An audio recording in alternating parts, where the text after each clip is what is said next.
Legacy of the Messiah. Chapter 1. Awakening. Fire Country, Valley of the Dawn. People say that things always come in threes. Bad things and good things, no matter what, they are always supposed to come in threes. The monstrous Mangekyo Sharingan, for example, had 3 sets of layers no matter which design you saw. Hell, the legendary Sannin was another example of this. They were all a team back when they were genin under the Sandaime Hokage, and they became some of the strongest fighters in the world. Sadly, no one wanted to inform Uzumaki Naruto of this little detail. His current teacher was one of the legendary Sannin, a man named Jiraiya, and the two had come across each other during the 1-month break in the Chunin exams. Since Jiraiya had knocked out the boy's original teacher for the exam, he had to take the kid as his student and taught him the Kuchiyose no Jutsu. Sadly, the boy's chakra network was so large it was nearly impossible to control. This was just made worse by the fact that Jiraiya discovered a suppression seal on him courtesy of his fellow Sannin Orochimaru. It was removed, however, and Naruto's chakra control shot up to its normal level, allowing him to master the water walking exercise. After many trials and errors at the Kuchiyose no Jutsu, Jiraiya had enough and decided to have the boy try and draw out the monstrous chakra that was sealed in him by his own father. "Forgive me, Minato," Jiraiya thought before he dropped her new student on the ground. Where am I?" Naruto blinked and turned to him. "Get up," Jiraiya ordered, and Naruto shakily stood. What is it?" Naruto asked, unsure. "Your training ends here. If you value your life, you've got to figure things out for yourself," Jiraiya said simply. "Huh?" Naruto asked, confused, before Jiraiya pushed him. The blonde genin reeled back and fell straight into the large valley below. "Oh crap! Now, we'll find out whether the QB is pleasing or a curse," Jiraiya mused as he saw his student fall. Naruto tried to use chakra, but every time he touched the wall he couldn't get any grip and kept on falling. "If I can't grab onto something, then I'll die. I'm really going to die." Naruto's mindscape, Jinchuriki seal. Drip, drip, drip. "Oh, my aching head," Naruto groaned as he looked up. "Where am I?" he thought as he looked around the sewer-like environment he found himself in. A loud roar was heard as it echoed through the corridor. "This feeling. It's that chakra." Naruto narrowed his eyes as he made his way through the corridor and entered a large room. "What the heck is this?" he asked in thought when he came across the large gate-like prison. "Boy, come closer," a sinister voice said from the darkness beyond the gate. What the dash? Naruto jumped back as 4 large claws attempted to catch him through the bars. "I want to devour you, but this gate. This seal prevents me from doing so. It won't open. How irritating," the voice growled out in frustration. "Why, you are QB no Yoko," Naruto breathed out. "Child of my enemy. Why have you come? Even those eyes of yours will not save you from me, so tell me what you want or leave, boy," the giant fox roared in fury. Naruto gulped before he smirked up at the fox. "Hey furball, I've been letting you live in my body all this time and you owe me rent. As payment, I'll take you chakra." QB's sinister laughter echoed through the chamber before he responded. "You've got some nerve, brat. You are either very brave or very stupid." Just like he was. "Very well, boy. I will reward you for having such nerve, but know that I am only doing this to help ensure my own survival." Red liquid leaked through the bars and engulfed the blonde where he stood. Fire Country, Valley of the Dawn. "Kuchiyose no Jutsu," Naruto called out as smoke exploded all around him. Jiraiya smirked from his position above the valley. "Nicely done, kid." Just then Naruto shouted in pain. "What's going on?" The large toad, Gamabunta, jumped out of the valley with Naruto, who was covering his eyes and yelling in pain. "Jiraiya, what's going on here?" Gamabunta demanded as the Gamasenin jumped up onto his head and approached his student. "This is Uzumaki Naruto, my new student and your new summoner. What's wrong, kid?" Jiraiya asked, concerned. Naruto looked up at him and Jiraiya had to stop himself from falling. "Oh no!" His eyes. "My eyes hurt, Senin. What's going on?" Naruto asked frantically as tears were falling down his face. "Your eyes? You have the Rinnegan," Jiraiya gulped. "He has the what?" Gamabunta demanded. No one has ridden on my head since the Yondaime Hokage. Fine, I will allow him to be a summoner, but you had better make him into someone dependable. Jiraiya. The giant toad disappeared in a poof of smoke, allowing Jiraiya to catch Naruto as the two fell to the ground.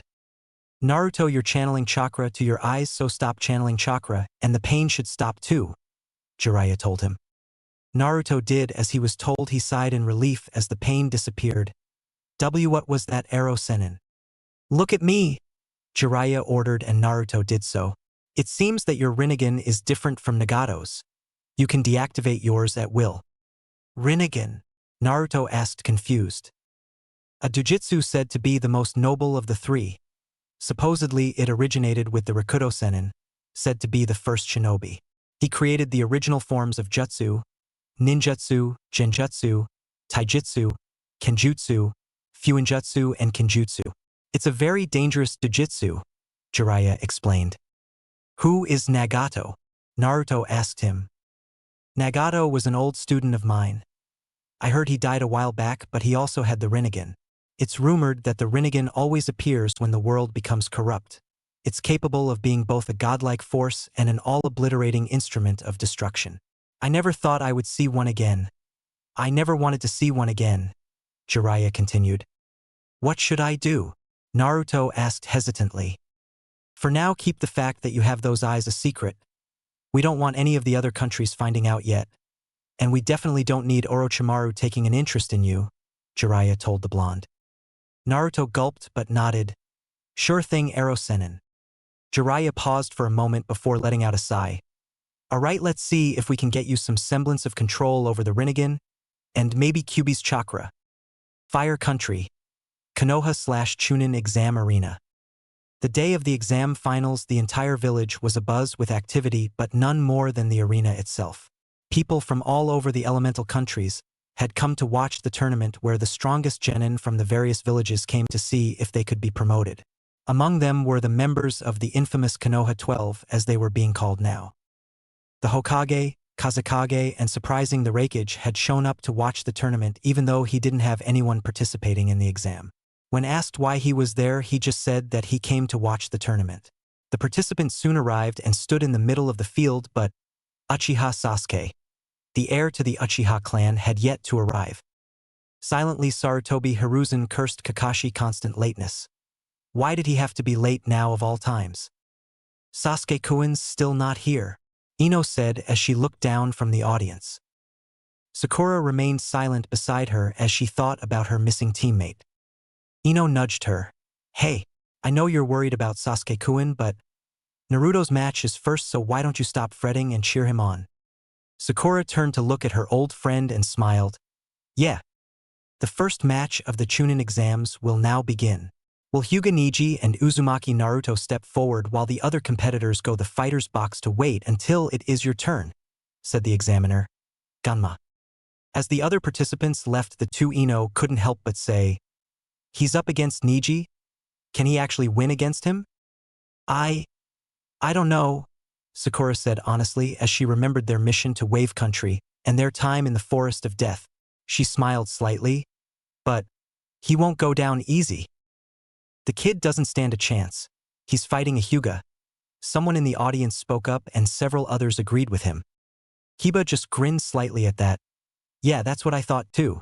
Look at what happened though. I got my ass kicked. Up in the Kage box, the three assembled Kages looked down at the two fighters. So that's the Hyuga progeny? Asked the Raikage. Hiruzen nodded slightly. Yes, he is. His father was the one that died during the incident with your predecessor Raikage Dano. The Raikage nodded in understand. I'm sure the boy must hold much animosity towards our village. The boy will have an easy win, spoke the Kazekage. Hiruzen let a small smirk grace his lips. We shall see. The Raikage looked over at his bodyguard. A 13-year-old Kumo Chunin by the name of Ni Yujito. What is it, Yujito-chan? Grandfather, that blonde boy. I sense a great power within him. The blonde girl whispered to him. The Raikage nodded and whispered back. Yes, I feel it too. Yujito nodded. What should we do? The Raikage just smiled at his granddaughter. Just watch this tournament closely. I vow to win. Naruto spoke as he thrust out his hand towards Neji.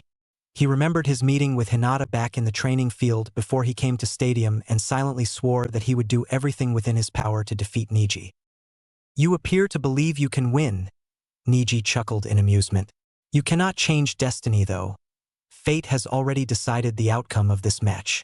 I cannot wait to see your eyes when you realize the truth, he continued as he settled into his Juken stance. Naruto just grinned in response. Whatever, let's go wild. Let the first match of the Chunin exam finals begin now, Genma called out as he jumped out of the way of the two. Almost immediately Naruto made a hand seal, Taju Kage Bunshin on Jutsu. 20 shadow clones popped into existence in front of Naruto, and he called out, "Charge!" The kid knows the Taju Kage Bunshin on Jutsu. That's a Jonin-level Kenjutsu. Where did he learn that, and more importantly, how can he use it so effortlessly?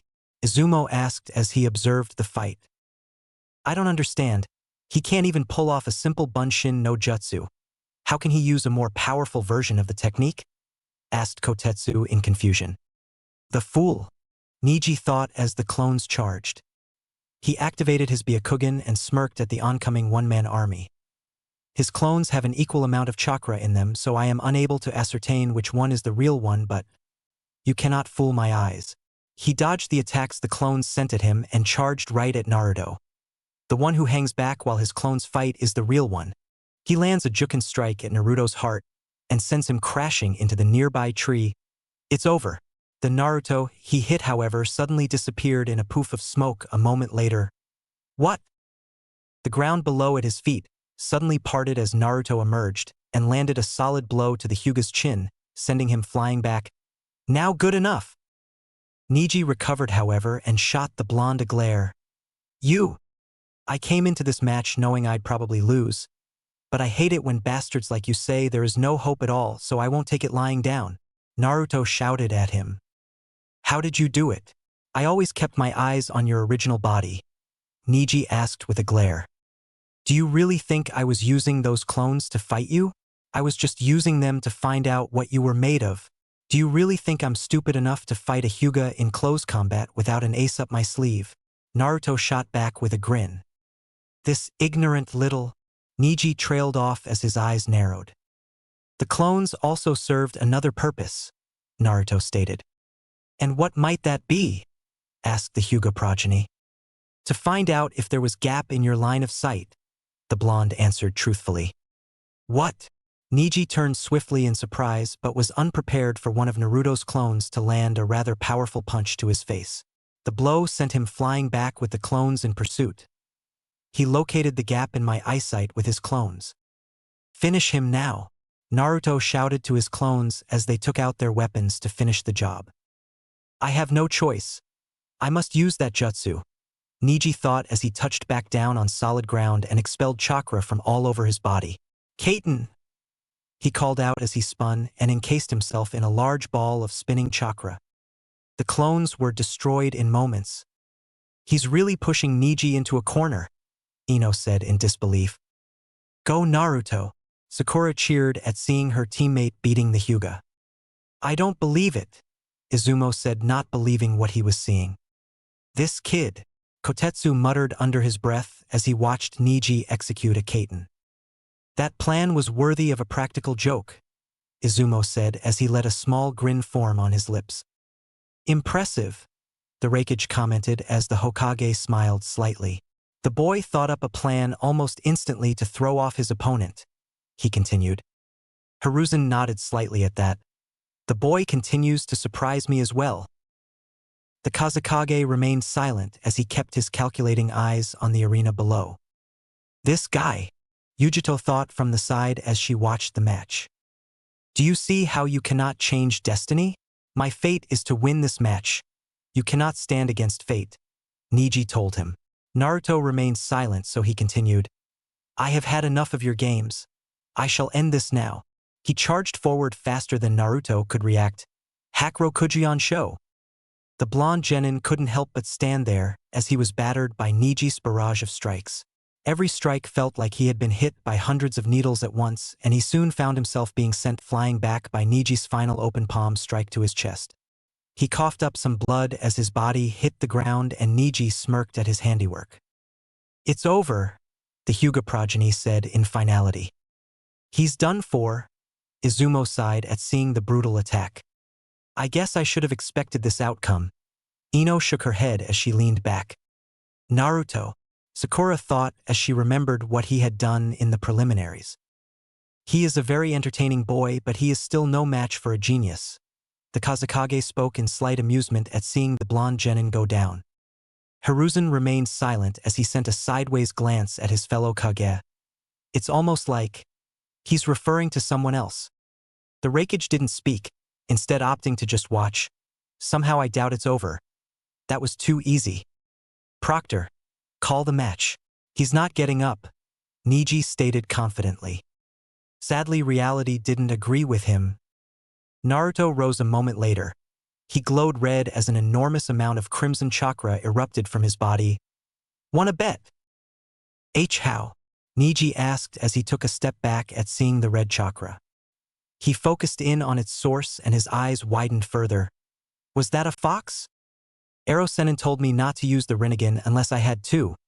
I guess I'll just have to stick with the furball's chakra." Naruto thought as the chakra encased his body in what looked like flames. He clenched his as he settled his gaze on his opponent. "Now do you understand, bastard? I had you beat from the start. I just wanted you to show me your trump cards first, so I knew what to expect." Niji's eyes widened at that. He had this planned from the start. "He's a Jinchuriki," the Raikage spoke as he watched the match. "Yes, I believe it's the QB," Yujito said barely above a whisper. "This will be interesting," the Raikage smirked as he continued to watch. "This chakra, when did he learn to control it in a stable form? Did Kakashi teach him this?" were the thoughts running through Hiruzen's head. The Kazekage continued to watch in silent anger. Naruto cocked his fist back and then threw it out at Niji. A moment later the air around his fist rippled and was propelled towards where Niji stood. The Hyuga progeny could barely dodge as the shockwave blew away the ground he had been standing on just moments ago. Just then Naruto shot forward faster than he had been before and Niji turned swiftly to intercept him.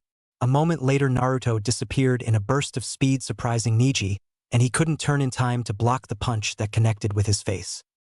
"He's faster than before. What's going on here?" Niji thought as he recovered from the blow, but couldn't stop the follow-up attacks that Naruto delivered one after another. "I have to keep in close and not let him escape," Naruto thought as he delivered yet another punch to the young Hyuga's face. "It's no good," Niji thought as he began to spin with chakra erupting from him. "Kaiten."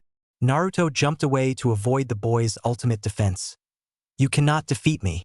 Fate will not allow it," he told the blonde. "It may be the Hyuga way to cave into destiny, but it's not mine. If you believe that you can't change it, then don't try. Just stand there and take it," Naruto shouted as he threw out a punch Niji which sent a shockwave at him. "Kaiten!" The Hyuga progeny spun as he released a large amount of chakra. The shockwave slammed into his chakra barrier and was harmlessly deflected. "What a fool! Direct assaults don't work on me." "Now!" Naruto shot forward faster than the average I could see, and just as Niji powered down his jutsu Naruto struck. "You shouldn't let your guard down," the blonde shouted as he cocked his fist back. "There's not enough time to use the Kaiten again. He had this planned." Niji's eyes widened as Naruto came within range. There was an echoing slam as Naruto's fist connected with Niji's unprotected face. The Hyuga progeny couldn't even register that he had been sent flying through the air before crashing hard into the stadium wall. He dropped out of the hole in the wall and collapsed on the ground a moment later. "I am defeated," Niji thought as he tried to remain conscious. He looked up to see Naruto towering over his beaten form. "I was careless. For the record, I failed the academy exam 3 times. Because unluckily for me, there was always one jutsu on the exam. The Bunshin no Jutsu," Naruto told him, making his eyes go wide. "My clones were pathetic. They still are," he continued. Niji looked up at him surprised. "But you dash."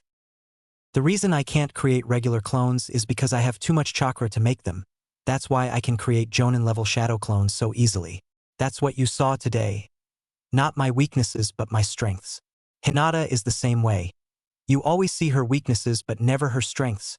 For someone who is supposed to be able to see everything. You sure are blind, Naruto told him. Don't come to me with this destiny stuff. Because unlike me you're not a failure. He finished with a grin and turned away. Winner, Uzumaki Naruto, the examiner declared as he gestured towards the orange-clad blonde genin. Chapter 2. The Fox and the Raccoon. Fire Country. Konoha/Chunin Exam Arena. He won, Sakura shouted and the crowd burst into cheers. How did he? Did you see that? Ino asked as she saw Naruto walk off towards the exit with his arm held up high acknowledgement as he moved. Of course I did, Sakura told her as she saw Genma say a few words to Niji before the medics took him away. I can't believe the kid actually won, Izumo said as he watched. Kotetsu nodded at that. I can't believe he was able to use its chakra in a stable form. Who would teach him something like that though? Not everyone is able to actually teach someone how to control a power like that, Izumo asked. I don't know, but whoever it is did a hell of a job, Kotetsu stated as Naruto got back to the examinee's box. Yujido smirked like a cat as it stalks a mouse. He's not bad. The Raikage let a wry smile creep its way onto his face. He's interesting. A bit reckless, but if he's given enough training, he could be a very formidable adversary. He kind of reminds me of them now that I think about it. Who, grandfather? Yujito asked him curiously. Namikaze Minato and Uzumaki Kushina, the Raikage whispered to her. Yujito looked at him wide-eyed. Wait, his surname is Uzumaki. You don't think that he dash? The Raikage chuckled slightly. I have never heard of a blonde-haired Uzumaki before. It makes you wonder. The others in the box, however, weren't paying any attention to them since they were already deep in their own thoughts. Very good, Naruto-kun. You will definitely make Chunin if I have anything to say about it, the Hokage thought as he looked down on the competitor's box. That brat. I must make sure he dies today. He could become a problem for me in the future if I leave him alone, the Kazekage thought as he stared down on at the arena waiting for the next match to begin. In the stands, a disguised Kabuto stood confused since his master had not given the signal to start the invasion by now. He had thought it was because Sasuke was not there so he could keep an eye on the boy, but now, it was almost like his master was waiting for something. The genin cast his gaze towards where Naruto was talking to his Nara friend in the competitor's box and narrowed his eyes. Orochimaru-sama must want you dead, Naruto-kun, if he's postponed the invasion, Kabuto thought. The next match was supposed to be between Uchiha Sasuke and Sabaku no Gaara. It turned out, however, that Sasuke hadn't shown up, so his match was pushed back to last, much to frustration of the other competitors, though each of them for different reasons. The next match was between Nara Shikamaru and Sabaku no Temari. Let's just say it was mostly one-sided. Shikamaru had thought up multiple strategies on top of strategies and finally managed to catch Temari in his shadow jutsu, which rendered her practically defeated. He, of course, forfeited a moment later, saying it was too troublesome to continue. The match after that was supposed to be between Aburame Shino and Sabaku no Kankuro. That didn't happen, however. Kankuro had forfeited before the match even began, and almost instantly Shino and Shikamaru knew something was up. Shino discreetly drained Temari and Kankuro of chakra, though his bugs refused to go near Gaara for some reason. Apparently his chakra was foul by bug standards. The final match of the quarterfinals finally began, however, between Uchiha Sasuke and Sabaku no Gaara. Sasuke had arrived just in time, though at the very last second, after being given another 5 minutes to arrive with Kakashi. By now Naruto, Shikamaru and Shino had come up to the stands and had met up with their friends. It turns out that Hinata had been healed by some umbu that was in the stadium during Naruto's match with Niji. Hey Naruto, Kakashi said as he approached his blonde student. Naruto looked over his shoulder and greeted him. Hey Kakashi-sensei. How are you? The Kopini nodded as they turned their attention towards the match. I'm alright. I'm sorry I couldn't train you for the finals, Naruto, but I had other matters to attend to. Naruto nodded as he clenched his fists. Yeah, like teaching Sasuke cool jutsus, I bet. Kakashi looked saddened for a moment before saying, Hey now Naruto, I didn't dash. Chidori, Sasuke called out from the arena as his fist was engulfed in lightning. You were saying, Naruto growled under his breath. He needed it in order to effectively fight Gaara, Kakashi said, trying to defend himself as he saw his prized student move to attack a ball of sand that Gaara was now encased in. Heh! Naruto chuckled slightly. What's so funny? Kakashi asked with a raised eyebrow. It's funny because even with that new jutsu of his, he won't win, Naruto said with an almost darkened chuckle. Why is it that you believe that? The Kapinin asked as his eyes narrowed. Naruto shot him a small smirk. Because he's fighting a demon container. We're not easily beaten by a thing like that. Kakashi's eyes widened in surprise as he saw Sasuke was forced to back off after he landed his Chidori attack. Sand erupted from the sphere that protected Gaara and began to batter the weakened Sasuke, much to the shock of the crowd. Just as Gaara was about to deal the finishing blow, Kakashi jumped down and retrieved his student as Genma called the match. After Kakashi laid Sasuke down in the stands next to a now tearful Sakura, Gaara called out to the stands, "Come out, Uzumaki Naruto. Mother wants your blood." The stadium fell silent at the proclamation before the sound of footsteps could be heard. Naruto had turned and begun moving towards the stairs. Naruto, you can't seriously be thinking of fighting that monster, are you? Look at what he did to Sasuke-kun. Sakura shouted in disbelief. Naruto just chuckled with his back towards her and the rest of the Rookie Nine, as they were called. A monster, huh? You have no idea. He just kept walking and made to pass his sensei. Naruto, you should forfeit. Gaara is not an ordinary shinobi. Even I would be hard-pressed to defeat him, Kakashi told him truthfully. Naruto just shook his head and passed by his sensei in a heartbeat. I can't do that, sensei. I can feel it. He's someone like me. I have to find out which one of us chose the right path. All right then, good luck, the Kapinin whispered as he watched his blonde student head down the stairs. Was that really such a good idea, Kakashi? Asuma asked him with a raised eyebrow. Watch this match carefully and you'll find out the answer, was all Kakashi said as he turned his attention back down to the arena floor. Naruto reached the walked out on the arena floor while keeping his eyes on his opponent. The red-haired boy had a crazed look on his face which described his anger at not being allowed to kill the Uchiha in his last match. Naruto wouldn't admit it, but he was actually afraid of Gaara for the sheer power he possessed and the fact that he would kill anyone who caught his interest. Gaara was holding his head slightly with one hand and the other was clutching the closing wound that Sasuke had done to him during the last match. Sasuke really did a number on this guy, Naruto mused as he saw the wound. Begin, Genma called out as he jumped away from the two fighters. Almost immediately Gaara sent a large cluster of sand at Naruto at high speeds, which Naruto tried to dodge as it came at him. He rolled under another line of sand and jumped onto the side of the arena wall while using chakra to stick to it. Enough dodging, Naruto thought as he jumped off of the wall to avoid another cluster of sand from pummeling him. He made a hand seal and immediately 7 clones popped into existence beside him. Kage Bunshin no Jutsu. Hold still, Uzumaki Naruto, Gaara said crazed as he unleashed a wave of sand upon the clones. Ryusa Bakuryu, he called out as he attacked. The clones were wiped out in a matter of seconds, but so was Naruto, as well, leaving the arena barren beside himself. Come out, Uzumaki Naruto. 3 clones appeared around him and attacked one at a time. The first was stabbed with a lance of sand. The second was cut in half and the last was slammed down onto the ground. It all happened in a matter of seconds, but it was just a distraction. And a test of sorts. A moment later Gaara turned only for Naruto to appear and deliver a solid punch to the Sunanin's face. Gaara grunted as he flew back several feet before skidding slightly and regaining his balance. He was testing how long it takes my sand to move. A crack had formed on his cheek which signified that the layer of sand that protected his body had been hit. This guy, how do I beat him? While I got friends who helped with my loneliness, he remained alone all this time, Naruto thought as he stared at his opponent. Only then can you be truly strong. The distant memory echoed through his mind and his eyes hardened.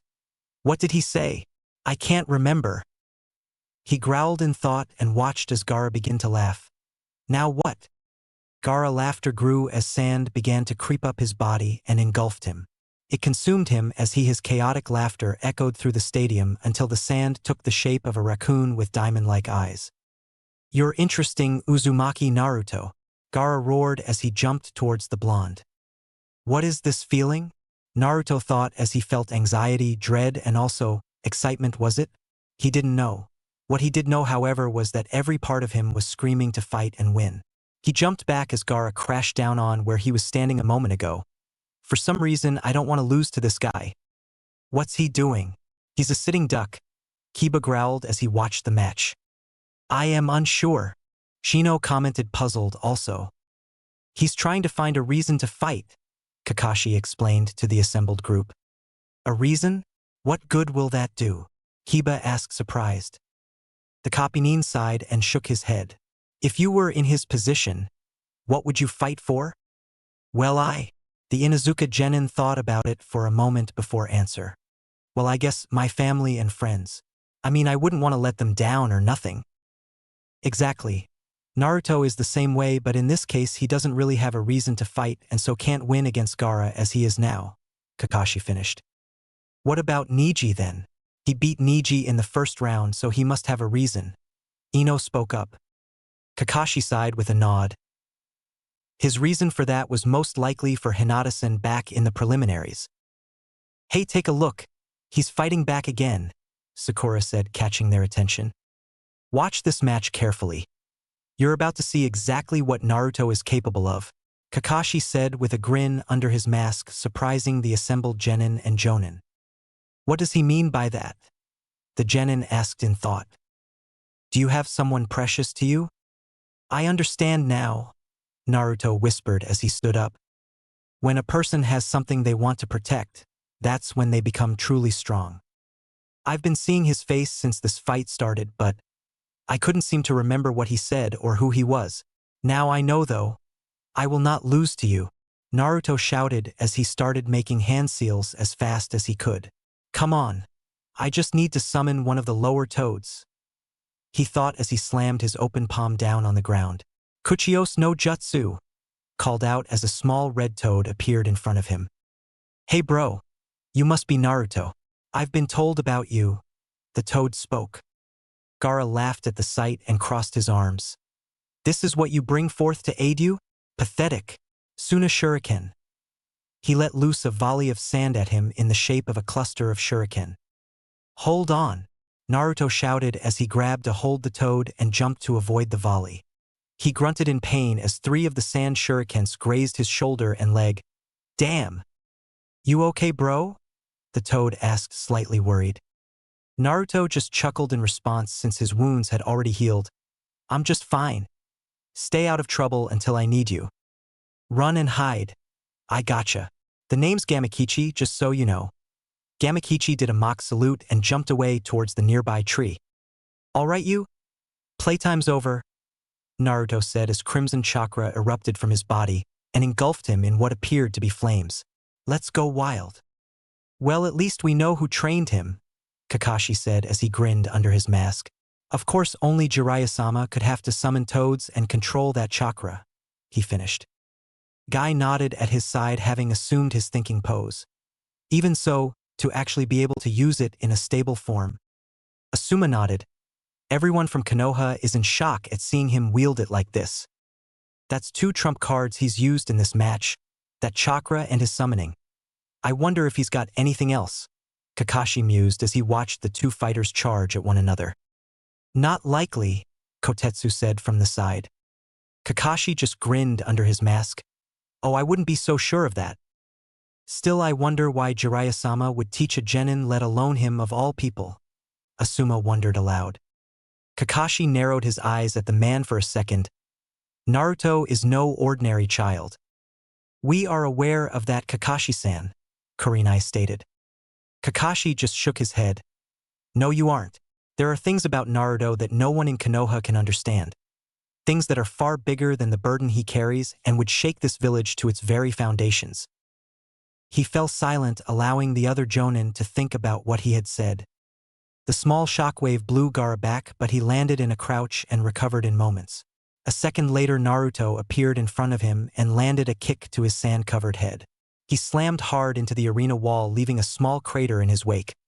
Almost instantly, Naruto was in front of him again and punched him into the wall with his red chakra-covered fist. Dust shot out from where they stood when he landed the blow, but it cleared just as fast. Naruto grabbed Gaara's sand tail and swung him round before slamming him into the wall again with even greater force. After a few more seconds passed, Naruto was blown back by Gaara's large sand claw and landed sprawled at the base of the nearby tree.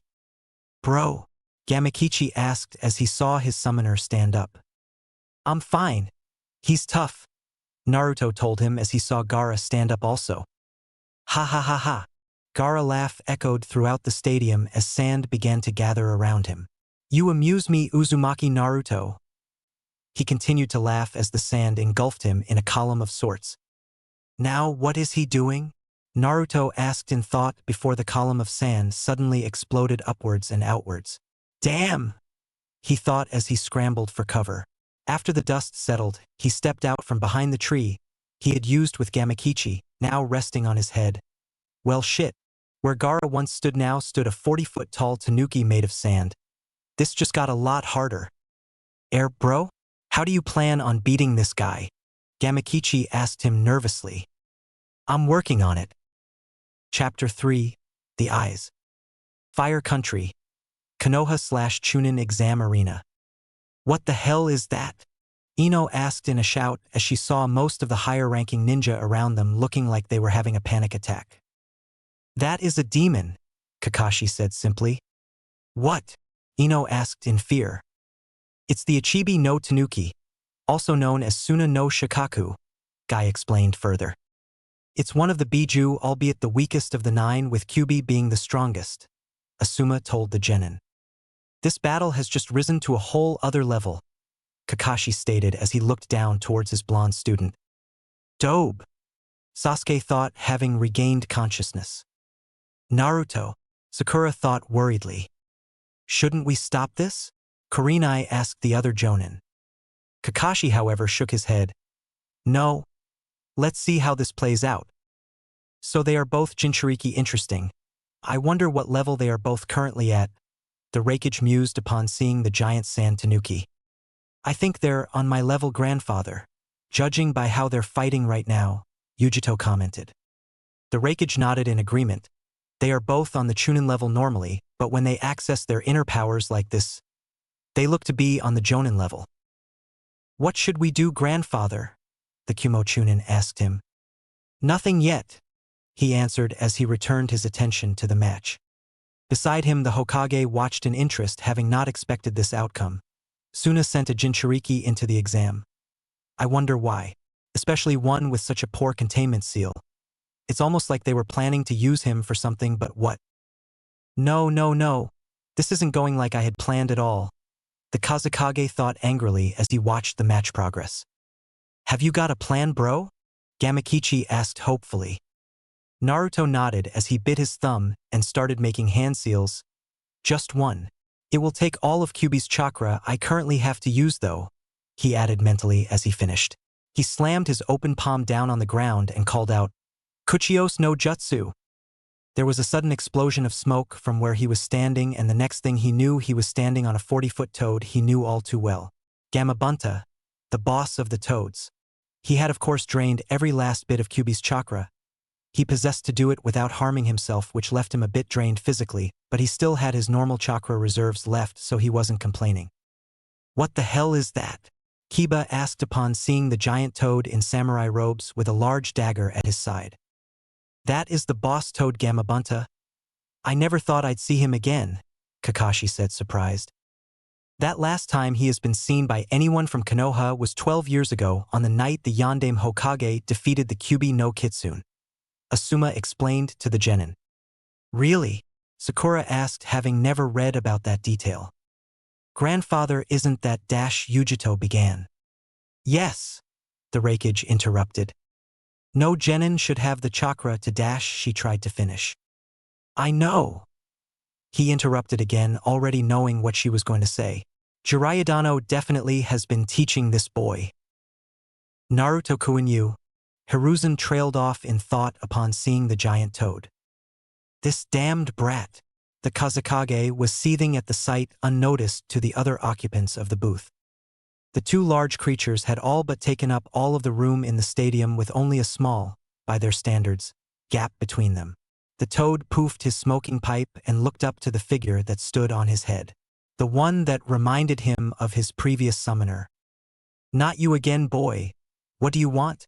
Gamabunta asked, annoyed. Naruto looked down into his eyes with a look of disbelief. "Do you not see the giant tanuki in front of you?" Gamabunta turned his gaze towards the monstrous sand creature and narrowed his eyes. "That's Shikaku." "I need your help," Naruto said simply as he looked over at where Shikaku stood with Gaara now visibly standing on top of it. "And what makes you think I'll help you fight him of all things? The last time I fought a Biju I received this scar on my eye," Gamabunta told him. "Oh come on Pops. Don't be like that. Help the kid out would ya?" Gamakichi asked from on Naruto's head. "Pops? Wait. You two are father and son? Why have I heard none of this?" The blonde genin asked surprised. "And what are you doing here Gamakichi?" Gamabunta inquired when he saw the toad that was his son. "Well, I came out to play a while back but that guy over there started bullying me," Gamakichi answered as he pointed towards the giant sand demon. "What?" Gamabunta droned as he drew his dagger. "All right boy. I'll help you out this once but you owe me a drink," the toad boss said and Naruto nodded in understanding. "As for you," Gamabunta took 2 steps forward surprisingly quickly considering his size and sliced Shikaku's right arm clean off. "No one attacks my son and gets away with it," he shouted as he backed off to avoid the counterattack and the sand arm dissolved. "Ha ha ha ha." Gaara laughed insanely as he made a hand seal.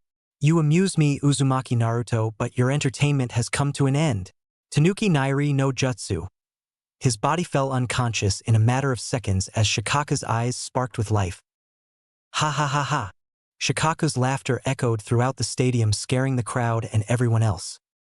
"That's the demon?" Naruto asked in disbelief at seeing the clearly mad Tanuki. Gamabunta simply stared impassively. "Yes, that's Shikaku. He was always the craziest of the Biju." "Believe it," Naruto said weakly as Shikaku's gaze settled on them. "Oh goody. My first victims." Shikaku chuckled and inhaled a large amount of air. "Kid, we're going to jump," Gamabunta told him. "What?" Naruto asked surprised only to find that the toad boss had jumped high into the air. "Futon, Rankuden," Shikaku bellowed as he exhaled a large ball of concentrated wind at where the toad boss had stood just moments ago. The blast exploded with tremendous force through the wall, which immediately leveled it. "You won't escape," he shouted crazed as tracked them and launched another attack. "Futon, Rankuden." "Boss," Naruto shouted upon seeing the 3 monstrous attacks coming at them. "I see them. Suetun, Tepidama no Jutsu," Gamabunta called out as he released 2 condensed blasts of water downwards. "Is this a fight or a storm?" Ino shouted as the 2 attacks collided and sent water spraying everywhere like it was raining. "Go Naruto," Sakura cheered seeing her teammate winning. "Damn it, looks like they missed one," Kiba growled as they all saw one of the wind balls continue on towards the toad boss high in the sky. "Well, this is turning into quite the battle," the Raikage commented upon seeing the attacks the 2 were throwing at each other. "Who do you think will win grandfather?" Yujito asked him. The Raikage remained silent but the smirk remained on his face as he returned his attention to the fight. "You missed one boss," Naruto shouted as he saw the wind blast coming towards them at high velocity. "Damn," Gamabunta grunted knowing there was nothing he could do. "This isn't going to be pretty," Gamakichi said as he covered his eyes. Time suddenly seemed to freeze for a moment as Naruto closed his eyes and breathed slowly. He slowly opened his eyes having sent chakra to them, and they now looked like they had rings around the pupils and turned the color gray. Time returned to normal as he pointed his hand down towards the wind attack and whispered 2 simple words. "Shinra Tensei." Almost immediately the wind bullet dissipated into nothingness and Gamabunta fell back towards the ground. He landed in a crouch at the other end of the stadium and grinned as he looked up at his summoner. Naruto stood firm on the Toad Boss' head with his eyes glowing slightly gray, and his jacket was now open and swishing slightly in the wind, just like his previous summoner. Those eyes! Shikaku shook slightly upon seeing them. The Rinnegan! He growled out, no longer amused. What happened? Ino asked, confused. What's up with Naruto's eyes? Kiba asked as he tried to get a better look at them. He's using chakra in his eyes, Hinata stuttered out. Why?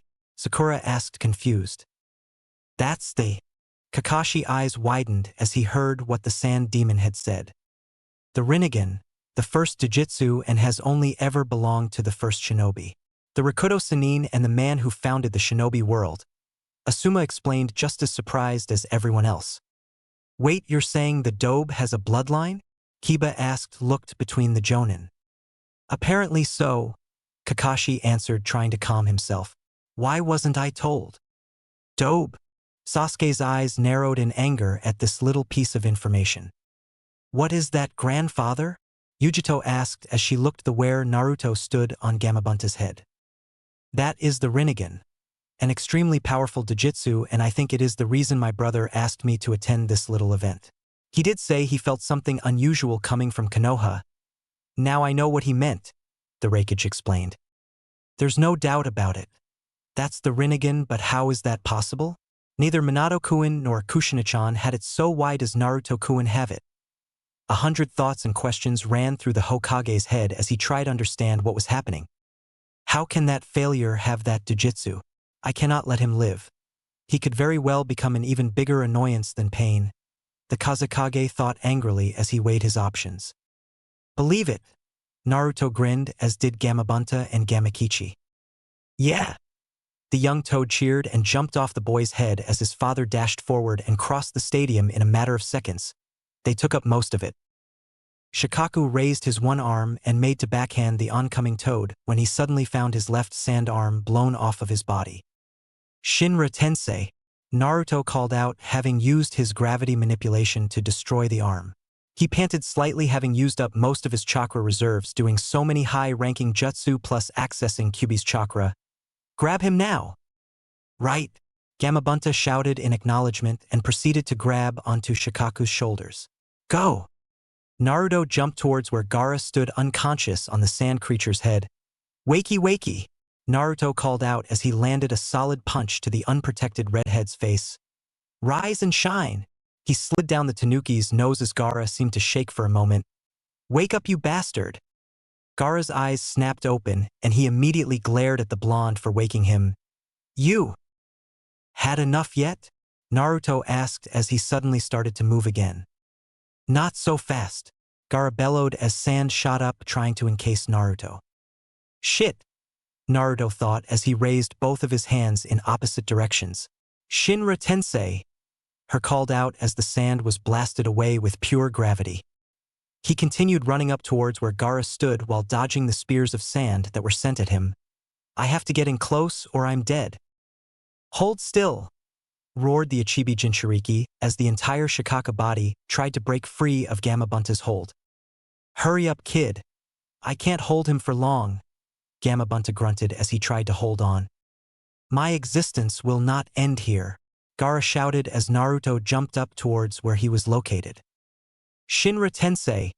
He called out as he blasted the sand away that tried to intercept him and landed yet another solid punch to the Sunanin's unprotected face. Got you! He grinned as the sand tanuki started to crack around them before finally it all fell down and dissolved. We'll be going now, kid. Come on, Gamakichi, Gamabunta said before he and his son disappeared in a large poof of smoke. The two shinobi touched down on the now sand-covered ground and sluggishly they both climbed to their feet. Gaara raised his hand towards Naruto and had the sand at the blonde's feet surround him. Sabaku Q. He clamped his fists together and called out, Sabaku Soso! Shinra Tensei! Naruto shouted as he blasted the sand away from him along the rest of the sand within a 20-feet radius. Those eyes won't help you here, Gaara shouted in anger as he charged forward, having expended the last of his chakra. Naruto swung his arm out towards him and shouted, Shinra Tensei! Gaara immediately found himself being pulled backwards by an invisible force crashed through the nearby tree which surprisingly had remained standing throughout the clash between the two giants from before. Gaara tried to stand but couldn't find the strength to do so and collapsed onto the ground unable to move. "Are you done yet?" Naruto asked, exhaustion clear in his voice. "My existence won't be extinguished. I won't allow it." The Ichibi Jinchuriki cried out, almost terrified, as Naruto slowly and sluggishly made his way towards him. "The pain of being alone. It's not trivial. I understand, but I won't allow you to hurt those that are important to me," Naruto told him as looked down at the fallen Sunanin. Why do you go so far for others?" Gaara asked, not understanding. "Because they saved me from my own darkness. Someone once told me, when a person has something they want to protect, that's when they become truly strong," Naruto answered truthfully. Gaara simply stared at him for a moment before he said, "I see. I cannot win." Genma approached the two, and upon hearing Gaara's declaration held up his hand to where Naruto stood. "Winner, Uzumaki Naruto." "He won," Chuji cried out happily, and the crowd burst into cheers around him. "He actually went and did it," Ino commented in disbelief at her side. "Nice one, Naruto," Kiba cheered at seeing his friend's victory. "Naruto-kun," Hinata smiled down at where the blonde stood. He won," Yujito asked, not believing her eyes. "He actually won?" She let a smile grace her features as she stared down the boy. "Why, Yujito-chan, if I didn't know any better I would say you had a crush on the young lad," the Raikage commented innocently. Don't be ridicule's grandfather," Yujito stuttered in protest as her cheeks turned slightly red. "You're blushing," the Raikage teased. "I am not," she said forcefully. "Well, I hope you get used to the idea of working with him, because if my plan works out you will be seeing a lot more of him," the Raikage smirked, making her look at him in confusion. "Well done, Naruto-kun, though I have to wonder why the Rinnegan would be awakened in you," thought the man who was nicknamed the God of Shinobi. "I must begin the attack now," the Kazekage thought frantically. Naruto swayed slightly but was caught by a red blur which he quickly recognized as Jiraiya of the Sannin. "Great work, kid. Keep this up and you'll reach your dream in no time at all," spoke the Gama Sennin confidently. "Ero Sennin?" Naruto asked weakly as his eyes closed. Jiraiya nodded as he laid his godson down on the ground to avoid injury. "Sleep now, kid. You earned it." Moments later, though, a large purple barrier went up around the roof of the Kage's booth and a genjutsu fell upon the stadium. This marked the beginning of what later became the Suna/Oto invasion, as a combined attack force of Oto and Sunanins launched a strike on the village hidden in the leaves. Chapter 4. Enter the Cat. Fire Country. Konoha/Hospital. Naruto groaned as the morning sun shone through the open window. He sat up with another groan and rubbed his tired eyes before checking his surroundings. The room was white, and he knew from experience that it was the hospital. Even if the villagers didn't physically hurt him, he was still an orphan and used to get injured at times. "You're awake, brat. That's good," a voice said from the window, and he turned his head swiftly towards it. "Ero Sennin," Naruto said cheerfully. "What are you doing here?" "To see you, of course. What? Didn't think I'd stop by and see how my student was doing?" Jiraiya asked with mock hurt. Naruto grumbled at that. "I bet you'd rather be off peeking though." Jiraiya grinned, but his expression suddenly saddened. "True, but I can't right now. Tell me, what is the last thing you remember, Naruto?" Naruto rested a hand on his head before answering. "I remember that I beat Gaara, but then it's a blank." "That's when you passed out from exhaustion," Jiraiya told him. "Nice work with the Kuchios no Jutsu, by the way, though I wish you didn't use it in the middle of the stadium. Be glad no one was hurt, because you'd be in a cell right now instead of a hospital bed," Jiraiya told him.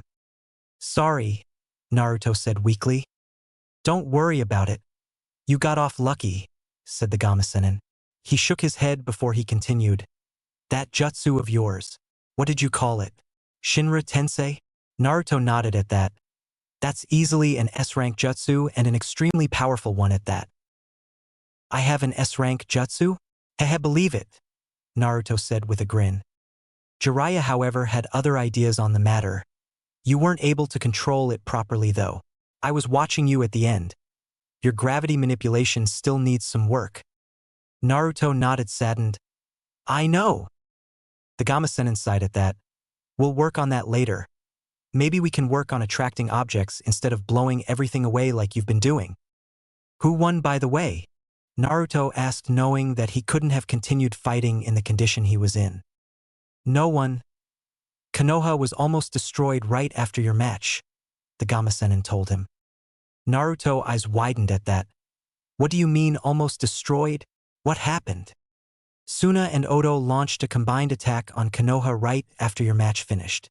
We won and beat them back before they did too much damage, but there were casualties, Jiraiya said grimly. Who died? Naruto rarely stuttered, but he couldn't help it. My former sensei, the Sandaime Hokage, answered the Gama-sen. The old man is… Damn it! Naruto clenched his fists as images of the man he had thought of as a grandfather flashed through his mind. How did he dash? He was interrupted swiftly. It was my traitorous teammate, Orochimaru. He killed Sarutobi-sensei with the aid of his Oto Nins. Jiraiya answered, already knowing what he was going to ask.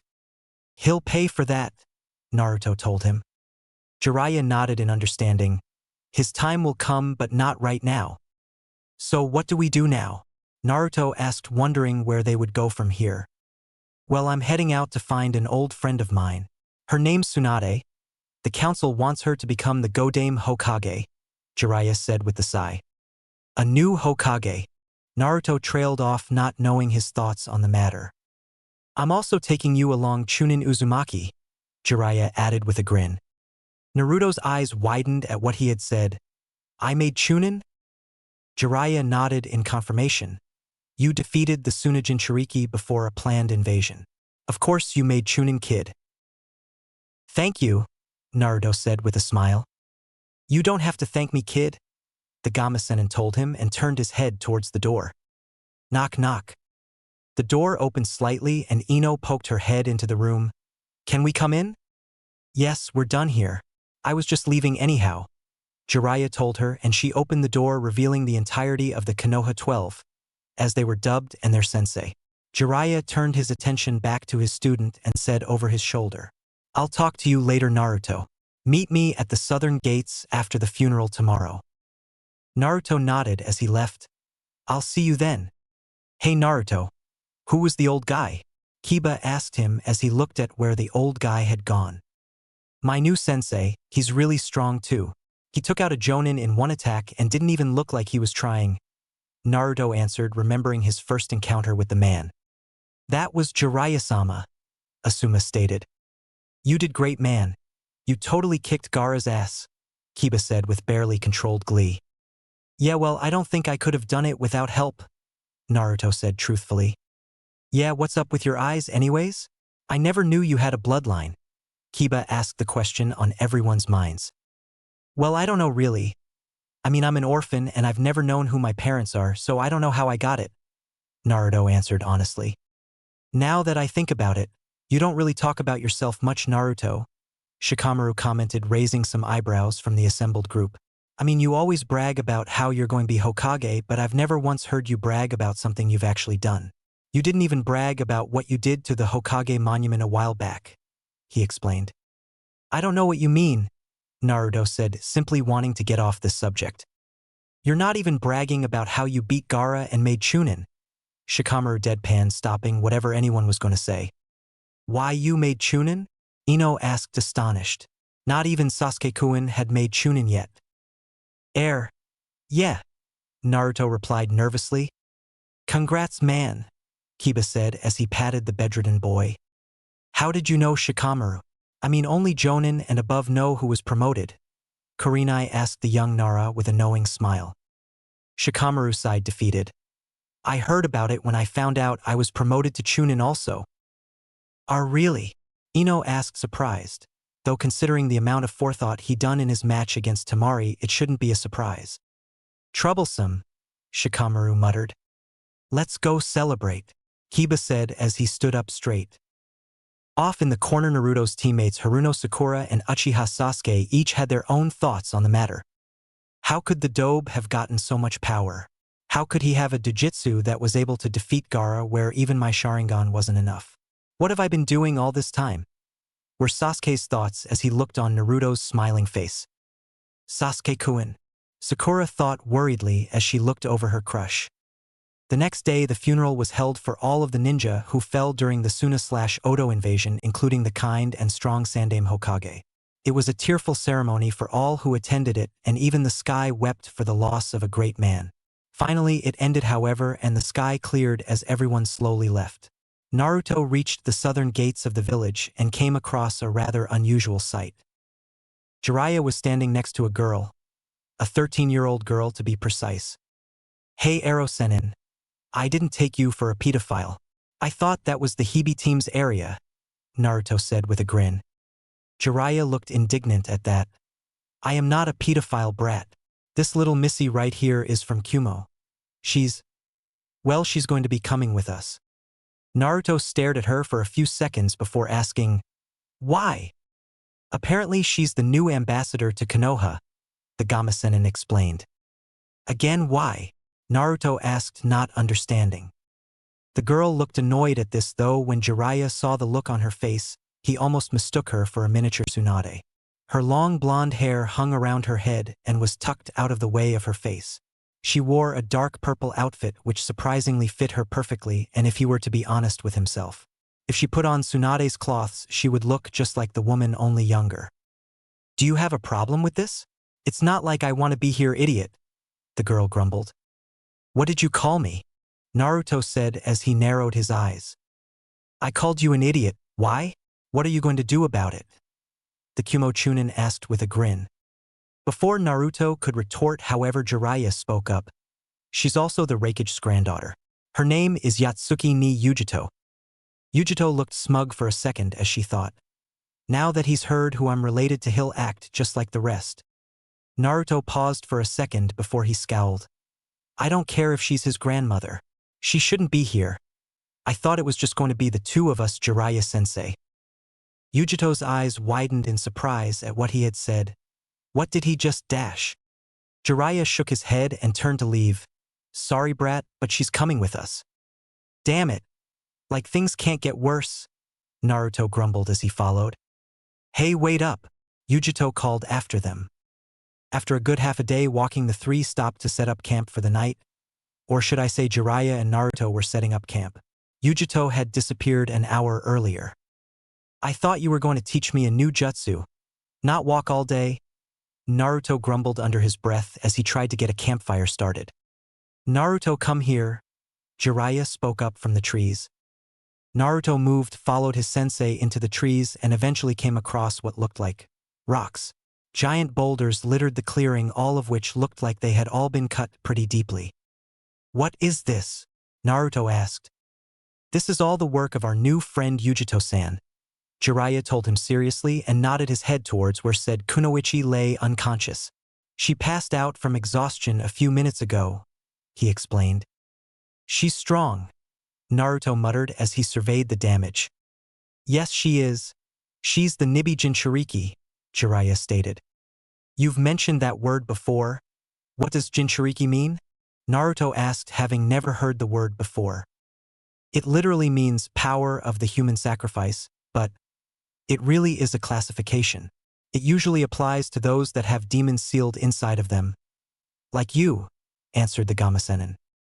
"Right," Naruto whispered weakly. "So she's just like me?" he asked. Jiraiya nodded before saying, "Yes, she is. I'm going to teach you two jutsus. Both of them are A-rank jutsus." "You're going to teach me now?" asked the Konoha Chunin. Jiraiya nodded again. "I also want you to work on trying to reverse your control on gravity. Try to attract objects instead of blasting them away. The first jutsu I'm going to teach you is a jutsu created by my former student. He wanted you to have it, and I hear Kakashi was planning on teaching it to you when you made Chunin anyways, so this works out perfectly." "Who wanted me to have it?" Naruto asked, confused. "My former student, the Yondaime Hokage, Namikaze Minato," replied the Gamasenin. Naruto's eyes widened at that. He wanted me to dash. Watch carefully," Jiraiya told him as he held out his hand and started to spin a large amount of chakra in its palm. It became visible within moments and condensed into a perfect ball of power. A moment later, he slammed it into a tree, causing it to explode outwards, destroying the tree and sending shockwaves behind it. This jutsu is called the Rinnegan. Cool, was all Naruto could say. It is extremely difficult to learn, however. It took the Yondaime 3 years to create, and I myself took a year to learn it. Do not be surprised if you are unable to master it straight away, Jiraiya told. Naruto just grinned. I'll have it done in a month. That's a promise. Are you serious? Jiraiya asked with a raised eyebrow. He grinned when he saw his apprentice nod. Good luck then. What's the other jutsu you're going to teach me? Naruto asked him, hoping for another powerful one like the last. Ah, Jiraiya trailed off as his eyes hardened. I wasn't really planning on teaching you this one, but with another Jinchuriki on this mission, I can't help but want to be prepared for anything, so. He made several hand seals and held out his left hand. Gojyo Fuin. He spoke as his 5 fingertips were engulfed in purple flames with kanji visible on them. This jutsu was specifically designed to disable Jinchuriki. If it is applied to a Jinchuriki seal, then their Biju's power will be closed off to them, the Gama-Sennin explained. So you're teaching me this one because… Naruto trailed off as he looked over at Yujito's unconscious form. It's just a precaution. Just in case she decides to try something, Jiraiya told him. He then walked over to the girl and picked her up. Come on, we should get back to camp. Right? Naruto nodded in understanding and followed his sensei, but he couldn't stop taking his eyes off of the girl's sleeping face. She's cute. What the hell am I saying? I like Sakura-chan. Don't I? Chapter 5, The Red Dawn. Fire Country, Shakuba Town. It had been 2 weeks since they had left Konoha, and they had made a stop at a town 10 kilometers from Konoha. Currently, Jiraiya was off somewhere in the town contacting his spy network, though Naruto and Yujito just thought he was off peeping again. Speaking of our 2 favorite blondes. They both were currently in the hotel room they had booked and discussing the Oto/Suna assault on Konoha 2 weeks ago, among other things. Wait, you saw me beat Gaara? Naruto asked the Kumonin from his position on the bed. Yujito nodded. Yeah, I saw it. You were reckless and downright stupid for summoning Gamabunta of all things to fight in a Chunin exam stadium. You're just lucky no one was hurt by your attacks. Or his. Don't I know it? Naruto muttered darkly. Yujito just stared at him for a few seconds before turning away. Though, you did look kinda cool out there. Really? Naruto looked up surprised. Yujito just snorted at his tone. Don't let it go to your head, idiot. What about you? Naruto asked and laughed nervously. I mean, Ero-sennin said you were like me and Gaara. He continued. There's not much to say really. I'm an only child. My parents are long dead and my grandfather and granduncle have raised me since I was 6. Yujito answered. No, I meant about the whole Jin, I can't remember what it is again. Naruto groaned in annoyance, unable to find the right word. Jinchuriki, Yujito corrected him. Yeah, that. I mean, from what I saw of Gaara. He was brought up to be a weapon for his village. I was used to stop a demon from destroying my home. What about you? Naruto asked, curious. Yujito laughed bitterly for a moment. Me? My parents had a lot of enemies, so my father decided to give me a weapon of sorts to defend myself. He knew I wouldn't survive long since I was their daughter, so he sacrificed himself to give me the power needed to fight on. Naruto smiled sadly at that. He must have cared for you a lot then. But I never even got the chance to meet him, Yujito muttered. Hey, he said, getting her attention. At least you know why you were chosen and you know your parents loved you. That's what matters, Naruto told her. Yujito was about to respond when… Knock knock. There was a knock on the door. Ero-sennin can't have been rejected already, Naruto grumbled, standing up. He stopped suddenly, however, and stared at the door. Rinnegan. Is something wrong, idiot? Yujito asked in annoyance. Naruto took a step back. Either my Rinnegan is acting funny or something's wrong here. What do you mean? Yujito asked, seeing that he had his eyes activated. According to my eyes, Sasuke is on the other side of the door, Naruto told her as he saw the 2 chakra networks. Your teammate? Here? Why? Yujito asked confused. That's the problem. From what I'm seeing, this guy's a lot bigger than the Sasuke I know. Whoever's on the other side of that door is not Sasuke. Naruto responded. Knock knock. Well, whoever it is, I don't think they're leaving anytime soon, Yujito said as she slowly approached the door and drew a kunai. She opened the door slowly and took a step back at who she found standing there. Oh no! So these are the Jinchuriki of the Kyuubi no Kitsune and the Nibi no Nikomata? I expected more from them, said a tall blue-skinned man who looked similar to a shark and had a massive zanpato. He looks just like Sasuke. Naruto trailed off as he looked to two over. Yujito tensed and said, I recognize them from the bingo book. They're S-rank criminals. The blue one is Hoshigaki Kisame. He's a member of the 7 shinobi swordsmen of the Hidden Mist and said to be the second strongest of them all. The other, though, he's a nuke nin from Konoha. He's the man who slaughtered the Uchiha clan in a single night, Uchiha Itachi. Naruto's eyes widened at that. Uchiha. You will both have to come with us, Naruto-kun, Yujito-chan, Itachi said in monotone. That's not happening, Yujito growled at him. I'll just cut off their legs so they can't escape, Kisame said, stepping forward and bring his sword down on where Yujito was standing. Come here, girlie, he grinned like a shark. Kaizuki, Yujito whispered, and her right arm appeared to ignite in pure red flames. Her arm connected with the large zanpato and the two set themselves into a deadlock. Yujito winced slightly as she could feel her hand being melted by her own jutsu. She knew she couldn't hold it for long, but she had to try. That's when she noticed her chakra was being drained by Kisame's sword. My chakra! She trailed off as she struggled to hold the swordsman back. Kisame grinned it down her. Hehe. Now you get it. Samahata here absorbs chakra. It's the best weapon for fighting you demons. Naruto made the hand seal he was most familiar with, and 3 shadow clones popped into existence beside him. Kage Bunshin no Jutsu. Immediately the two of them rushed to attack Kisame from either side of him, and the third grabbed Yujito by the waist. Without Yujito holding it back, Kisame brought down his sword on where she was standing a moment ago, and then in one swift move shredded the 2 clones that were attacking him. Fast little bugger, Kisame said with a grin as Naruto and Yujito now stood at the far side of the room near the window. Are you all right? Naruto asked, not taking his eyes off of Itachi, who still hadn't moved since they had first met. It's nothing, Yujito said, referring to her now burnt right arm. She was currently healing the damage with medical ninjutsu to help things along. Just give me a minute. Done, Naruto said and thrust out his hand towards the 2 Nukanins. Shinra Tensei, he called out, and with a massive blast of gravity both of the Nukanins, the door and a section of the wall were blown free of where they stood. Did I get them? Naruto asked as the dust began to clear. Not a chance, Yujito grumbled as she saw the dust clear and the other side of the building could be seen. Notice that I said other side of the building.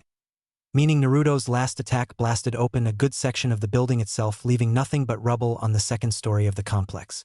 After a moment of silence, 2 sections of the rubble shifted upwards as Itachi and Kisame emerged relatively unharmed. No, not unharmed.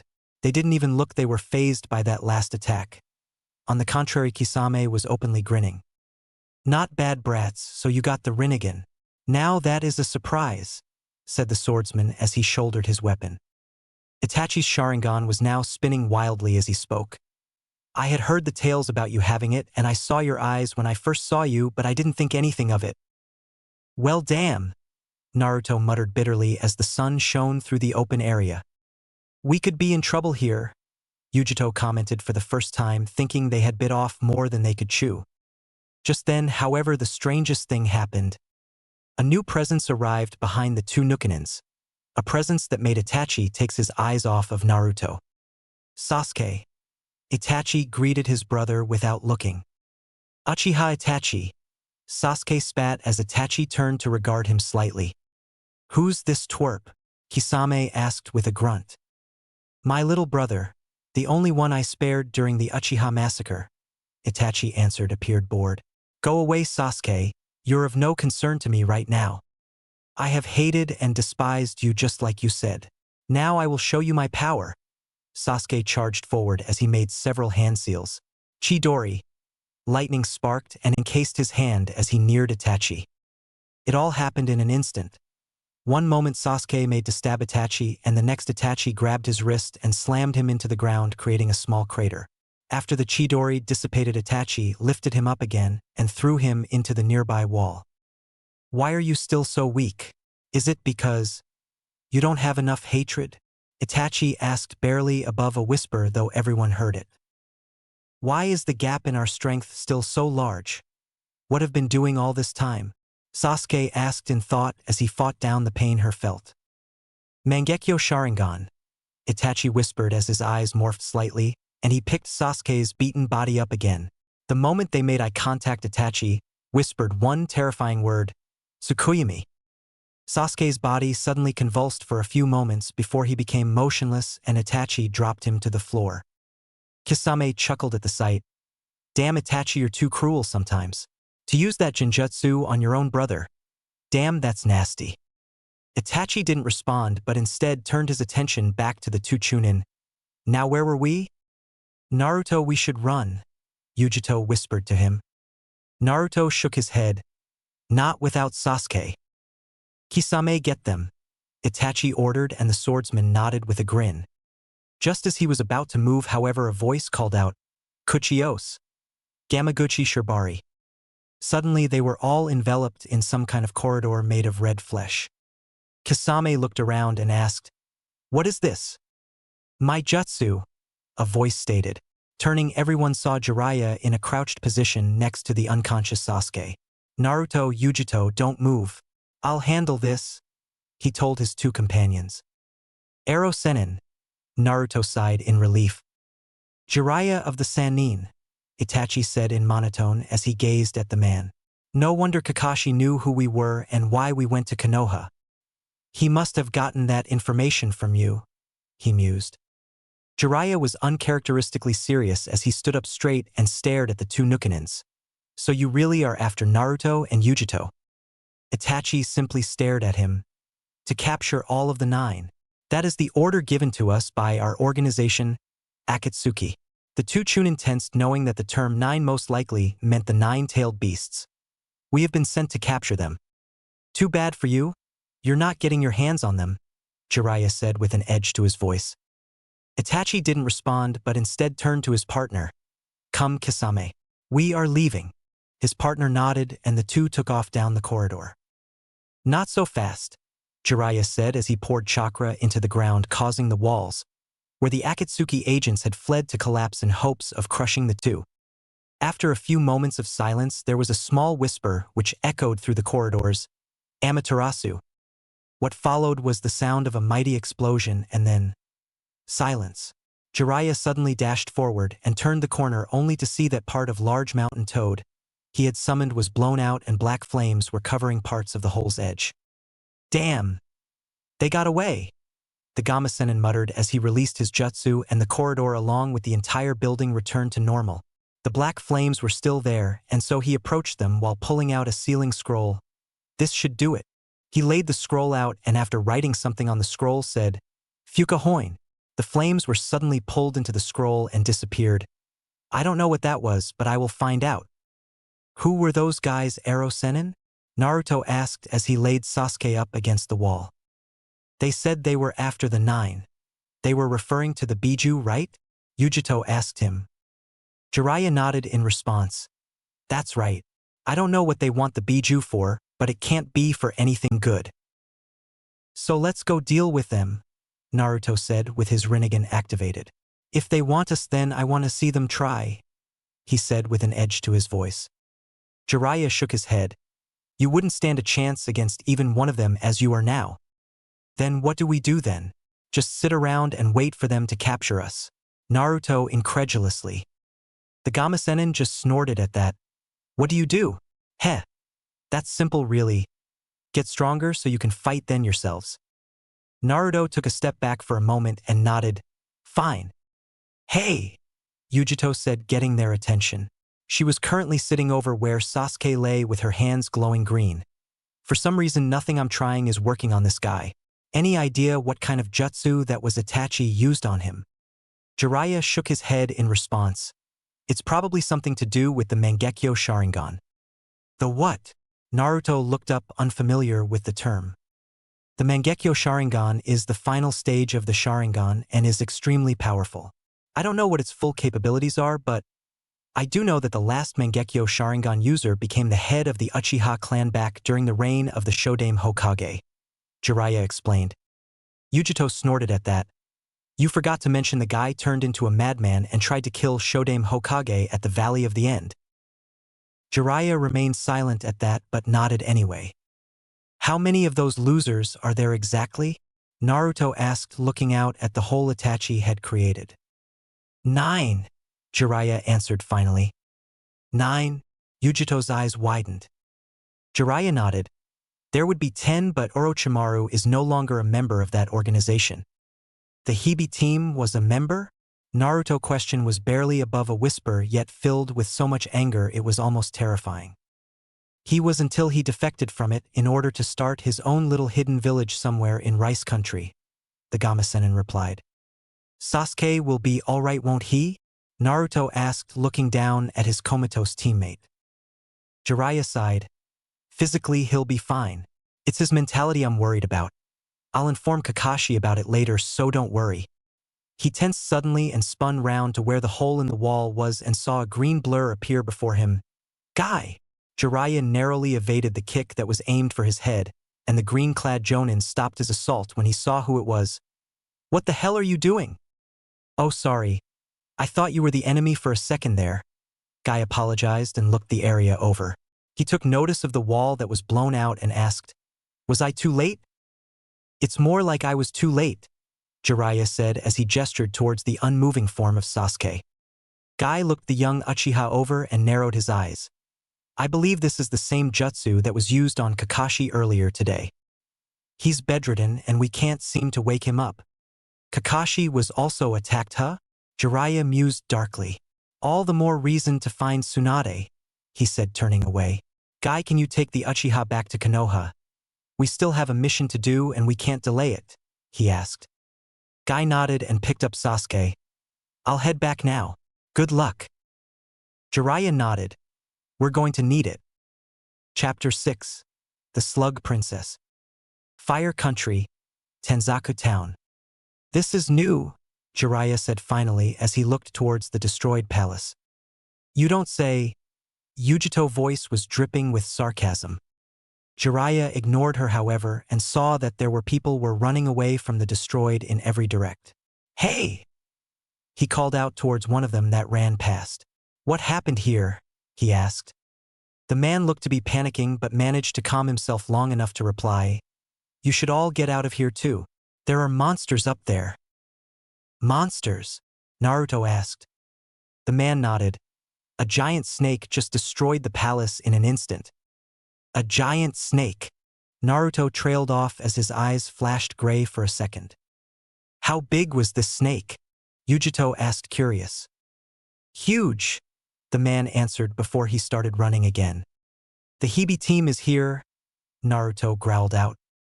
Jiraiya nodded. It would appear so. I shouldn't be surprised. After all, Sarutobi-sensei did a number on him. Of course he would come to the only medic in the elemental countries who could actually heal him. I'm going to kill him, Naruto said simply. Not as you are now. He's up there with Itachi and I. Even with the Rinnegan, there's no way you can take him on, Jiraiya responded. Not normally. But you did say he's weakened right now, Naruto pointed out. Jiraiya nodded at that and turned away. That may be true, but if anyone will fight him here, it's going to be me. Hey, you too, Yujito said, getting their attention. Her hands were in a seal as she spoke.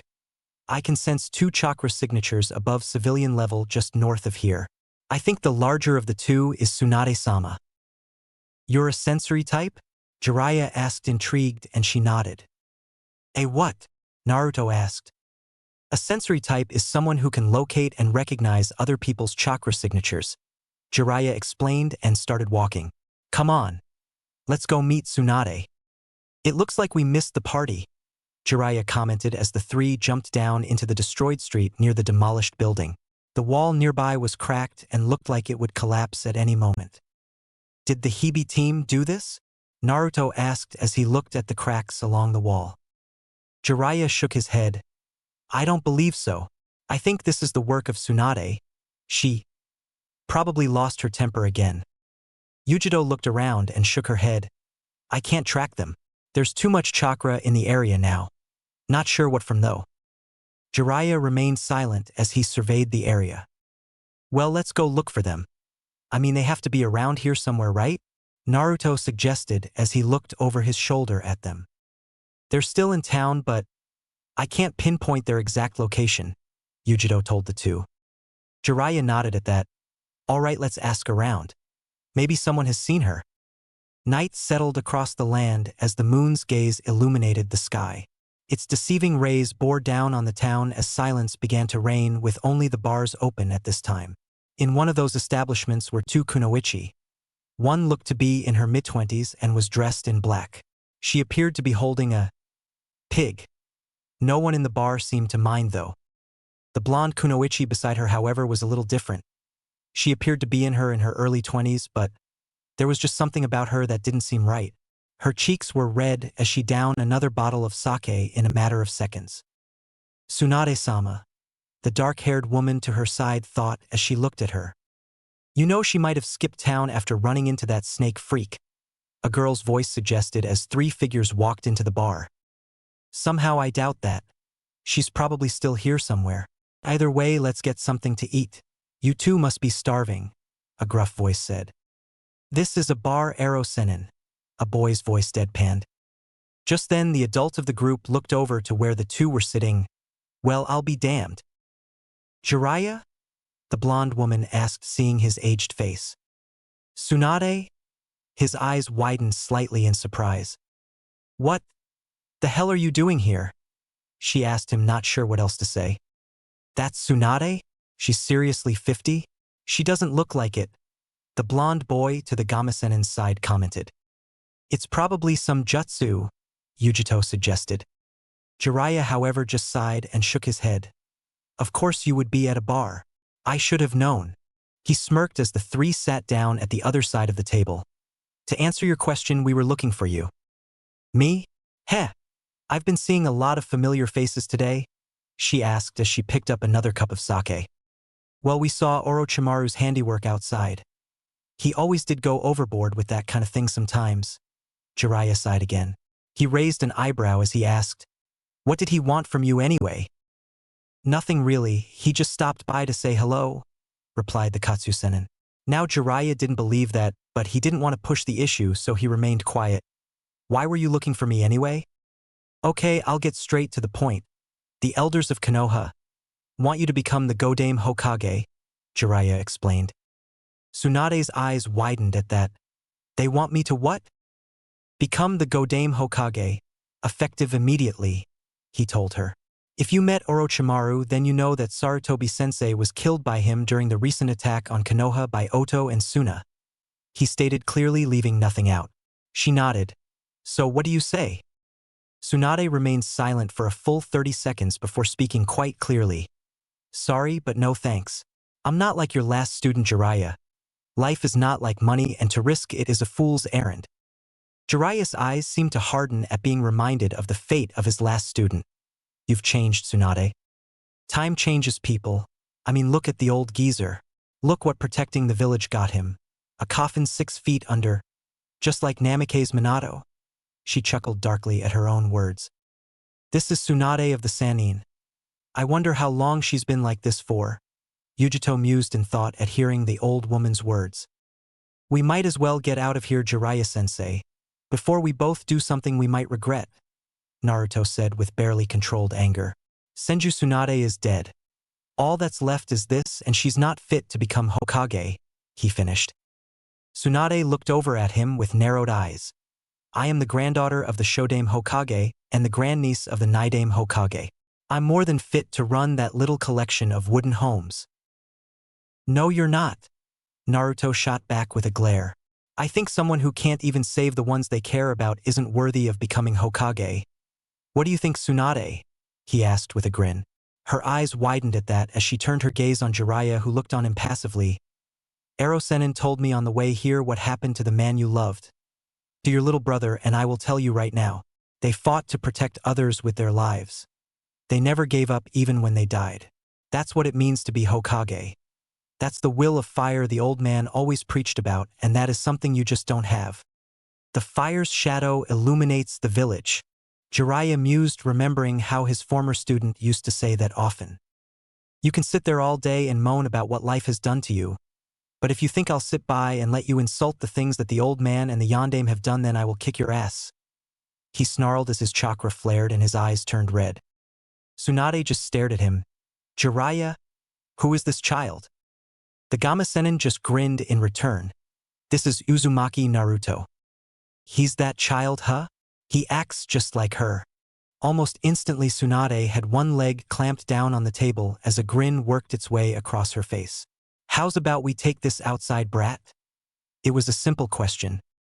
Fine by me, Naruto said back as he stood up from the table.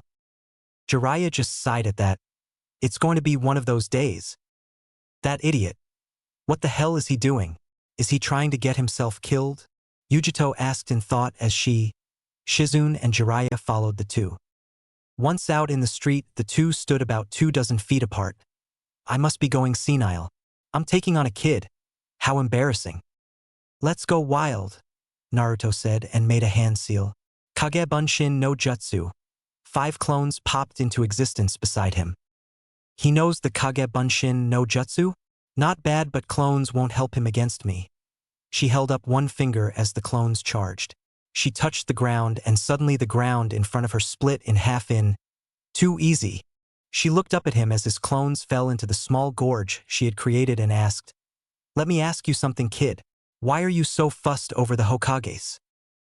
Naruto just grinned in return. Because it's my dream to become Hokage. Her eyes widened at that. I see. Rinnegan.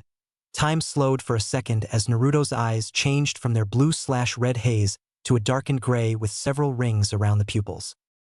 Tsunade's eyes widened further upon seeing what had happened to his eyes.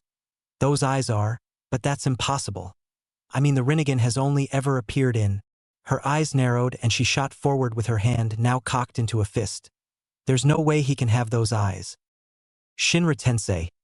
Those two simple words echoed throughout the street, and Tsunade suddenly found herself being blown back by an unseen force. This jutsu is, she thought as she hit the ground. She stood back up a moment later, however. It didn't have the same amount of power or pressure as hers did, but I never thought I would see those eyes again. But I have to wonder, why does he have blonde hair if he's an Uzumaki? I thought it was just a name, but if he has the Rinnegan, then I'm wrong. Come on, you old hag. If you can't even beat me, then how are you strong enough to be Hokage? Looks like I was right. You really aren't worthy of the title, Naruto said with a grin. He's intentionally trying to make me angry so that I make a mistake. He's definitely got her unpredictability down right, Tsunade thought, remembering a certain red-headed tomboy. I need to end this now. But to do that, I've got to catch her off guard. How? It's not like I can just piss her off like I do everyone else. Maybe that jutsu will help me here. Naruto thought with narrowed eyes as he brought both of his hands together at his side. Here goes nothing. He started channeling chakra to his hands and spinning it around as fast as he could. Come on.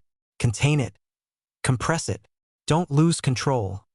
He continued thinking as he dashed forward. That's the... Tsunade thought as her eyes widened in surprise. She got over it quickly, however, and grabbed his wrist right before he landed the attack. That was too close. She smirked at him before slamming his jutsu into the ground at her feet. The Rinnegan, huh? She looked over at her former teammate and asked, was it you who taught him that jutsu? A bit cruel of you to teach him a jutsu he has no chance of mastering. Actually, I only started him on it 3 weeks ago and he's already reached the 3rd step. It took me months to reach it.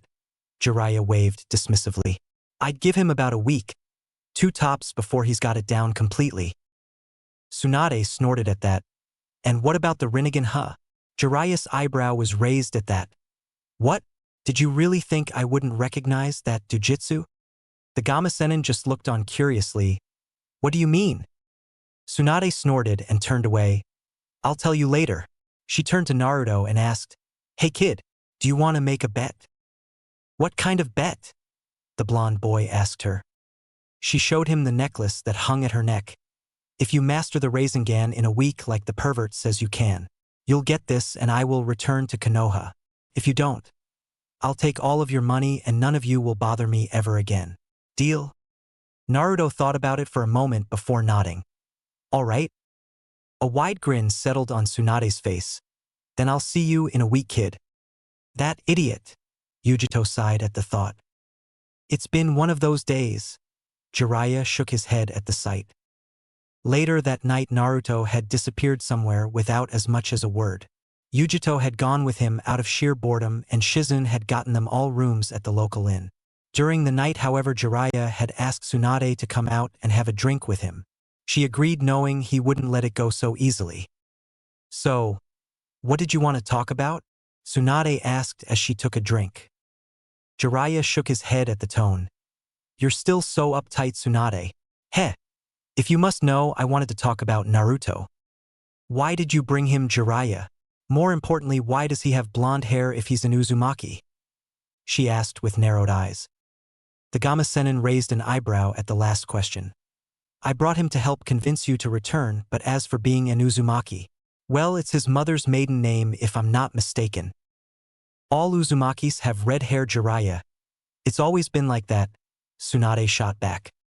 You don't know? That kid is Minato's brat. He gets his looks from his father. Jiraiya waved his hand dismissively. Tsunade shook her head at that. That explains the hair. I knew those two got together and that Kushina was pregnant, but I didn't know they had a kid. I have to ask. How did you know he had the Rinnegan? Jiraiya asked curiously. Tsunade just stared at the cup in her hand. Have you heard the tale of the Rikudo-senin? If you mean the fact that he was the first shinobi and was the man who discovered chakra, then yes, I've heard of him. Supposedly he's nothing but a myth, but since the Rinnegan is real, I guess he is too, Jiraiya replied. Tsunade snorted at him. Of course he was real. Even if he weren't, he is known to just about everyone in the elemental countries. That said, there is something which almost no one knows outside of a select few. Jiraiya raised an eyebrow at her. And what might that be? He had 2 sons. That caught Jiraiya by surprise. You're serious? He asked incredulously. She nodded in reply.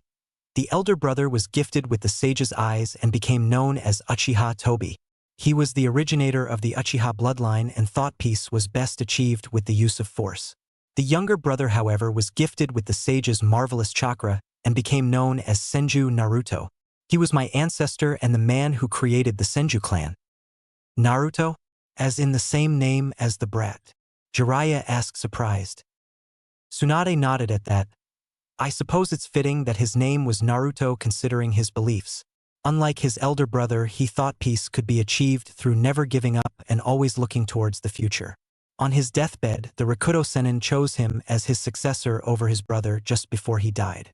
In doing so, Uchiha Tobi attacked his little brother out of jealousy and anger. This sparked the conflict between the Uchiha and Senju clans all the way through to the founding of Konoha. That's all well and good, Tsunade, but what does that have to do with Naruto and the Rinnegan? Jiraiya asked, losing patience. I'm getting to that, she shot back. During the clan wars before the shinobi villages were founded, a section of the Senju clan broke off from the main group and wanted to leave in search of a place to call home. They settled on a remote island just off of water country surrounded by hundreds of whirlpools, she explained. Whirlpool country, Jiraiya deduced. Tsunade nodded at that. It was relatively peaceful and out of the way. Soon after, though, a man named Senju Erashur awakened the Rinnegan, which came as a very large surprise to the group. When more of them started activating their own Rinnegans, Erashur founded a clan independent of the Senju, which he named after the country itself. Uzumaki? Jiraiya asked, catching on. Tsunade nodded again. Yes, after the clan wars had ended, the Rinnegan kept appearing in the Uzumaki clan, but not always. Sometimes it skipped a generation and other times it just disappeared. There was one family, though, that it kept appearing in throughout each generation. That family became the royal family of the Whirlpool country. Don't tell me, Arashi's family, right? Jiraiya took the seemingly wild guess. Yes. Uzumaki Erasure was said to have been a great man who unified the entire Whirlpool country and the small neighboring islands. When it was all said and done, his descendants kept on activating their own Rinnegans. Tsunade continued. All the way to the former queen of the Whirlpool country, Uzumaki Kushina, she finished. Jiraiya's eyes narrowed at that. Then Naruto really is the heir to throne. Tsunade snorted at that. He would be if there was a Whirlpool country still around. Jiraiya closed his eyes at that. Yes, I heard about that. The Kyuubi no Kitsune destroyed that entire country right before it attacked Fire Country. I never did find out how it got past Water and Lightning countries without anyone noticing though, Tsunade said darkly. Do you know if anyone survived? Jiraiya asked. Tsunade shook her head at that. No, but then again this the Kyuubi we're talking about. It said that a single swing of one of its 9 tails can cause a tsunami. I guess they were right. I didn't know Kushina had the Rinnegan. Neither she nor Minato ever told me, Jiraiya said as his eyes closed slightly. Yeah, well, the only reason I knew was because I was Kushina's doctor before she passed on. Tsunade shook her head at the last part. Well, Naruto had to get from somewhere. Nagato probably got it from the same place, but he didn't even know what it was until I told him about it. Like his parents didn't know, Jiraiya mused. Nagato? You mean one of those orphans you took care of back during the war? He nodded at her question. Some of the Uzumaki did settle down back on the mainland, Tsunade told him. You must be right about it slowly dying out in everyone but the royal family, Jiraiya said as he thought of his former red-haired student. I can only imagine what Orochimaru will do when he finds out you've met us, he mused. Tsunade eyed his for a moment before speaking again. I don't know what you're talking about. I don't know what he's offered you, Tsunade, to make you hesitate like this, but I don't care. I will tell you right now. If you betray Konoha and everything the Hokage stood for, I will kill you, Jiraiya told her completely serious. Tsunade just glanced at him for a second, but was unable to meet his gaze. I know. The rest of the time they spent drinking in silence, awaiting the battle they both knew was coming. Chapter 7. Spiraling Sphere. Fire Country. Forest. You're not going to do it. I told you I will master it. It's an A-rank jutsu designed by the Yondaime Hokage. You physically can't do it in a month. It just can't be done, idiot. Would you shut up and let me concentrate? Rinnegan. There was a resounding boom as he drilled his attack into a tree. It destabilized, however, and just left a spiral in its side. It's still not good enough. I told you, Yujito sighed. He shot her an annoyed look. Well, what the hell am I supposed to do then, huh? Hey, don't bite my head off. She raised her hands defensively. I'm just saying this is an A-rank jutsu. You can't expect it to be easy, she continued. Your jutsu is an S-rank one. That Kaizuki of yours is insane, he shot back. You're just jealous, she said with a grin. Whatever. He scoffed and started channeling chakra to his hand again. Rinnegan. He drove it into a nearby tree and yet again it lost containment. What is the problem exactly? She asked, getting rather annoyed now. His frustration was building as he answered. I already know how it works and the idea behind, but it takes an insane amount of concentration and control just to reach where I am now. I mean, to reach the next level would require more control than I have. It's like trying to look left and right at the same time. It just can't be done. That's it? That's what this is about? Yujito asked incredulously and he nodded. Instantly, a lightning clone appeared beside her. Rai Bunshin no Jutsu. If you want to look left and right at the same time, then why don't you use clones? Naruto's eyes widened as a grin spread across his face. Yujito, you're a genius. A week later, the two were just entering the room they were staying when they felt something wrong. Call it as gut feeling or whatever you want, but it was something in the air that day. Something's wrong, Yujito commented as she opened the door. Hello? We're back, she called out, but no one answered. Rinnegan. Naruto's eyes shifted to his jujitsu and he scanned the room. He instantly identified the figure that lay on the floor. It's Shizunen Aichan. Yujito was instantly at the unconscious woman's side. Who the hell did this to her? Naruto's eyes were scanning the room but found nothing. Whoever it was is long gone now. From what I can tell, she was hit by a blast of pure chakra in a concentrated stream not unlike those used by Konoha's Hyuga clan, only instead of a precision strike like what they do. This appears to have been done with brute force. I doubt she'll be ready for a fight anytime soon. Can you do anything? He asked as he leaned up against the wall and was peeking out of the window. It's nothing I can't fix, she replied as her hands glowed green. We have company, Naruto stated as he helped Jiraiya into the room through the window. Oh my god, Yujito gasped when she saw the state the man was in. He wasn't injured exactly, but he didn't look to be in any shape to fight at the moment. What happened? Tsunade, he gasped out as the girl tried to heal him. She slipped something into my drink last night and left me at the bar. Leave it to her to use an odorless drug to distort my chakra control. There's nothing I can do about this without any knowledge of the drug.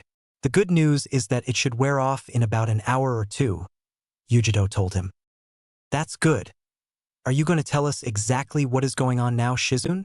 Jiraiya asked as he saw that the woman had regained consciousness. Shizune gulped and nodded. All right, I'll tell you everything. Fire country, plains. You're afraid of blood, aren't you? How about I show you some? I'm going to splatter as much of your blood as I can while keeping you alive, the Oto Jonin shouted as he dashed forward with a pair of kunai in hand. Tsunade struggled to stand.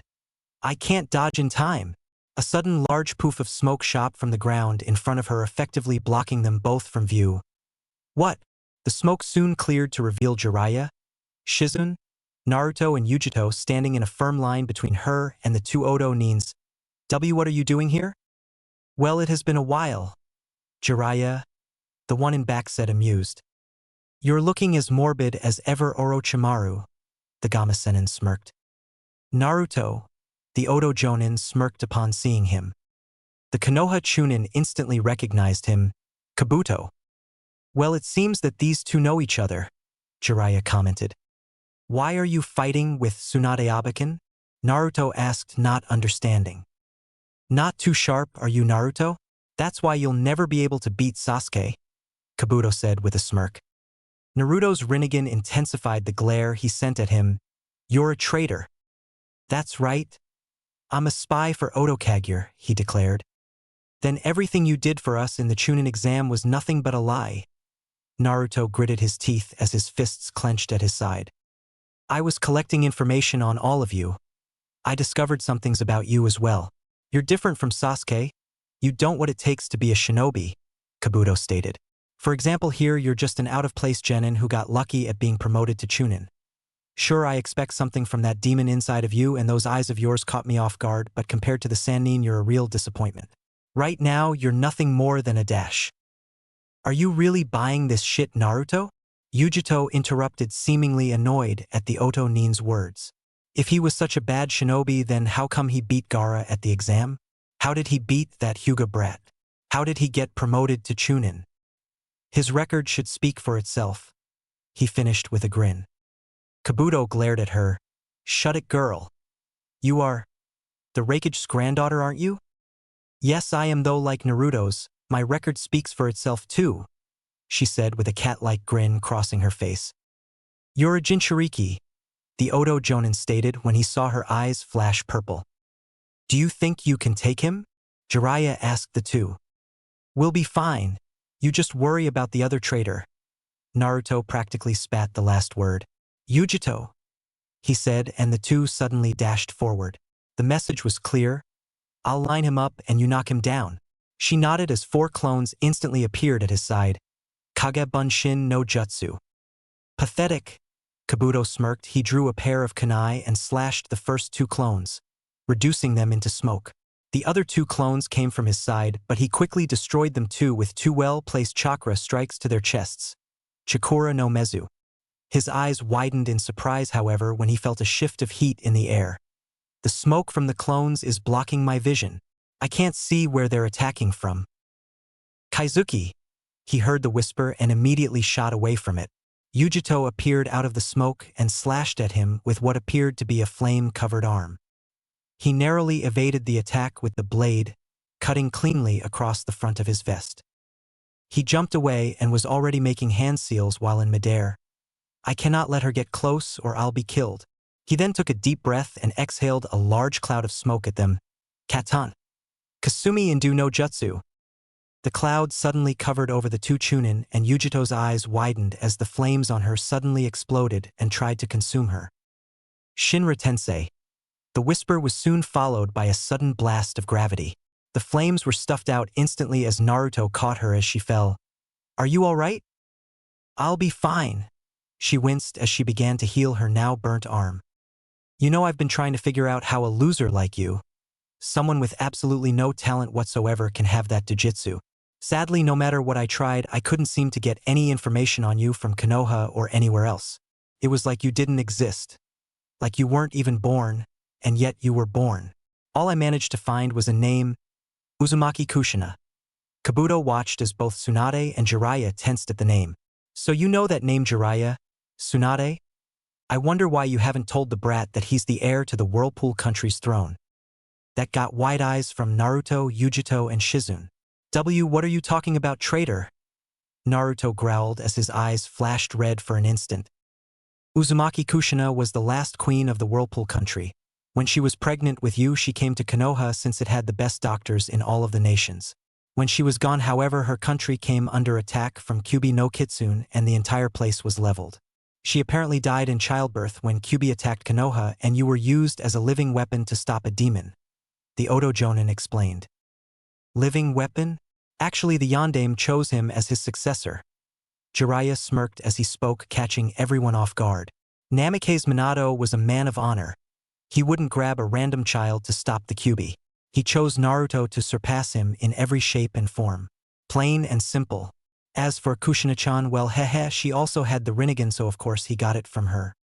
Everyone but Tsunade was alarmed at the last piece of information. You knew? Naruto asked him over his shoulder. That you were her kid? Yeah. It was pretty obvious since your personality is almost identical to hers, the Gama-senin stated. Though I didn't know you were royalty until Tsunade told me, he added. How would she know? Naruto asked, turning his gaze towards the blonde woman. I'll explain later, Tsunade told him as she struggled to stand. Right? Naruto nodded and turned back towards the two Oto Nins.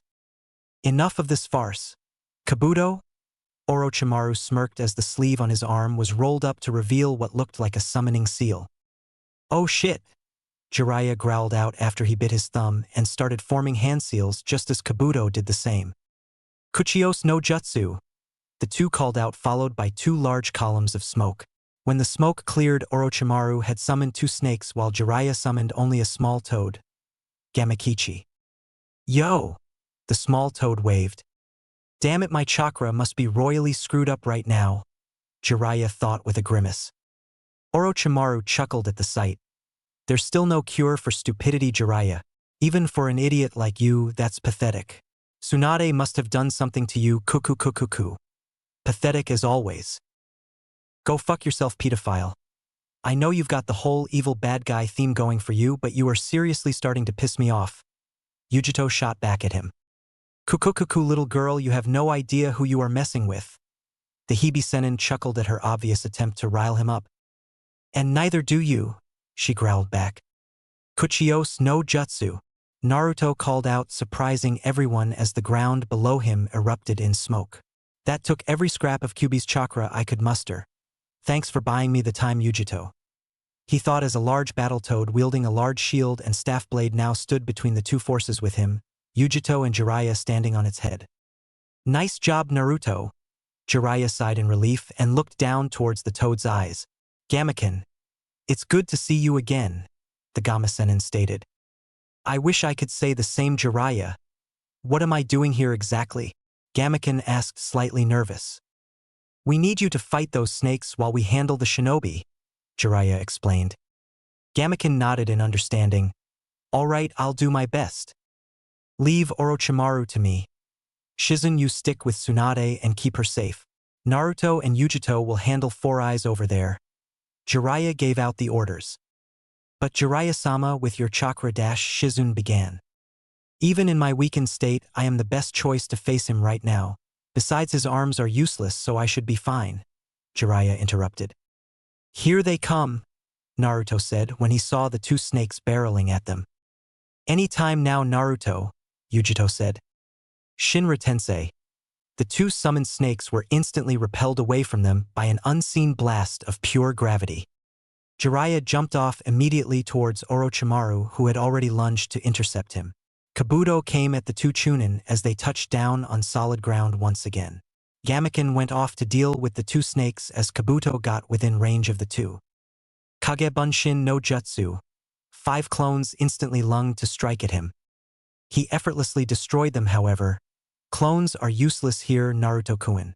Do you want to run away? You should know when to call it quits and save yourself. You talk too much, Naruto shouted back as his clones were slaughtered. The girl. Kabuto turned swiftly, knowing that the Kumonin was the greater threat, and prepared to dodge the jutsu he had seen before and was expecting. Raikyu! He was shocked, literally, when a ball of pure lightning slammed into his chest and blew him back into a nearby tree. Shinra Tensei. There was an audible crack as the tree gave way under the violent force of nature and Kabuto's bloodied body fell to the ground. Did we get him? Yujito asked as Naruto fell back to her side. Just then Kabuto stood up seemingly unharmed. No. He appeared to be healing at an accelerated rate. Does that answer your question? Naruto shot back as he stared at the Oto Jonin. A well-thought-out plan and trick, but nothing more than that. You can't defeat me, Naruto-kun. Just like you can't defeat Sasuke-kun. We will always be stronger than you, Kabuto said with a smirk. I'm going to kill you, traitor. Nice and slow, Naruto said with a glare. Naruto, Yujito thought as she shot him what would count as a worried glance. He wasn't acting like his normal self since the battle had started. He was talking like he was actually fighting to kill his opponents, and truthfully she believed he would do it too. Let's see about that, Naruto-kun, Kabuto said as a challenge as he pulled out a pair of scrolls. Fuin, Kai. Instantly the scrolls went up in smoke and 27 dead people were littered out on the ground. Say hello to the dead for me, Naruto-kun. Shuriken no Jutsu. As one, the group of dead bodies rose to their feet and turned towards the two Chunin. We could be in trouble here, Yujito growled as she took a step back. You monster! How dare you desecrate people's bodies like this? It is all in the pursuit of science, little girl. Surely you must understand that. Kabuto waved off the comment and took a step back. Kill them, he ordered. The army of 27 people shot forward towards the group at speeds that were inhuman. Just as they were about to get within range, Naruto looked down at the ground with his eyes closed. Damn it, we can't escape. Yujito gritted her teeth as her arm was ignited in fire once again. Naruto suddenly brought his hands up in front of him as the group were mere feet away now. 2 simple words whispered as the group were blown back at Kabuto's feet with enough force to send dust upwards. Shinra Tensei. A moment later Naruto collapsed forward and Yujito was forced to catch him. Hey idiot, are you alright? I'll be fine, he said with a grunt. I think I overdid it a little with the control there, but I had no choice, he explained. Hey, it's alright. It was reckless, but it's alright, she reassured him and helped him stand again. Do you think you can get him to stand still for me? I want to try something, he asked her. She nodded, unsure. Yeah, but it won't last very long. This guy seems to know a lot about the human body and could probably find a way around my attack in a matter of seconds. Do it, he told her. All right, but whatever you're planning better be good or we're both dead, she said and made a hand seal. Raibunshin no Jutsu. Almost instantly 7 lightning clones appeared at her side and charged forward with her. Shadow clones aren't going to work her, Kabuto thought with a grin and made to destroy them like he did to Naruto's clones. Chakura no Mezu, he said as his hands were engulfed in blue chakra. He cut straight through the clones, but was surprised when they produced electricity and delivered a massive shock to his nervous system. Damn it, I can't move. All right, Naruto, you're up, Yujito called out as she jumped out of the way. Hey Abakin, Naruto said over his shoulder, getting the woman's attention. Get ready to pay up on your bet. His hands settled into a familiar seal. Kage Bunshin no Jutsu. A single clone popped into existence beside him as he held out his hand towards the unmoving Kabuto. Bansho Tenin. The Otonin was surprised when he suddenly felt himself being pulled towards Naruto instead of away from him. I can't move, Kabuto thought in fright as he approached. There was a distinct whiz as air seemed to spin in Naruto's hand. It was chakra, actually. Completely chakra and nothing else. When he was within range, Naruto thrust out with the small ball of spinning chakra and slammed it dead center in Kabuto's midsection. He howled in pain from the impact before being blown back, spinning violently. He slammed into the nearby boulder with a monstrous explosion of power before it shattered under the strain. Rinnegan. Naruto whispered its name as he took a step back to take a look at his handiwork. Why, you did it!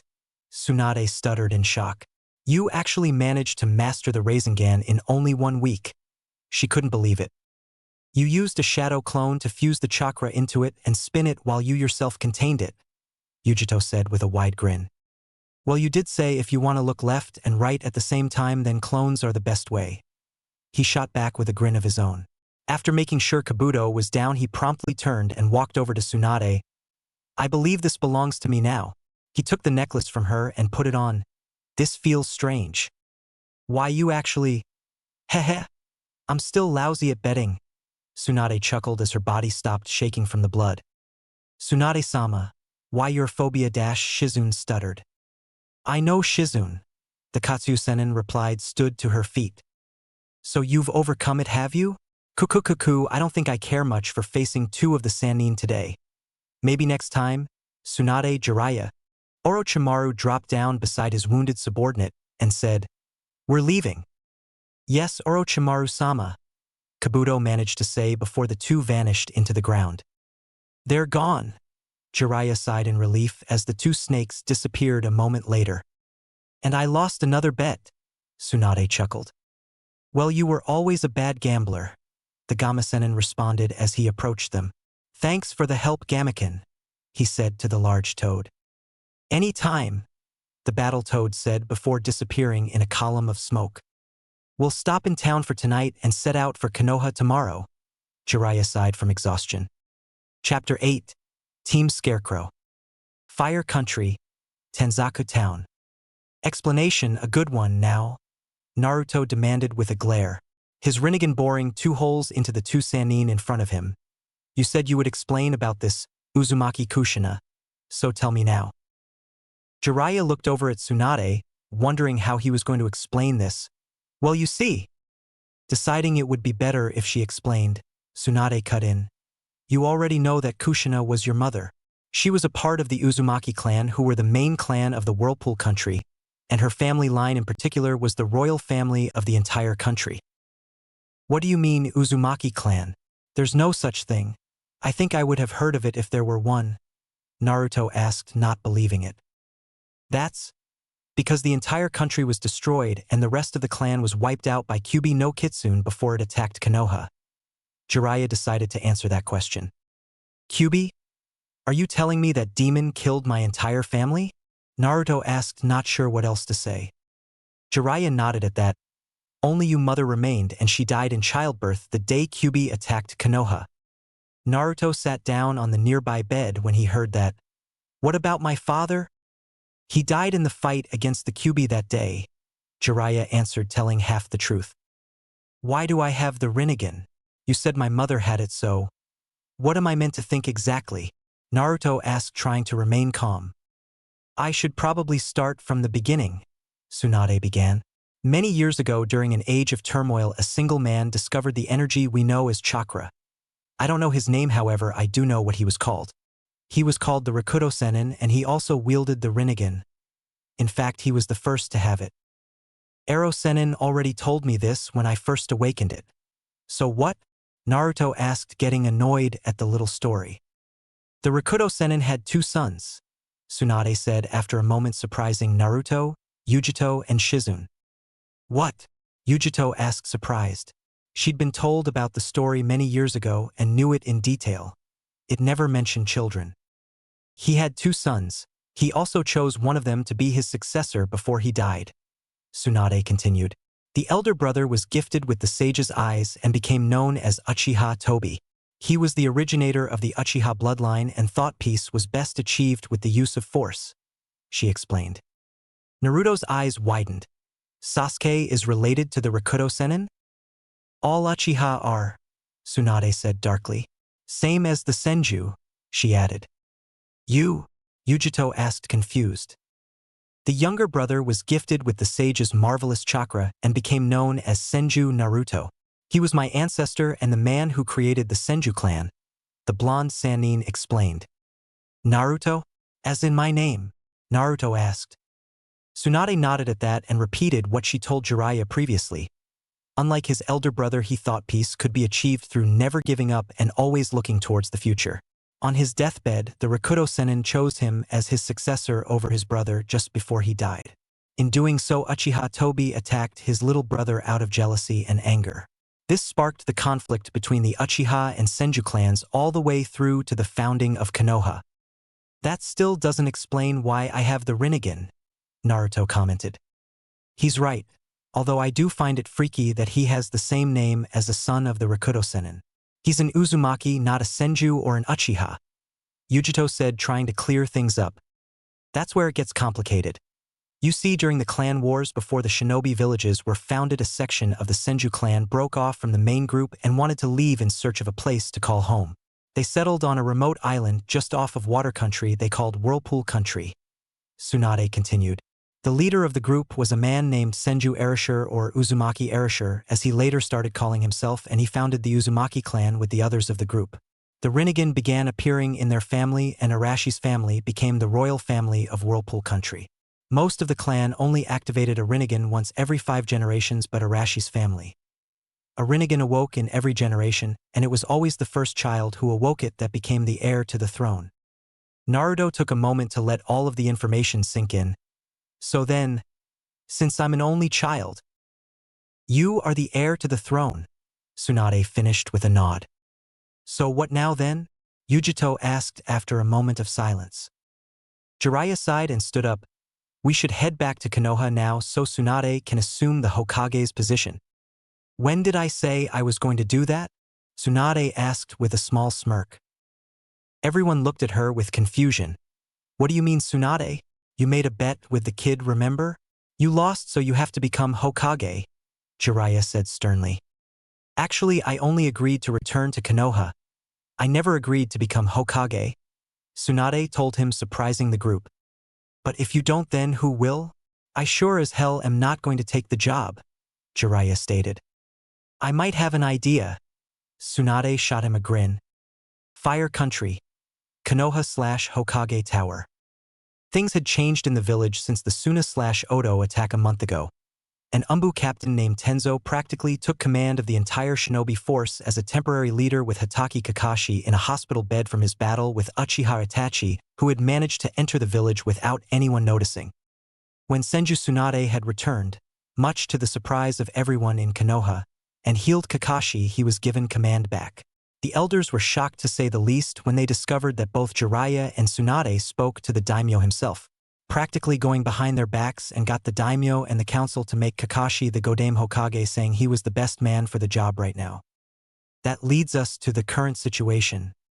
This is torture, Kakashi grumbled from behind the Hokage's desk as he scanned over the many sheets of paper on the table. Why did I accept this job again? He asked with a groan. Because Tsunade-sama and Jiraiya-sama said you were the best choice. His new assistant, Shizune answered as she brought in another stack of papers. I'm not sure if I should be insulted by the fact that they both turned it down or flattered that they have so much faith in me. The masked Hokage sighed and leaned back. How did you survive this torture, Minato-sensei? He asked in thought as his eyes settled on the vast amount of paperwork. Knock knock. Come in, he called and sat up. The door opened and his former students entered. You're late. We got lost on the road of life, Naruto shot back with a grin. The blonde Chunin had changed his attire some after he had returned to Konoha. He still wore a jumpsuit, but this one was covered in more black than orange and suited him a lot better than his previous cloths. Think his jumpsuit from part 2. His teammates had been surprised to see him wearing it, and when they asked, he said his last one was practically worn out from his last mission. Cute. Really cute, Kakashi sighed and waved them over. He looked over at Shizune and asked, Can you wait outside for a moment? This won't take long. She nodded and left a moment later. He turned back to the three and spoke. I assume you know why you're here? Sakura looked a little nervous as she spoke up. Not really, sensei? Kakashi sighed before continuing. As you know, I am the Godame Hokage. As such, I am no longer your sensei, so the team is being changed around a bit. Are we getting another Jonin sensei? Sakura asked, feeling her nervousness grow. Kakashi shook his head. Not exactly. He continued after a short pause. Between the attack last month and the need for Jonin to be stationed either here or at the border, I simply don't have anyone to spare right now. So what then? Naruto asked. Knock knock. Come in, Kakashi called and the door opened. Yujito entered a moment later, catching everyone's attention. Sakura looked at her nervously as she silently wondered what Akumo-nin was doing in Konoha. Sasuke sent her a curious, if a little annoyed look. Naruto, on the other hand, well, his eyes were narrowed and she could have sworn she saw his Rinnegan activate for a second. Ni Yujito, she introduced herself. You wanted to see me, Hokage-sama? She asked respectfully. Yes, I did, Kakashi said with one of his eye smiles. I have been told by Jiraiya-sama that you are the ambassador from Kumo, correct? He asked. Yujito nodded at that, paying no heed to the reactions of the two genin in the room. That is correct. Because you are a shinobi, a messenger from the Raikage requested that you be part of a joint village team, Kakashi continued. With Suna now an ally again, they have done the same with a young girl called Temari. I've assigned her to one of the other genin teams, he concluded. Where am I being assigned to? The Kumo Chunin asked. Team Kakashi, led by Uzumaki Naruto, the Hokage stated, surprising the group. Sasuke's fists instantly clenched as his face remained in its neutral state, even though he could feel a dull ache coming from the back of his neck. But Kakashi-sensei, Naruto Baka is Sakura began. A Konoha Chunin and is your superior Sakura. Kakashi cut her off. Like I said, I have no one else to spare, and besides Shikamaru is doing the same with Temari since Asuma is on the front lines right now. He finished. Who has command? Both Naruto and I have the same rank. Yujito asked as she took note that Naruto had gone unusually quiet. Since it is a Konoha team, Naruto has tactical command, but you are second in command. Like I said, Shikamaru is doing the same with Temari. They were both promoted to Chunin, but he has tactical command, Kakashi explained. After a moment of silence, he sighed. If there are no questions, I have a mission for you. What is it? Naruto asked, speaking for the first time since Yujito entered the room. It's an A-rank escort mission to Snow Country, Kakashi stated, surprising the four. We're spread pretty thin, so I'm assigning you to take care of this, he said as he handed them a sheet of paper along with what appeared to be a photo. Her name is Fujikaze Yuki.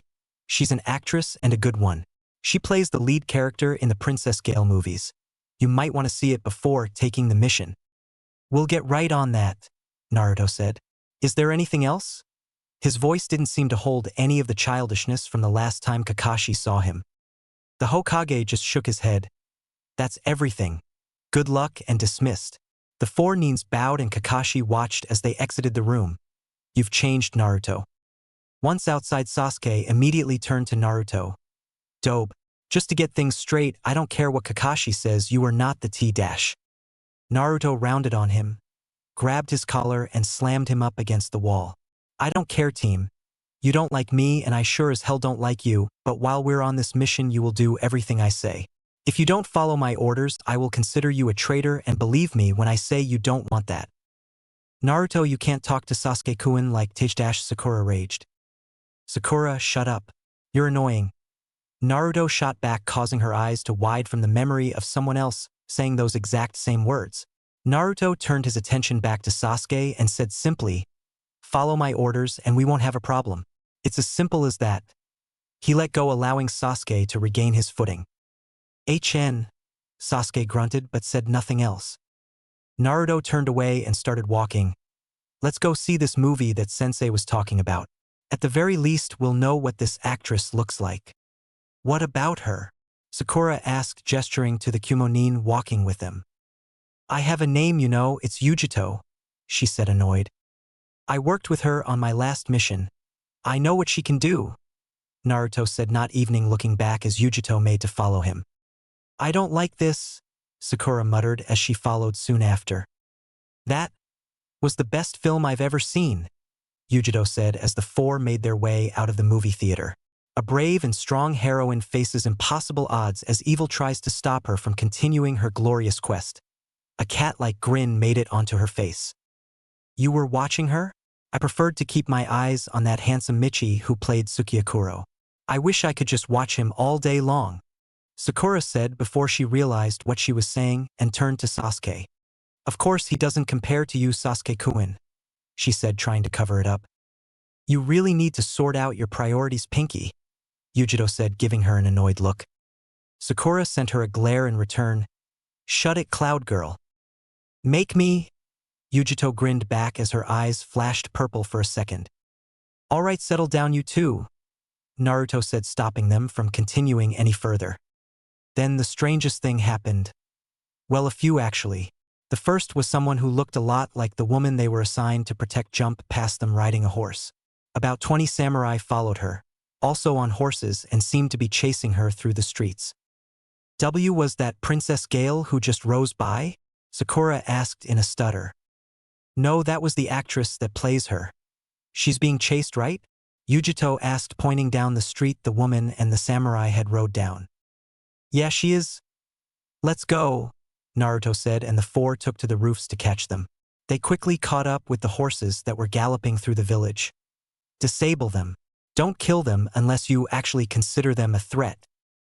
Got it, Yujito and Sakura said at the same time, while Sasuke just gave Achin. Once the horses reached an open area, the team dropped in front of them, surprising the riders. The only unmasked rider called out in surprise, "Who are you?" "We're the good guys." Naruto waved back and suddenly shot forward with the rest of the team. It didn't take long to restrain the collection of samurai. "What are you doing?" the leader asked as he was tied up. "We're supposed to protect Fujike's Yuki. You know, the woman you were chasing just a second ago.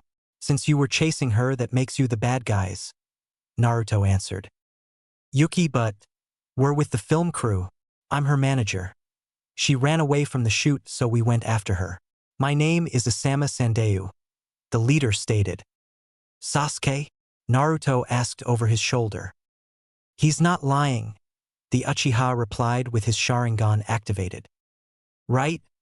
Naruto said and clicked his fingers, releasing the ropes that bound the samurai. "How about you explain to us exactly what is going on?" he asked. What about Yuki?" Sandeu asked. "She's probably long gone from here by now. We'll find her later," Naruto said, sending a knowing glance at Yujito, who nodded back. "Of course. Right this way," Sandeu and gestured down the street. "The next Princess Gale movie is the first one we're shooting abroad. And, I don't need to tell you all about our leading actress," the assistant director sighed. I am sorry," Sandeu apologized, knowing why she had run away. "I have to say, these ninja you hired, Sandeu, are really something else. They took down those stuntmen turned bodyguards we hired like they were nothing, and those are some pretty big guys," said Director Makino. "Thanks. I think," Yujito said, unsure if she should take it as a compliment or an insult. "Anyway, we're planning on filming the movie's big climatic ending in Snow Country, so that's why we're going there. Sandeu here recommended it since, according to him, the Rainbow Glacier in Snow Country is said to turn into 7 different colors during the spring," the assistant director explained. "That's nothing but a legend." Yujito shook her head at that. "There is no spring in Snow Country.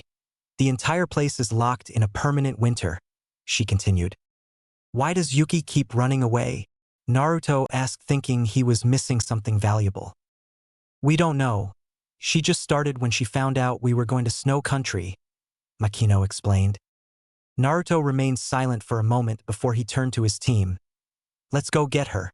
The sooner we find her, the sooner we can finish this mission." "Yujito. She's in a bar on the other side of town," the Kumo-nin answered. "How do you know?" Sakura asked, shooting her a confused look. "I'm a sensory type. I can sense specific chakra signatures over large distances," Yujito explained, a little annoyed. "Let's go then," Naruto said, and they were off. Chapter 9: Battle in the Snow. Fire Country, Tenzaku Town. Are you sure this is the place? Naruto asked as the team arrived with Sandeu right behind them. Yujito nodded. She's definitely inside. Alright, I'll go in first, try and talk to her. If that doesn't work well, I'll just let you handle it, Yujito, he said to her, and she nodded in understanding. Good luck, Yujito said as he entered the establishment. He found Yuki sitting at the darkened counter and approached her carefully. Excuse me, he said as he narrowly passed a man wearing a hat which covered his eyes, putting himself between the actress and the man.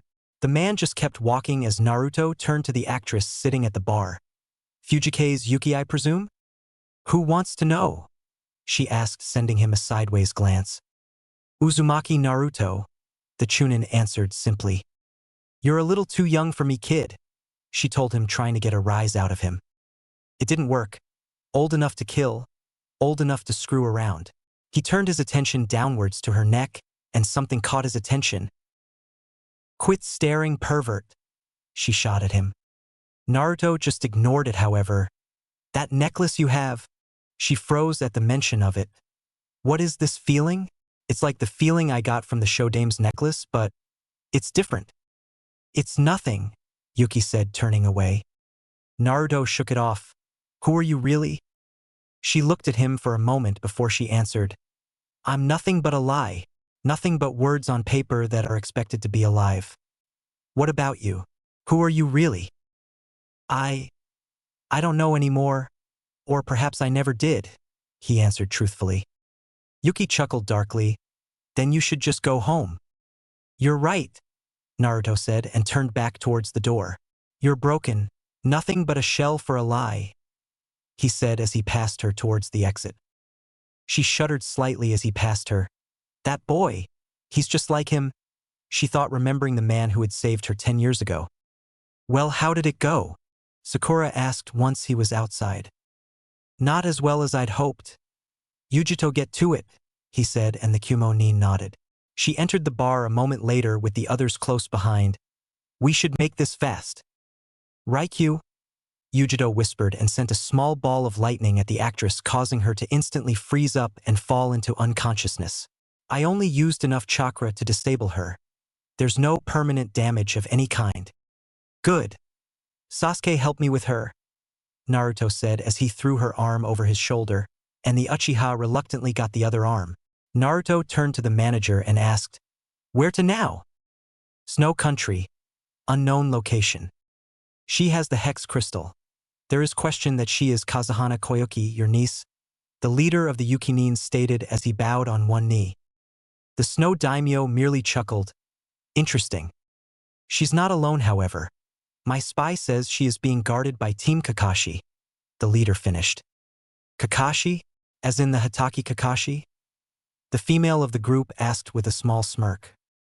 It would appear he has personally trained her escort, though he does not appear to be a member of the team, the leader replied with a nod. I heard he became the Hokage, the last man mused. Even without Kakashi, the team is extremely dangerous on their own, the leader continued. The leader of the group is Uzumaki Naruto, the holder of Rinnegan. Uzumaki. That's a name I haven't heard in a while, the daimyo said. I thought they all perished at the fall of the Whirlpool country. He's probably that woman's brat, he mused. So the Prince of Whirlpool, huh? Sounds like fun, the female said as a grin spread across her face. His teammates are nothing to joke about either. The heir to the Uchiha clan, Uchiha Sasuke, is on the team as well. Then there's the Raikage's granddaughter, who appears to be acting as an ambassador to Konoha now, the leader stated clearly. The Snow Daimyo chuckled at that. In the end, it will be a clash of fate. Snow Country. Film ship/ocean. I know this is a mission and Hokage-sama picked us for the job, but I really can't stand that woman, Yujito said, annoyed. She may be a good actress, but her people skills could use some work. It's not so bad, Yujito. It could always be worse. Naruto shrugged and leaned back on the railing of the ship. Our mission is to protect her. We have to do it even if we don't like it. I don't think guarding a pampered actress will be that difficult, Sasuke said, looking over the railing at the seaboard. Naruto just shook his head at that. We thought the same about that old drunk Tazuna on our mission to Wave Country. If you remember, we had to fight Momochi Zabuza, the demon of the mist, and his apprentice. That was different, Sasuke grunted. Maybe, but I don't think that Sandeu guy is telling us everything, Naruto said as he looked over at the way everyone was about to start filming. Everyone be on your guard just in case. Something is definitely wrong here, he said as he remembered the feeling he got from the actress's necklace. Snow Country Iceberg. What the hell is this? Yujito asked upon seeing the massive cluster of ice and snow which had created a floating island in the middle of the sea. That is an iceberg, Naruto said simply. Everyone, we're shooting the next scene here. Get ready, the assistant director shouted to the film crew. Okay, scene 36. Cut 22. They started shooting a moment later. It was cut short, however, when the mountain behind where the villain character exploded, blowing ice down the side and leaving a large hole in the side of it. Air. Is that a part of the movie? Sakura asked nervously. I don't think so, Naruto said as he jumped in front of the film crew, or more specifically Yuki. Rinnegan. His eyes shifted slightly as his Dojutsu activated as Yujito and Sasuke came up at his side flanking Yuki, while Sakura hung back. Hey, what are you all doing? The assistant director shouted at them. Everyone get back to the ship, Naruto shouted over his shoulder. On top of the cliff, a single figure rose from the ground. It appears you're as good as they say, Uzumaki Naruto, he spoke. Who the hell are you? Naruto asked him with narrowed eyes. Roga Nadar, it's a pleasure to meet you, Prince of Whirlpool, the Yuki Nin said with a smirk. Prince? Sakura asked, not understanding. I'll explain later, Naruto said over his shoulder, though he didn't take his eyes off of the man. Naruto on the left. Yujito called out, and Naruto turned to spot another Yuki Nin standing on the nearby pillar of ice, though it was a girl this time. Greetings, Princess Koyuki. I do hope you're still carrying around the hex crystal, the girl said with a smirk. The entire group were surprised by the declaration and cast a look at the unmoving form of Fujike's Yuki. What does that mean? Yujito asked, uncertain. It doesn't matter right now, remember the mission? Naruto said, getting everyone back to attention. One more on the right, Sasuke said upon seeing another Yuki Nin emerge from the ground further downside of the mountain, though this one was male. Impressive, Uchiha, but it's still not good enough, the newcomer said clearly. Yujito, you take the guy on the right, Sasuke take the girl, and Sakura you cover Yuki or whoever she is, Naruto ordered. Fubuki, Mizore, you take care of the princess while I deal with him, Nadar said and jumped down with Fubuki following a moment later. Raikyu, Yujito called out as she jumped clear of the group and threw the lightning ball at the approach Mizore, who appeared to be riding a snowboard. Out of my way, little girl, the Yuki Nin shouted as the ball of lightning seemed to hit an invisible wall just before impact and was nullified. That's, Yujito thought as she dodged to the side to avoid the incoming attack. Mizore slid right past her and turned to face her once more. That's definitely chakra armor, but I've never heard of it being this advanced before. Katan. Hozenka no Jutsu, Sasuke called out as he expelled 7 small blazing fireballs at the pink-haired Yuki Nin. Fubuki dodged most of them, but the ones that hit just seemed to splash along some kind of invisible barrier. What is that? Is that the best you've got? Fubuki chuckled and backflipped away from him while she quickly made several hand seals. Hyro no Jutsu, she whispered as she touched back down. The ground in front of her expanded in the form of ice towards where Sasuke stood. I'm going to freeze your balls off, kid. Sasuke grimaced and jumped away only to be caught by the ice. His body suddenly changed into a fire lamp with an explosive tag connected to it. The tag exploded, sending ice shards scattering across the battlefield. Sasuke suddenly emerged from the ground below Fubuki, and she turned to face him only for her eyes to wide upon seeing his attack. Chidori, the Uchiha called out as he struck with the technique only for that damn barrier she had to hold it back. She knocked him away and took to the skies on a pair of robotic wings. I fractured her armor, but nothing short of another Chidori is going to be enough to break through it. Shinra Tensei. The top of the mountain exploded as a result of the sudden of a massive blast of concentrated gravity. Nadar landed on the edge of the main slope and smirked. Naruto stood atop one of the neighboring snow pillars. This guy is as strong as Kabuto, maybe stronger. If you keep that up, you're going to bring the whole mountain down on us, you know? The Yuki leader smiled knowingly. Guys, they're using chakra armor. Ninjutsu and genjutsu are useless against them as long as they're wearing those things. Yujito shouted out the rest of the team. We know, Naruto shouted back as Nadar made a hand seal. Hayatan, Haryu Moko, the Yuki leader said with a smirk, and suddenly the mountainside came alive as a half-dragon half-tiger formed from the gathered ice. Shinra Tensei, Naruto whispered, and the barreling ice beasts shattered. He looked up at where the Yuki leader stood grinning. Damn this guy. There's no openings at all. Give up, kid. You can't beat me, Nadar spoke confidently. In response, Naruto raised his hand towards him and whispered two simple words. Bansho Tenin. Nadar was surprised when he felt his body being pulled towards Naruto, who had already cocked his other fist back. You're an ass. You know that, he yelled as he landed the monstrous punch to the Yuki leader's face.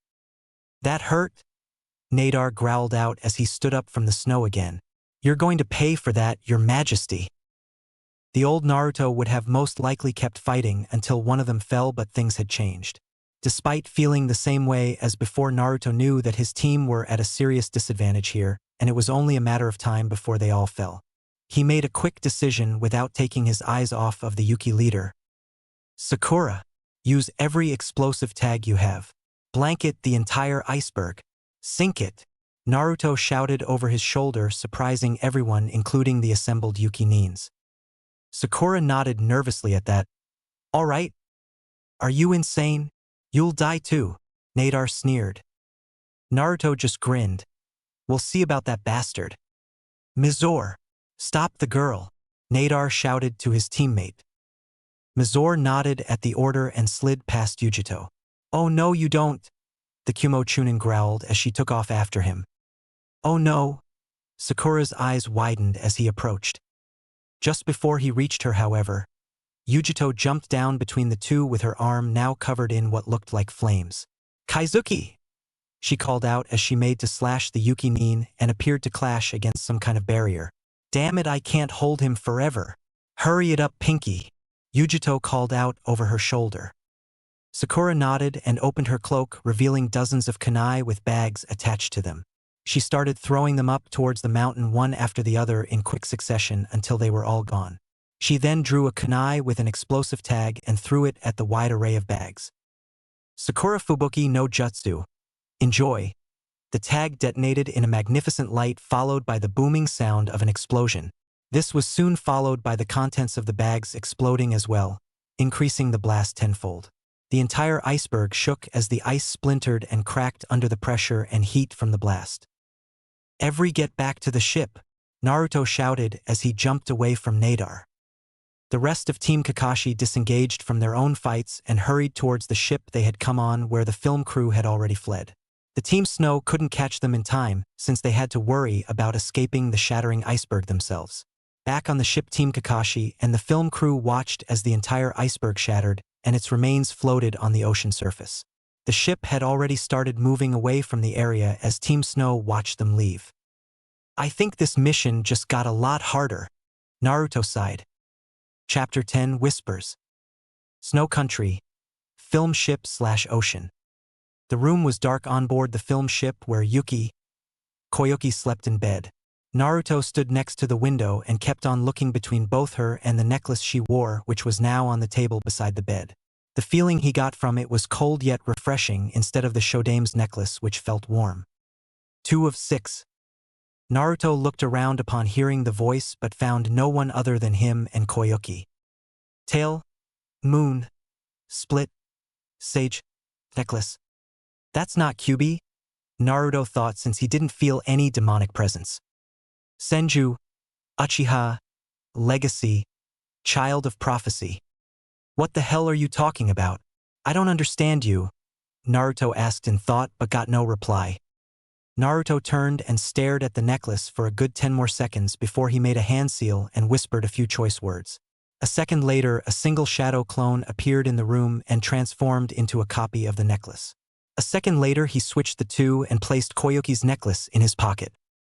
Greetings, Princess Koyuki. I do hope you're still carrying around the hex crystal.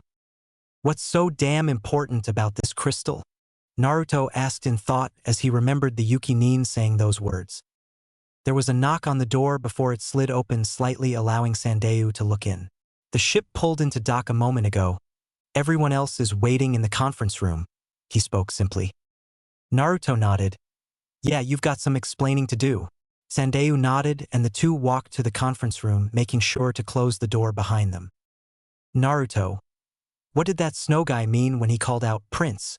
Why would he call you that? Sakura asked, though it sounded more like a demand. Yujito shot her an annoyed look. Why do you think Pinky? It's because he's the heir to the Whirlpool country's throne and the only child of Uzumaki Kushina. Naruto sighed. It's true. Why didn't you tell us? Sakura asked in surprise and almost a little hurt.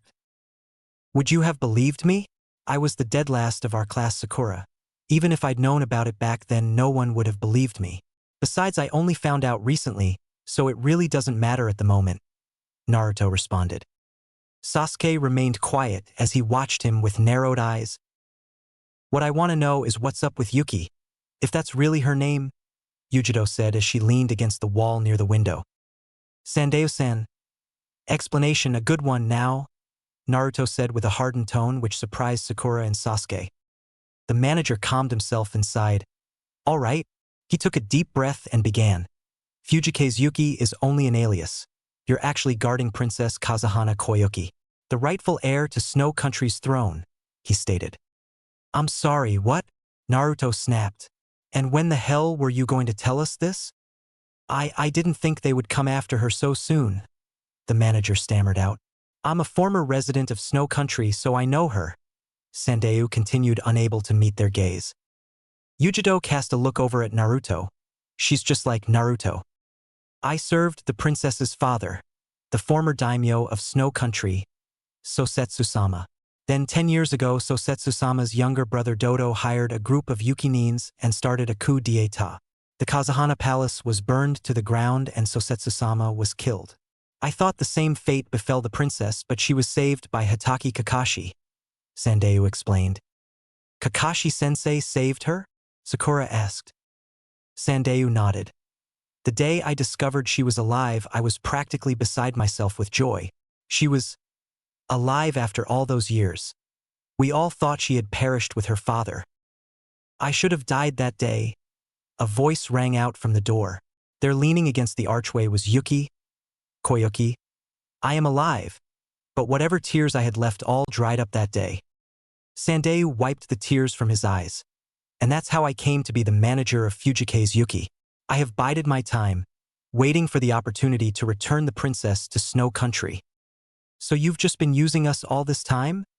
Asked the assistant to his side. I'm terribly sorry for deceiving you all, but it was for Snow Country's people, Sandayu said as he stood and moved in front of the Snow Princess. He dropped to his hands and knees, pleading with her. Please, princess, I beg of you, confront Dodo and assume your place as the leader of our home.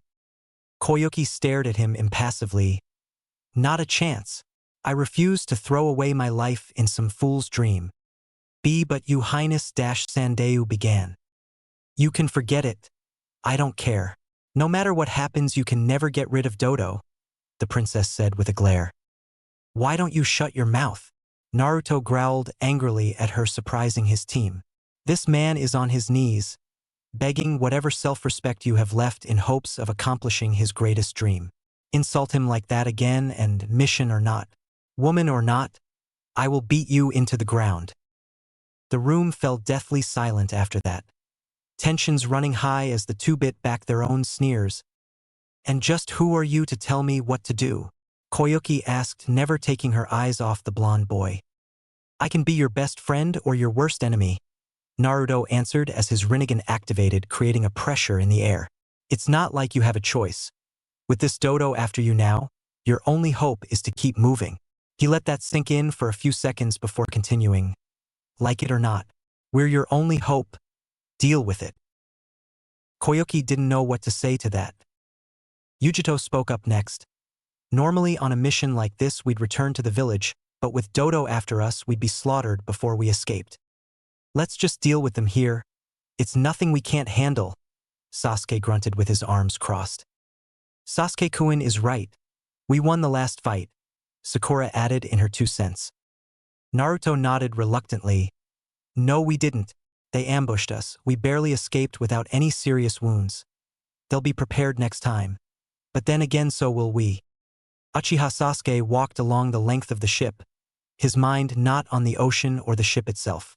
Instead it was on his team, his second family. He cared for them, for the bonds between them, but something was missing. Something that was important. His goal. Why are you still so weak? Is it because you don't have enough hatred? Uchiha Itachi. The man who murdered everyone he cared about, the man who slaughtered his entire clan, the man who was once his brother. He had been on Sasuke's mind since their encounter a month ago. He had thought that Itachi had returned to finish him like he did the rest of the Uchiha clan. Instead, he not only all but ignored Sasuke's presence. His reason for returning was to capture his teammate Naruto. It was ludicrous. It went against everything he stood for. He hated it. The dobe was Itachi's target. He didn't even bother taking Sasuke seriously. At first, he didn't really pay much attention to the orange-clad idiot, but the Chunin exams, between now and their time in the academy, it was unnatural progress. At first, he thought it was the Rinnegan that was giving him power, but that didn't account for their mission to Wave Country. The dobe had beaten the guy who had defeated him and was still conscious. He didn't have the Rinnegan back then, so how did he not only survive but win against his opponent? Why was Itachi interested in him to begin with? Just who was Uzumaki Naruto? Judging by the conversation earlier, Naruto was the prince of the Whirlpool Country. He'd never heard of it before. It was strange, especially considering the blonde's bloodline. Naruto had the Rinnegan, so naturally his clan had it also, right? Surely if there were a clan of Rinnegan users, someone would have noticed, right? If there were such a clan, then why hadn't he heard anything about them? Questions plagued Sasuke's mind, but he couldn't seem to find any answers. There was also Yujito to consider. He'd never cared much for feelings, physical or otherwise, preferring to retain his seemingly cold appearance. The ambassador from Kumo seemed to embody what he'd always thought kunoichi were supposed to be like. She was strong, didn't need protecting, and was capable to defending herself. Given time, she would be a force to be reckoned with, especially considering she was the granddaughter of the current Raikage. Though for some reason, which he found frustrating, he couldn't seem to copy any of her jutsus with his Sharingan. Dobe, I will find out your secrets. Yours and that girl's too, Sasuke thought as he stared out at the sea, completely oblivious to the cold.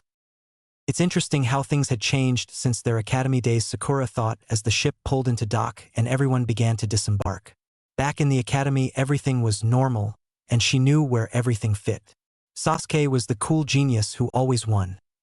Naruto was the dead last who always asked her out and she always hit. She was the most popular girl in school and wanted to get to know Sasuke better. Things changed when she joined Team 7. Kakashi taught her a very important lesson. Look underneath the underneath. In other words, don't take anything at face value. Kakashi had lain out Sasuke like he was an old rug. Naruto had not only mastered the ability to create clones, but also managed to make them solid. Where Sasuke was beaten badly by Kakashi, Naruto had come up with a plan in the middle of the test and, though it was useless, managed to surprise the scarecrow-like man. Then the mission to Wave Country. She would never forget it. How Sasuke easily dispatched 2 Chunin Nukanins like they were nothing. The look on Naruto's face, and his vow. It was unbelievable and yet terrifying at the same time. Then they were attacked by Momochi Zabuza, the demon of the mist. He was able to catch Kakashi off guard, though that was only because he had to protect his students while fighting.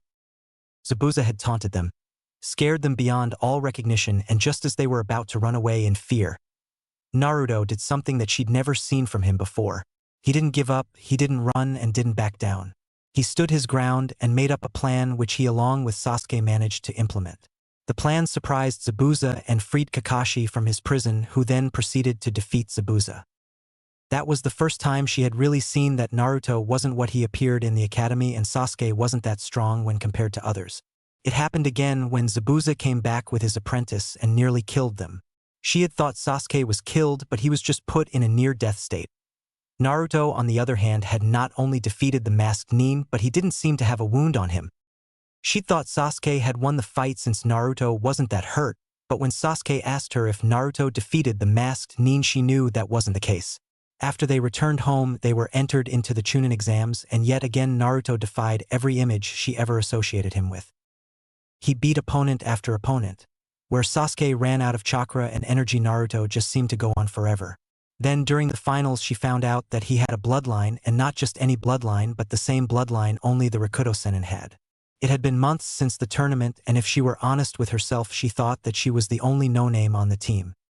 Then there was Yujito. Sakura didn't care much for her. In her opinion, the blonde-haired girl was a cross between Ino and Temari. She was annoying, stuck up, and she was sure the girl wanted her Sasuke-kun. I mean, why else would she have joined Team Kakashi? Surely it had nothing to do with Naruto. Okay, he had improved greatly, but he was still an idiot. Not that it mattered.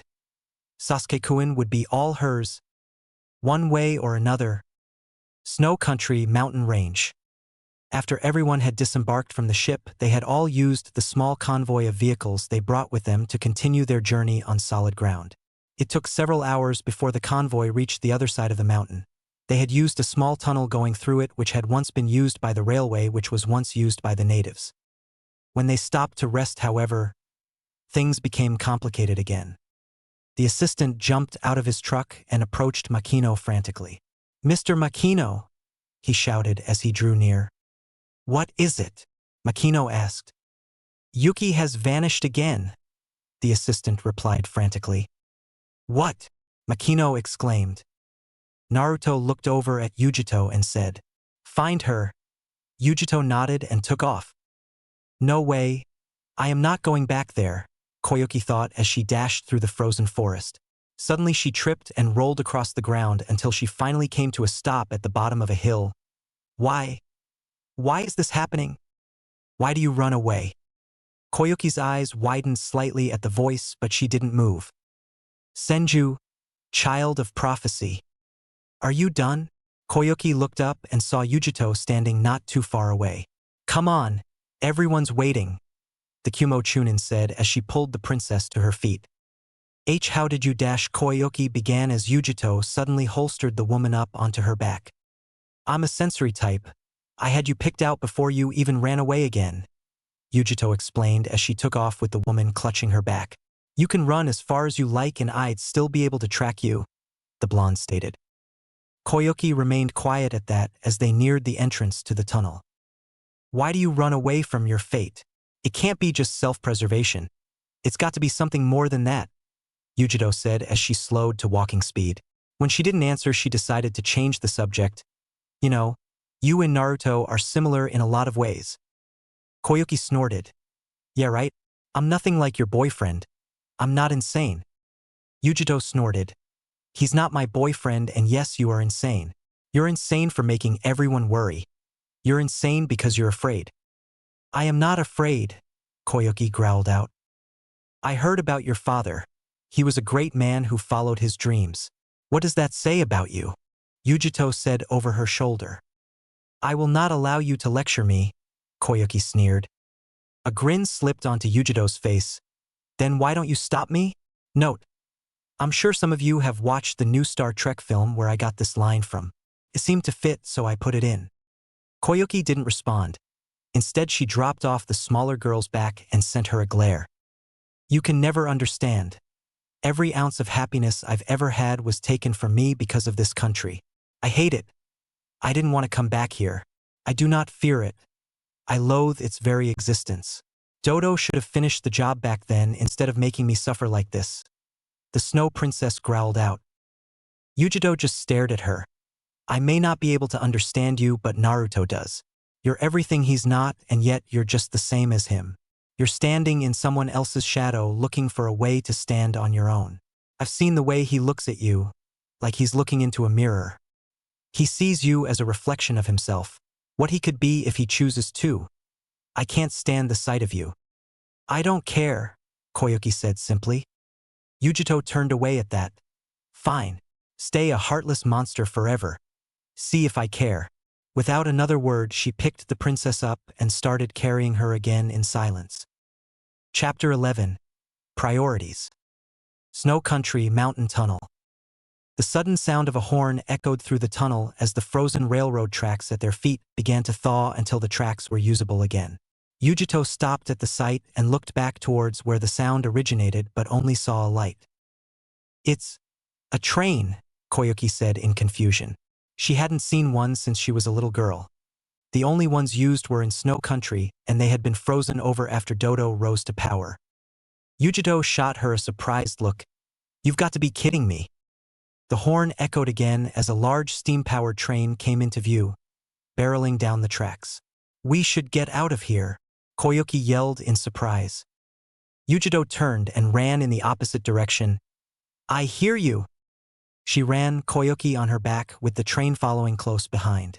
Her feet were pumped with chakra to increase her speed, her muscles shifting every time her feet touched the ground. Despite her efforts, however, the train slowly gained on them. It was then that they saw the end of the tunnel. Yujito didn't stop even as they jumped out of the tunnel and rolled across the snow-covered ground. The train screamed past but slowed to a stop along the cliff. Koyuki shook her head to get rid of the dizziness clouding her vision and saw that the convoy wasn't there. However, stand atop the platform on the train was her uncle, Dodo, the man who ordered her father's death. She didn't know what to say. "It's been a long time, Koyuki," the snow daimyo said into the mic he held with a smirk on his face. "Dodo." Fear consumed Koyuki for that single moment. "It's been 10 years. Come now. Don't be shy. Let's get a look at that face," Dodo said with that same damn smirk. Yujito stood up in front of the princess, causing Dodo to narrow his eyes. "Hey pedophile, it's against the law to hit on your niece, you bastard."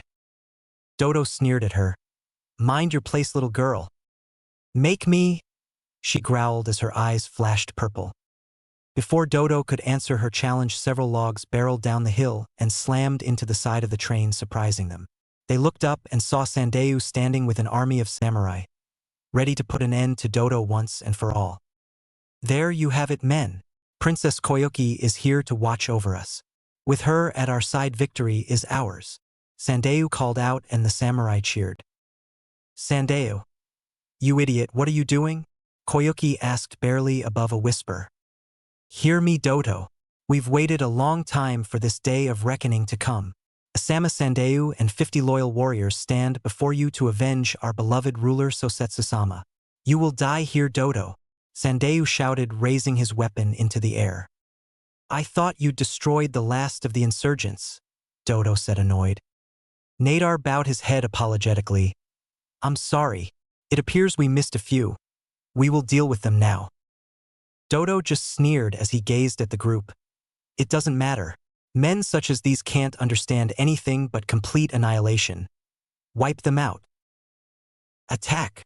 Sandeu called out, and the group dashed down the hill with their weapons raised. The side of the train opened, however, to reveal dozens of tubes along the carriage. A nameless Yukinin stood at the controls. He turned the gears, and suddenly dozens of kunai shot out from the tubes, creating a wall of flying kunai. The samurai stopped dead in their tracks as their eyes widened at the approaching swarm of death. "Shinra Tensei!" The ground cracked as the kunai were suddenly hurled to the side like toys. Naruto stood next to Sandeu, his arm raised towards the train and his eyes glowed with a dull gray. "Katan! Gukakyu no Jutsu!" Sasuke exhaled a large fireball from the side, which slammed into the side of the train, a section of it to explode in a column of fire. Dodo clutched the rail as the train shuddered from the impact. "Get us out of here!" he barked, and the train started moving again. The moment it was on the bridge a bit further down the track, Sakura detonated 2 of her explosive notes.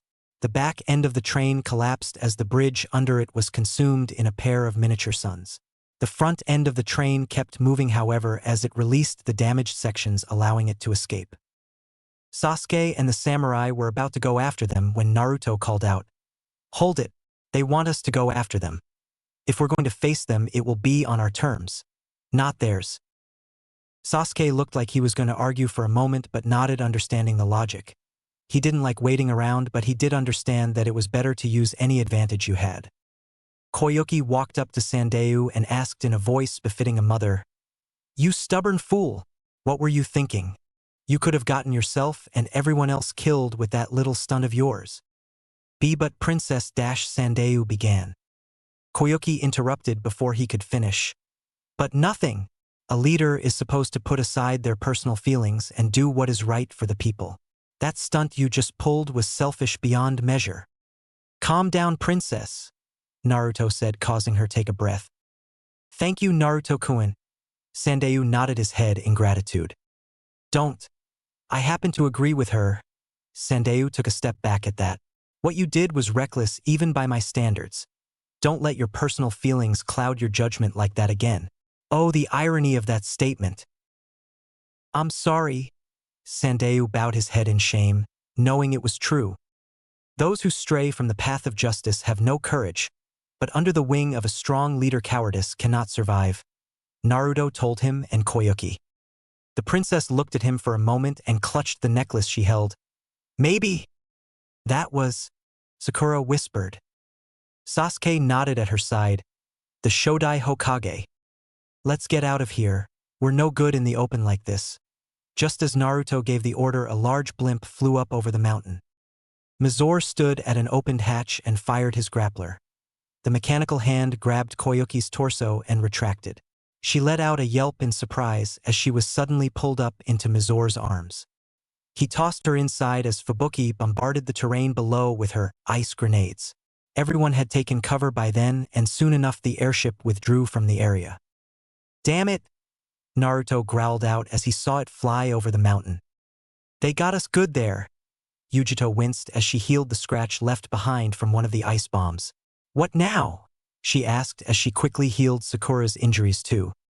Rescue mission, Naruto said simply. I think it's about time we give a little of what we've been taking. And how do we do that? Asked the Kumo Chunin. Naruto just grinned. The best defense is a good offense. Koyuki sat in a rather comfortable seat aboard the airship as it flew over the various mountains in the area. Its destination was the former ground of the Kazahana Palace, the site of her former home. She was nervous. She was scared.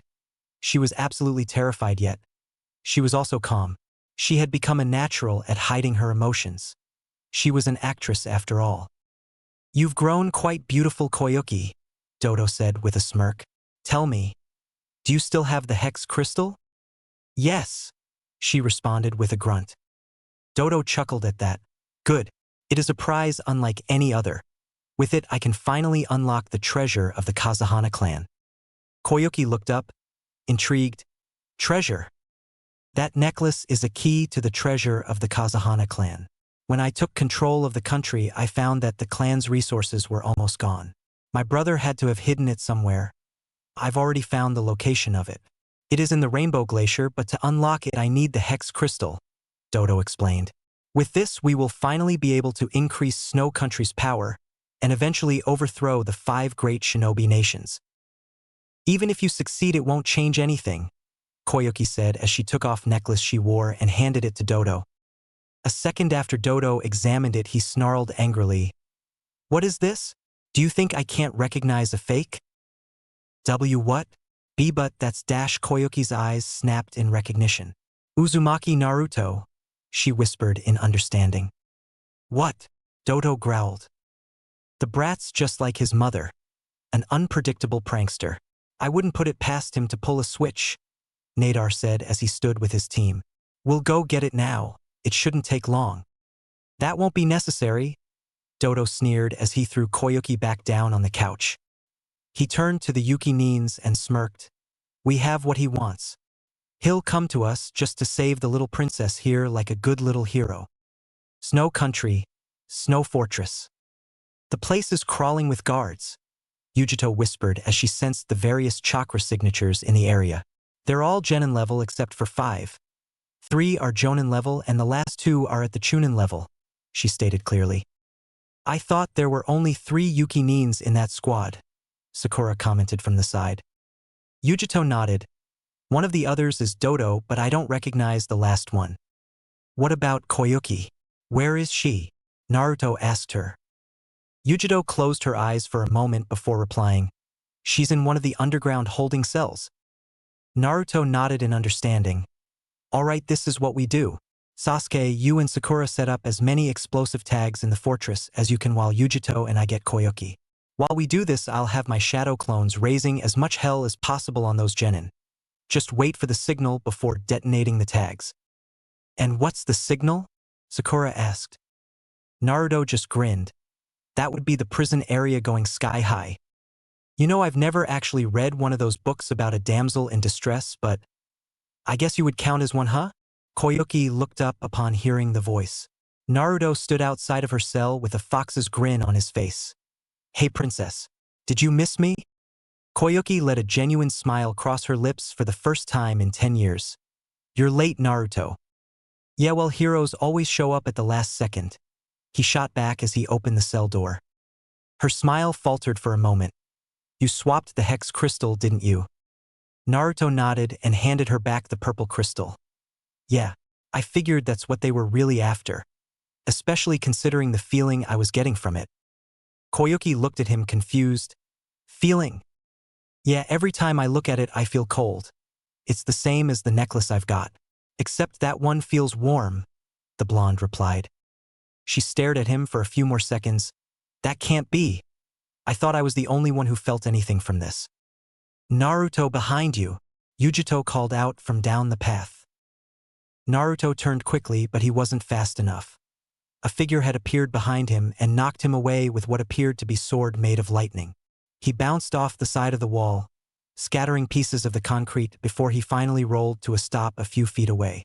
He stood to his feet a moment later, being aware of the edge of the pathway overlooking the abyss below. Who the hell are you? Naruto growled. The stranger had already grabbed Koyuki before Yujito could intercept. His blade rested at the princess's neck, ready to slit her throat at a moment's notice. A sudden clapping echoed through the prison area, and everyone looked up to see Dodo descending from the lift. Well done, Dodo said with a smirk as the stranger threw over the hex crystal along with the princess. Dispose of them while I take care of more important business. Koyuki struggled to break free, but to no avail. He released his cloak, revealing his new chakra armor, and took to the air with his mechanical wings. The stranger smirked as he turned to the Konoha Chunin. My name is Rokusho Aoi.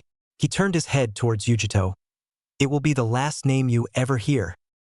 He's a Nuke-nin from Konoha who stole the Raijin, the sword that was wielded by the Nidaime Hokage. I thought he joined AIM. Why is he here?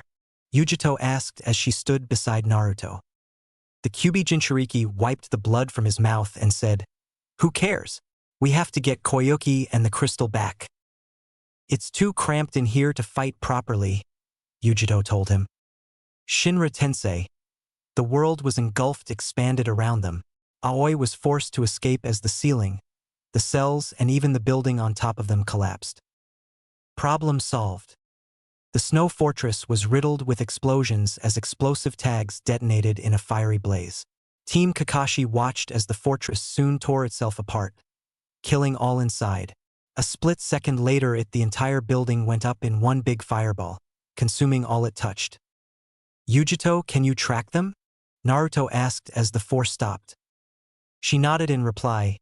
They're heading to Rainbow Glacier. There's a problem in getting there, though. What's the problem? Sasuke grunted. She turned towards him. The snow team and that Nuke-nin are between us and them. There's one Jonin up the mountain. The two Chunin are in the forest, and the other Jonin is just outside the glacier. Naruto thought for a moment before he spoke again. All right, this is what we're going to do. We're going to split up. Yujito, can you take that rain freak? Aoi? Yes. Yujito nodded hesitantly. Naruto nodded and turned to the others. Sasuke, walk with me for a moment. The two walked a little ways from the girls and said simply, Do you think you can take on two Chunin by yourself? Sasuke grunted at that. It's nothing I can't handle. Why? You and I both know Sakura's no match for a Chunin. If she came with Yujito or I, then we would be slaughtered. The only choice I have is to have you protect her while fighting. Can you do it? Can you protect her while fighting two Chunin? Naruto asked. Sasuke grunted again, mostly in annoyance. It shouldn't be a problem. Naruto smiled at that. All right then. He spoke louder so everyone could hear. There is one last thing. When you win, Don't come to aid the others. Head straight for Dodo and Koyuki. Until Dodo's plan is stopped and Koyuki is saved, nothing else matters. Chapter 12, Snow and Spring. Snow Country, Glacier Borderline. So you decided to face me, huh? Let's get this over with, little girl. Aoi gave a mock bow. That's an interesting sword you have, Yujito said when she saw him activate it in a blaze of yellow light. It's amazing, isn't it? I tricked this stupid genin named Idate into stealing it for me. Too bad he escaped before I could kill him. Oh well, not like it matters, the aim Nin said with a smirk. He leveled the sword at her. Shall we? You know, with a sword that big you'd think you were compensating for something. A cat-like grin stretched across Yujito's lips. Aoi sneered at that. I was originally just going to kill you outright, but after that comment, I think I'll enjoy myself first. I wouldn't count on it, Yujito growled back. A split second later, 7 lightning clone appeared behind Aoi. It all happened in an instant.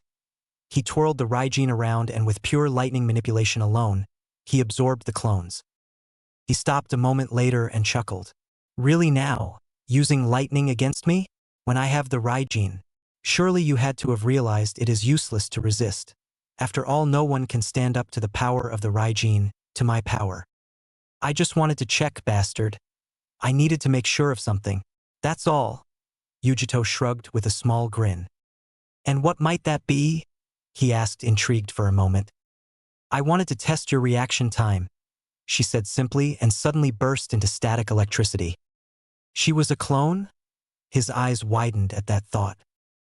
Yujito emerged from the ground a moment later with her arm covered in what looked like pure fire. Kaizuki! She called out as she slashed at him. Aoi brought his sword to bear and the two clashed between them. Sparks flew off to the side as they broke apart. Tsuin Kaizuki. Her other arm was suddenly engulfed in flames, and she spun around to catch the aim Nin's unprotected side. He parried the attack though and was surprised that she had not keeled over in shock from the electricity running through the sword. The blow came faster and faster. Eventually he was brought the sword down to cleave her in half, only this was a mistake. A mistake that cost him. She brought both of her arms up and locked the weapon between her two fire blades. Then in one swift motion, her arms moved like scissors and cut the sword at the handle. Aoi dropped the weapon in shock. This had never happened before. He wasn't able to think properly after that as Yujito cut right through him from back shoulder to thigh. His body melted into nothingness, forever erasing his presence from the world. She sighed in relief and turned towards where the two sections of the Raijin lay on the ground. She only took a moment to catch her bearings and seal the two pieces for future use. Maybe she'd be able to repair it once they returned to Konoha. If they returned to Konoha. For now though, she still had a mission to complete. She just hoped everyone else was all right.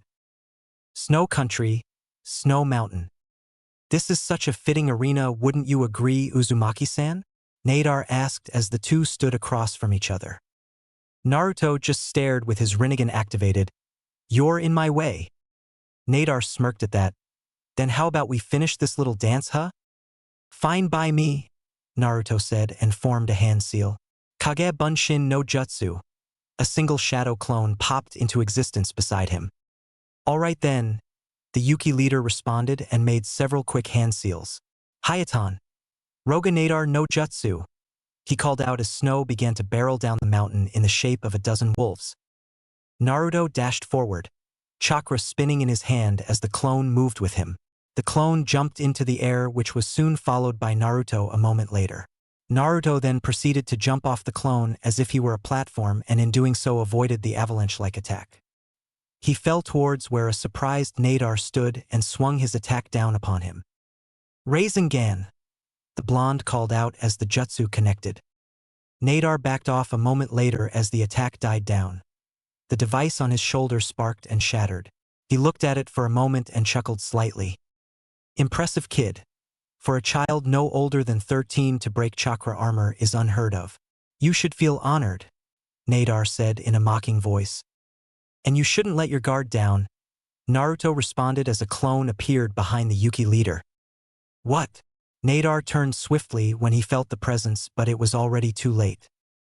The clone struck him dead center in the face, knocking him off the cliff and down towards the trees below. Naruto jumped after him a moment later, 3 clones popping into existence with him. The 4 clones grabbed Nadar in midair and slammed him into the ground, blowing dust into the air with the impact. Naruto fell on him a second later, his knee firmly planted in the Yuki Nin's midsection, causing him to grunt in pain.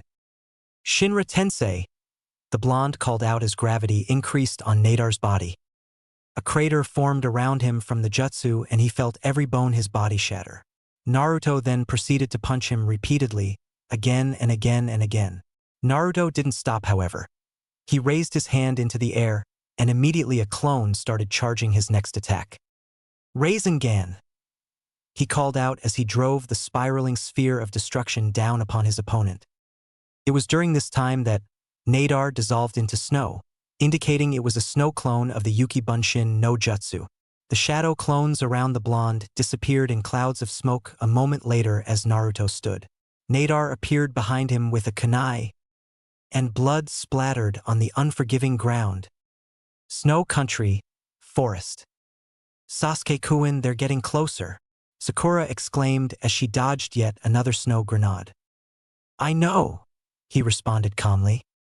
He stopped suddenly and threw a collection of wire strings onto the branch above him.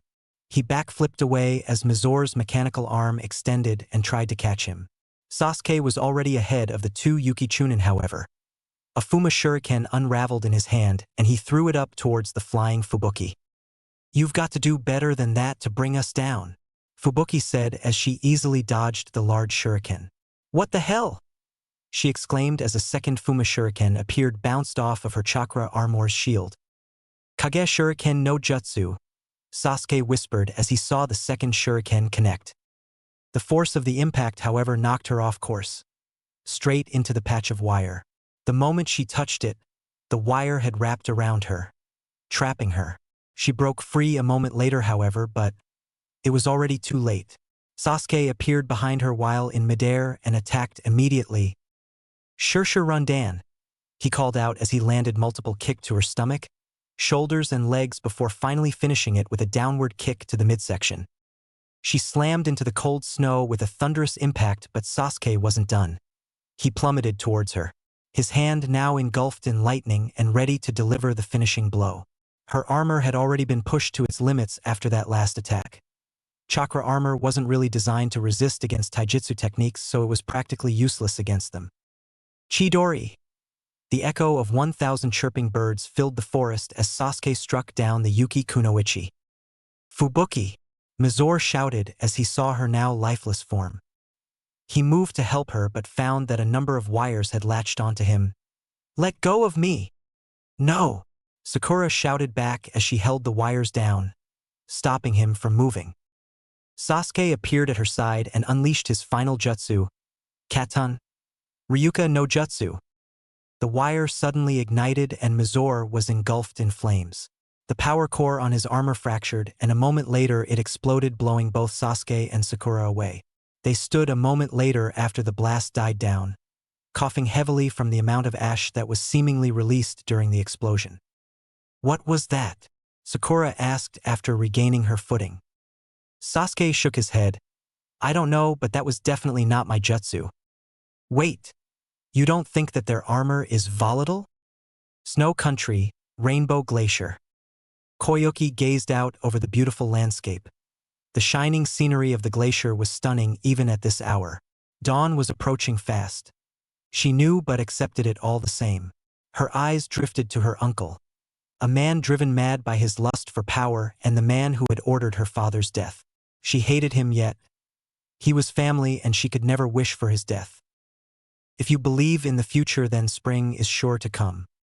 Those who stray from the path of justice have no courage, but under the wing of a strong leader cowardice cannot survive. I'm at the end of my journey. Father, I don't know if I can believe. Tears slid down Koyuki's face as she watched Dodo stand before the altar. He slipped the crystal into a small slot located in the very center of it, and the entire altar exploded in light. The ice around them illuminated the glacier as she felt the temperature begin to rise. The smirk on Dodo's face had turned to outrage as the ice around them began to melt, leaving behind streams of water moving all around the glacier's edge. It's so warm. What is this? Koyuki asked, confused. A heat generator? This is the hidden treasure of the Kazahana clan, Dodo shouted in outrage. Hey, pedophile, I got a bone to pick with you, a voice called out from the other side of the glacier. Koyuki turned quickly and identified the young girl immediately. Yujito. Dodo growled upon recognizing her and made a hand seal. Hayatan. Kokoryu Bofusetsu. He thrust out his fist and a black dragon made of ice shot out towards the oncoming Kumo Chunin.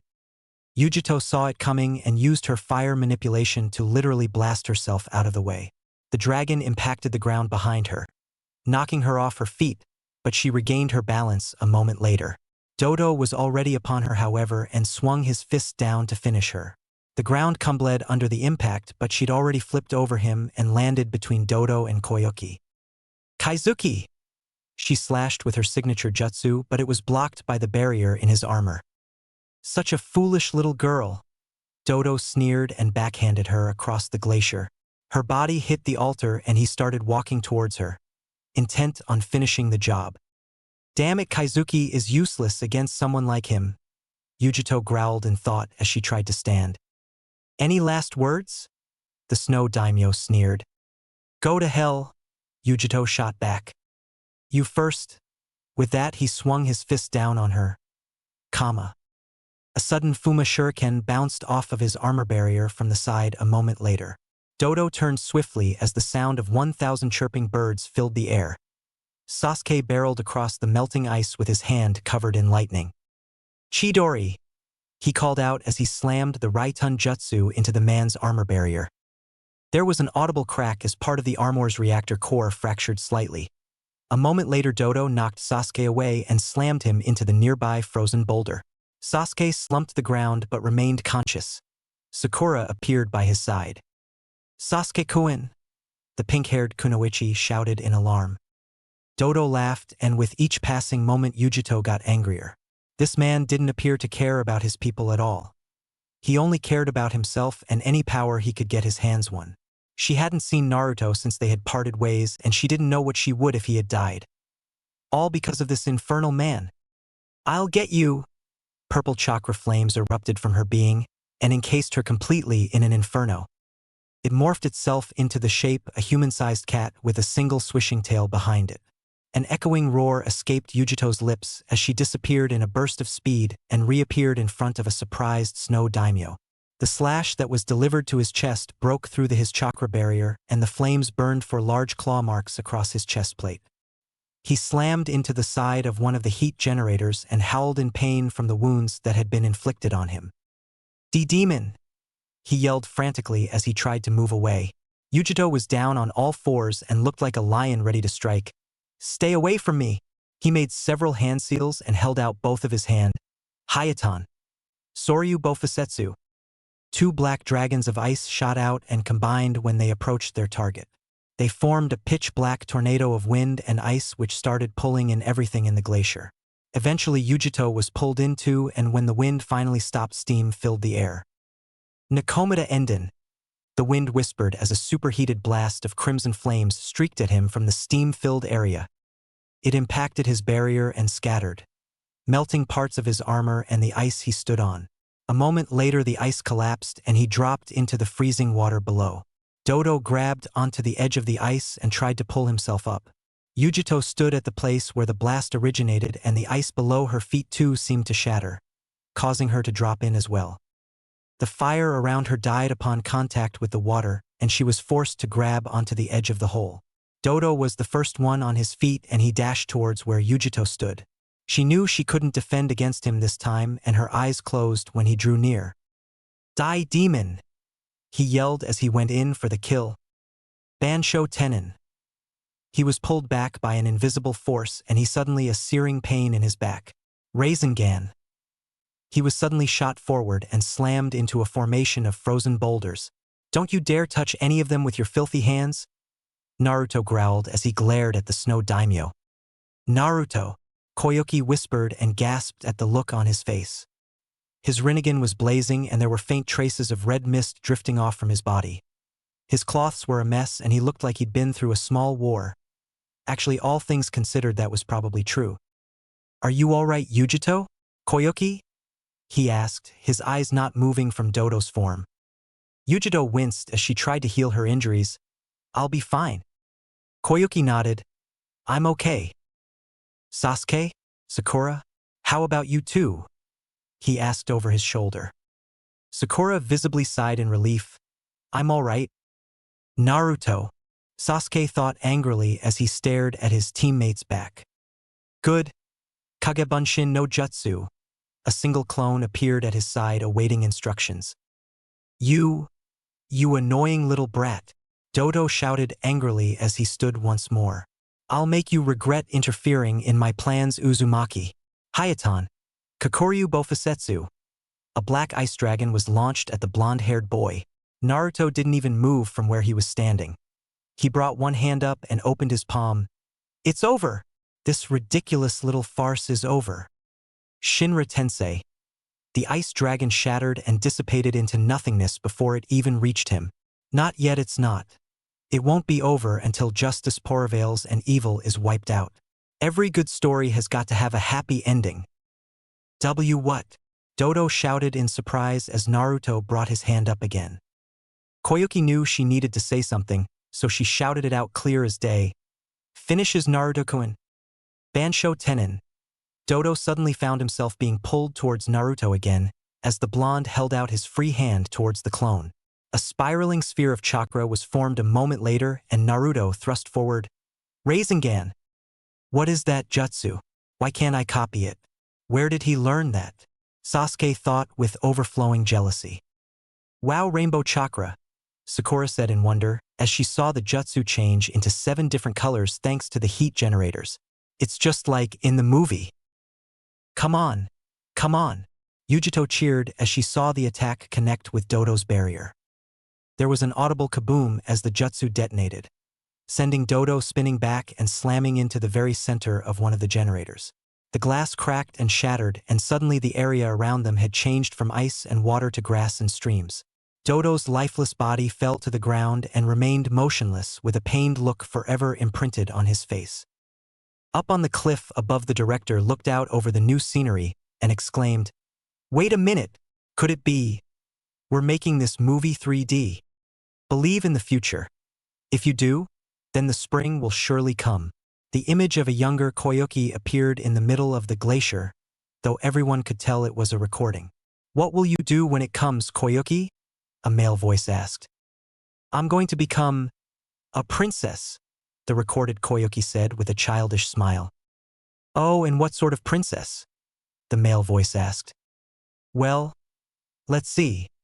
One who's strong and kind and fights for justice," the young girl said cheerfully. "Ha ha ha ha. That's some dream." The male voice sounded happy. "Did I really say those things?" the real Koyuki asked as she stared at the recording. Everyone was watching it, wondering how it would end. Suddenly, a man much taller than the young Koyuki appeared with a smile. He was dressed in green robes and was wearing glasses. "Well, so long as you believe in your dream and never give up, one day you'll be that fine princess," the recorded Sosetsu told her with a smile. He placed the hex crystal around the little girl's neck and looked onward. "Can you see her? There's a beautiful princess standing right in front of you now," he said with a smile. By now, the real Koyuki had tears trailing down her face as she looked up at her father's face. I have a problem though. There's something else I want to be," the younger Koyuki said over her shoulder. Sosetsu looked curiously at her. "Really? What's that?" "An actress," she replied with her childish smile. Sosetsu chuckled at that, clearly believed she could do it. The real Koyuki started laughing lightly herself at the irony of what was said. Eventually the image dissipated, however, and the recording became nothing but memory. Yujito smiled at that. "Now that's what I'd call a happy ending." "Yeah, it is," Naruto said, looking up at where the image had been a moment ago. Suddenly the altar erupted into a series of low chakra shockwaves, causing everyone to snap their attention toward it. "What is that?"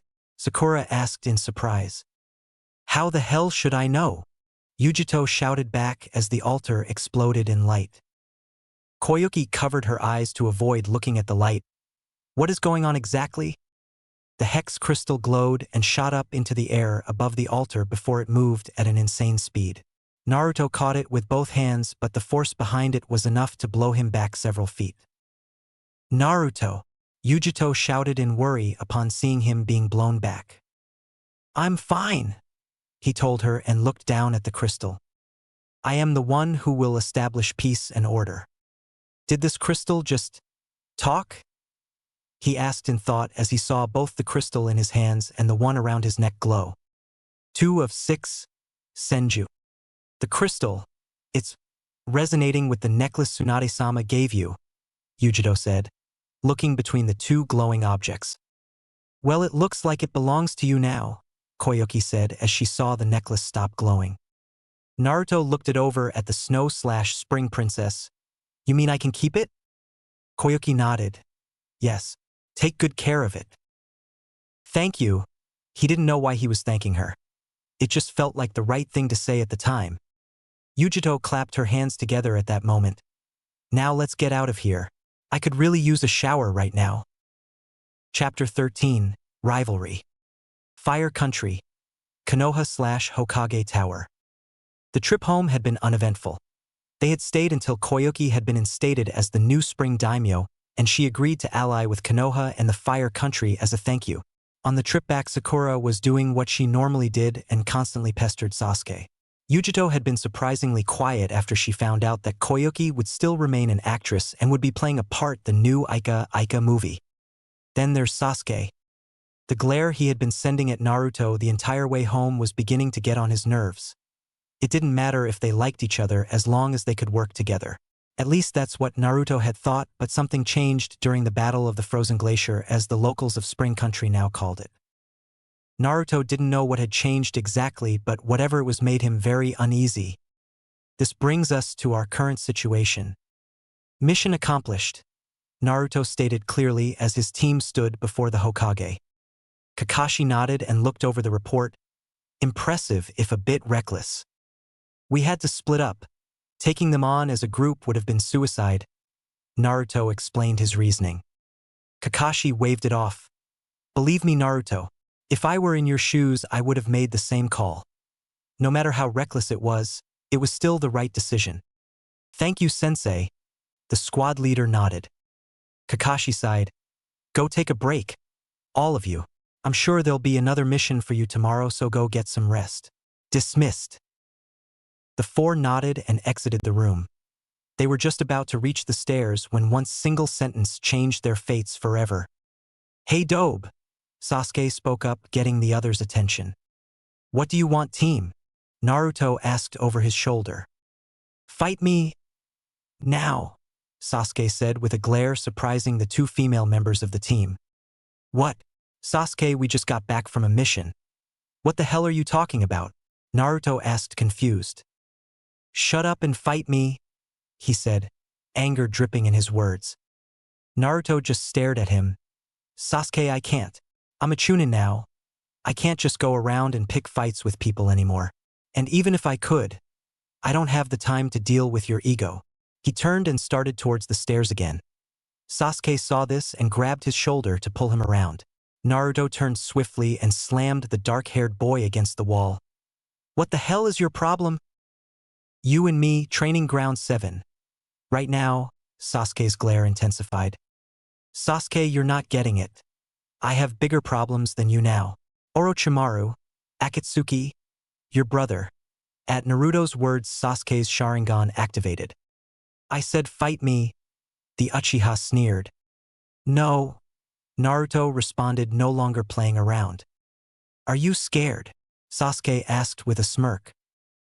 I'm not the scaredy cat, the blonde Uzumaki responded.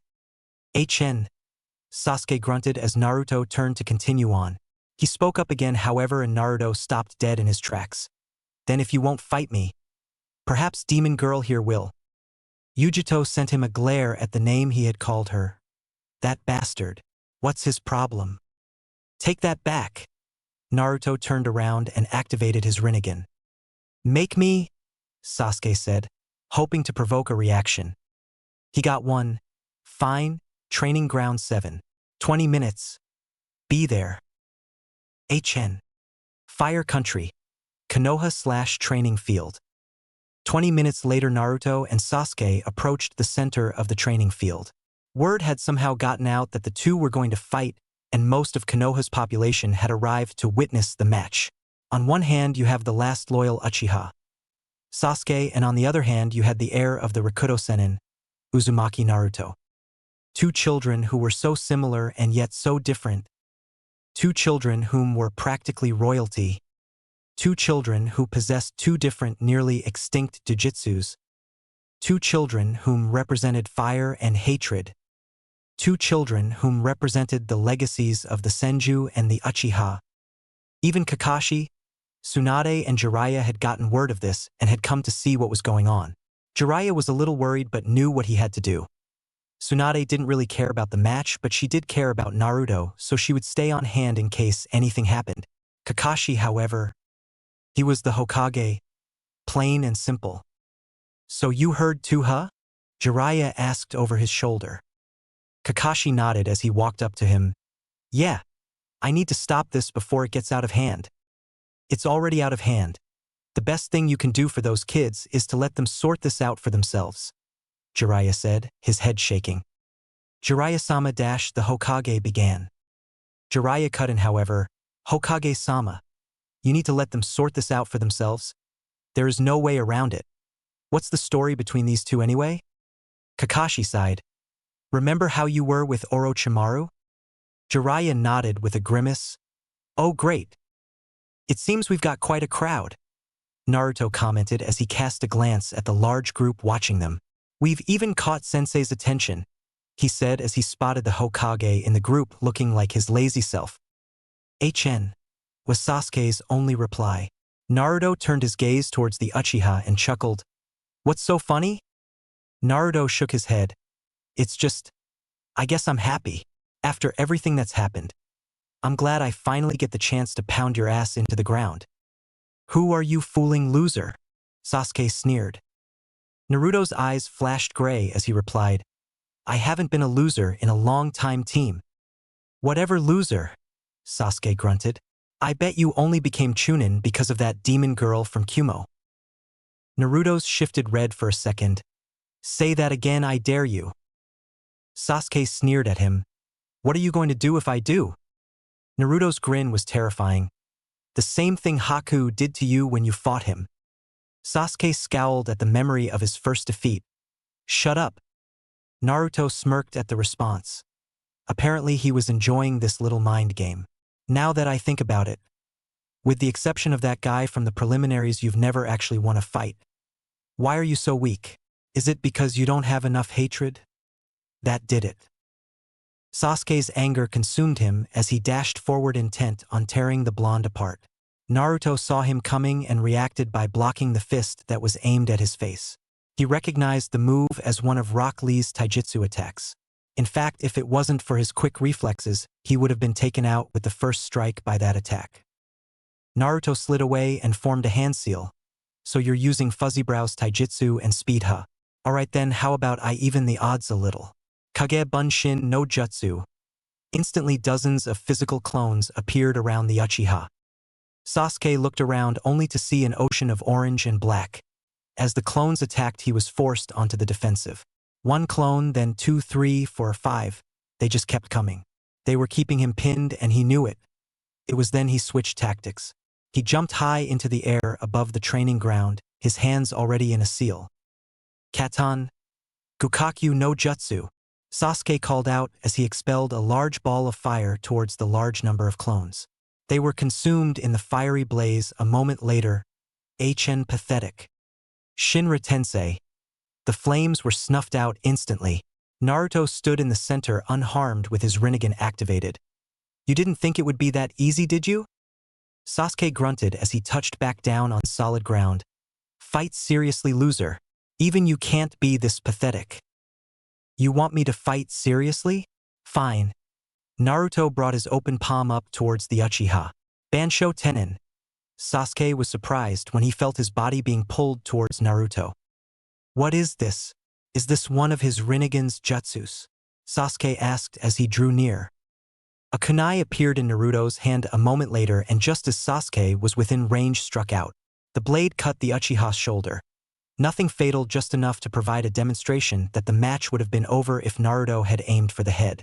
Sasuke hit the ground with a loud slam where he rolled to a stop. H was on his feet a moment later, however, and looked over at where Naruto was. The blonde was walking away, as if there was no reason to stay. "Hey Dobe, where are you going?" Sasuke asked in anger. Naruto looked over his shoulder as he walked. "You're done. If I had aimed for your head or anything else vital, you would be a corpse right now." "You!" Sasuke glared at him full force. He would not be humiliated like this. His hands were already forming hand seals. "Oh no!" Kakashi's eyes widened in recognition. "Isn't that?" Tsunade watched with growing worry as blue lightning seemed to encase the Uchiha's right hand. "I have to stop this now," the Hokage said, and made to stop the match. Jiraiya stopped him, however. "There is no need." Kakashi turned to look at him. "You're kidding, right? Those are my students out there. That jutsu Sasuke's using is designed to kill whoever it's aimed at. I can't let this go on any further than it already has." "Naruto can handle himself," Jiraiya said simply. "Unlike you, Hokage-sama. I actually trained the boy, he won't be taken down so easily." It was then that Kakashi remembered what Naruto had told him back during the Chunin exam. Flashback: no jutsu begin. "It's funny because even with that new jutsu of his, he won't win," Naruto said with an almost darkened chuckle. "Why is it that you believe that?" the Kapinin asked as his eyes narrowed. Naruto shot him a small smirk. "Because he's fighting a demon container. We're not easily beaten by a thing like that." Flashback: no jutsu end. "Naruto, what you said back then, you weren't just referring to Gaara. You were referring to yourself as well. You knew you'd face Sasuke eventually," Kakashi realized in surprise. "Be careful, you idiot," Yujiro thought as she watched the fight continue. "Sasuke-kun." "Naruto." Sakura knew she couldn't stop it, and that just made it worse. "Chidori." Sasuke's voice echoed through the training ground as he shot forward. Naruto knew it was coming and he didn't have much time. Still, he couldn't believe it had come to this. He knew what he had to do. He turned quickly and created a shadow clone at his side. "Is this everything we've ever meant to you?" Naruto's voice bellowed as Sasuke drew near. The clone finished charging the jutsu and he swung his hand out. Rinnegan! The world was consumed in light. Everyone watched in amazement as the two clashed with their most powerful techniques, sending wind and sparks in every direction before finally the area where they stood exploded. The two Konoha nins were blown away from each, Sasuke crashing into one of the many trees while Naruto slammed hard into one of the 3 wooden posts in the area. "They're really trying to kill each other," Yujiro said upon seeing how the fight was going. She didn't know what she feeling. Was it anxiety? Or was it fear? She didn't know. "We have to stop this," Sakura said in horror at the way the two were fighting. Yujiro shook her head. "It's too late to be stopped now." "This is bad," Tsunade commented. Kakashi didn't know what to do in this situation. On one hand, they were shinobi of Konoha and so would fall under his jurisdiction. On the other hand, however, his students fully intending to smash each other into pieces. He couldn't stop them now. "It's only going to get worse," Jiraiya stated. What the hell was that jutsu he just used? Sasuke thought angrily as he stood up again. Close combat would be bad if he can use that jutsu of his. I can only do Chidori one more time safely. Better stick to long range. The Uchiha readied some wire for his next attack. "You're really trying to kill me? Aren't you Sasuke?" Naruto asked as he too stood up. Sasuke didn't answer, instead preferring to dash to the side and into the trees where he could possibly stay out of sight. Naruto looked over the area where he disappeared with his Rinnegan but couldn't detect even a hint of chakra. Suddenly wire erupted from the ground around him and caught him while he was surprised. "Damn it, he got me." Naruto's eyes widened as he looked to where the wire was connected to. Sasuke's hand were already in a seal. "See you in hell, loser." He breathed on the wire and it caught fire. "Katan. Karyuenden." Damn it! Naruto was engulfed in a blinding crimson light as the flames drew near. Ha ha ha ha.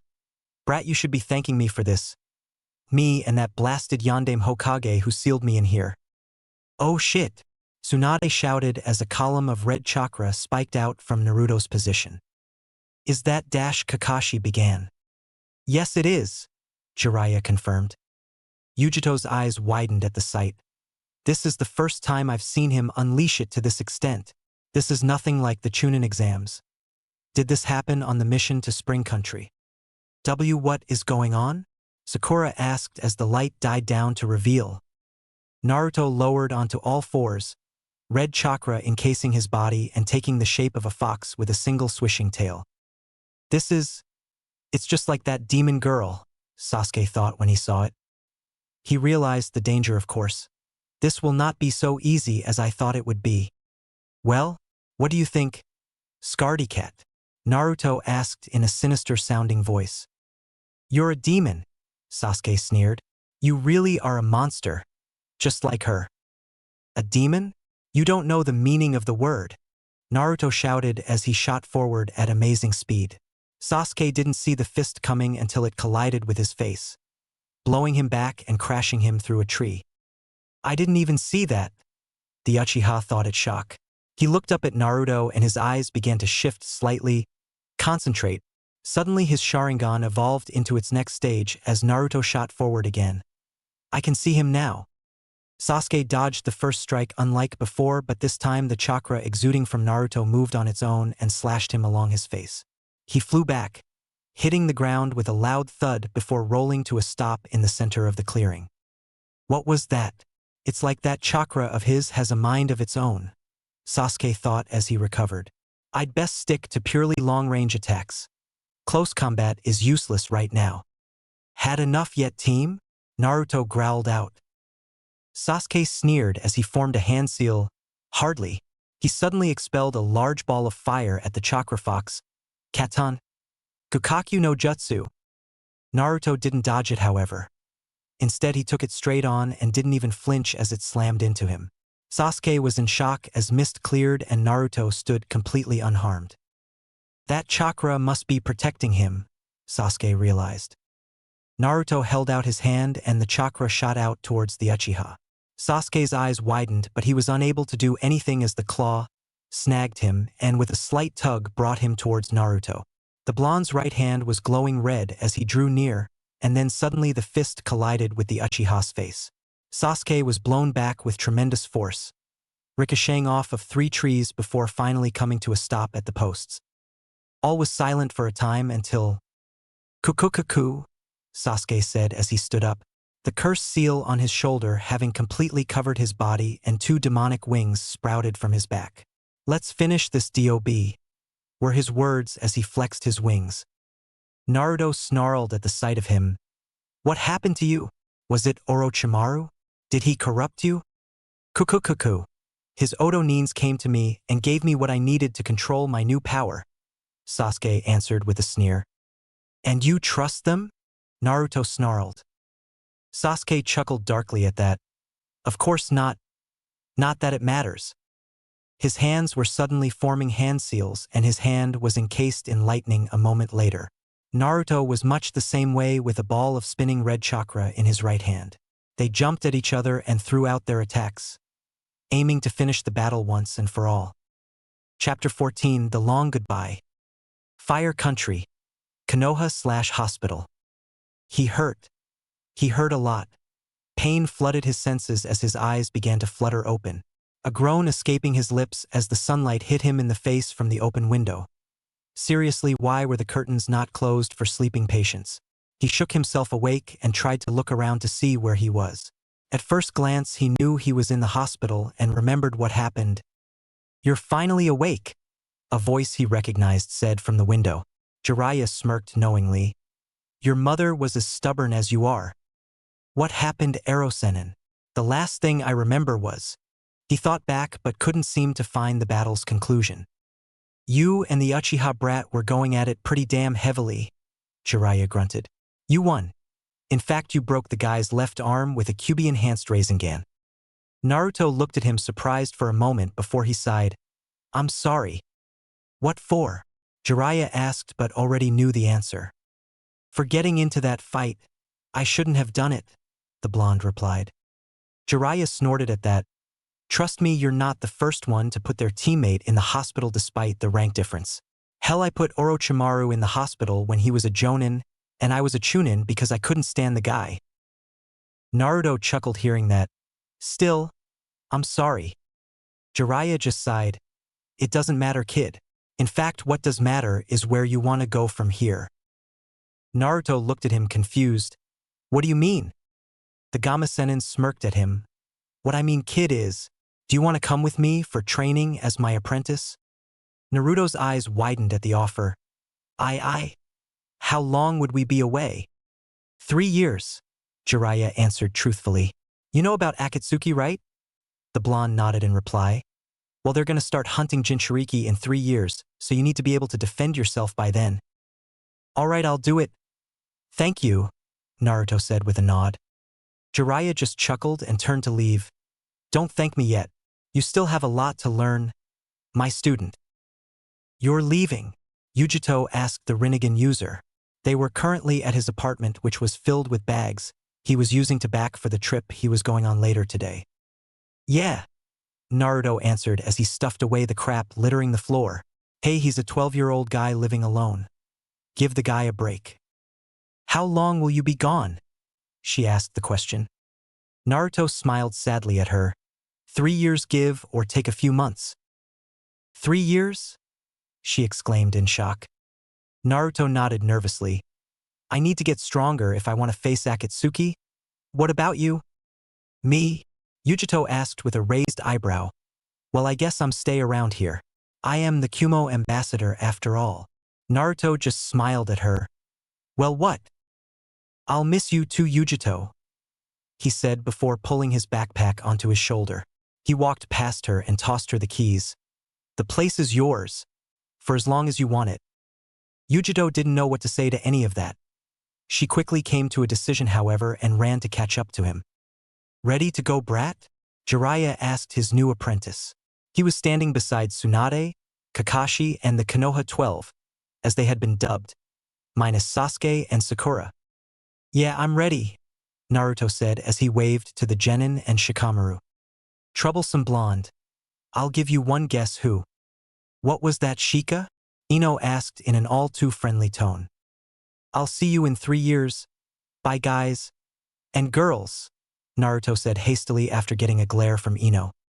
The Sennin and his apprentice were just about to leave when a voice stopped them. Hey, idiot, wait! Naruto turned around as Yujito came to a halt in front of him. He stared at her confused. What is it, Yujito? She didn't reply. She simply grabbed both sides of his face and pulled his lips to hers. The others were surprised at the action and Kiba whistled at the sight. Neither of the two paid any attention, however, as they both settled into the kiss. Kakashi coughed to get their attention, obviously amused when Naruto shot him a glare. Yujito took a step back and coughed so she could talk again. Well, take care of yourself. Naruto just smiled as he stepped away and made to follow Jiraiya. He looked over his shoulder and swore, I'll be back. That's a promise of a lifetime. Yujito nodded as she watched them walk out of view. Everyone started to walk away from the scene now that the two were gone. Tsunade walked up to the girl once everyone else was gone and asked, Are you going to be okay? Yujito nodded. I'll be fine. He promised to come back.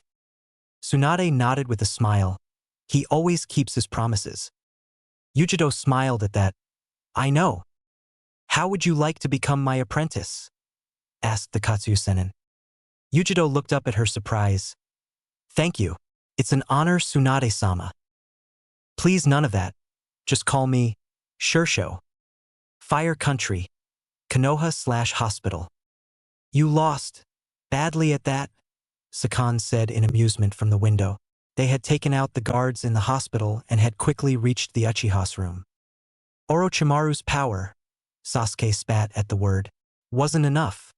That demon was too powerful for it.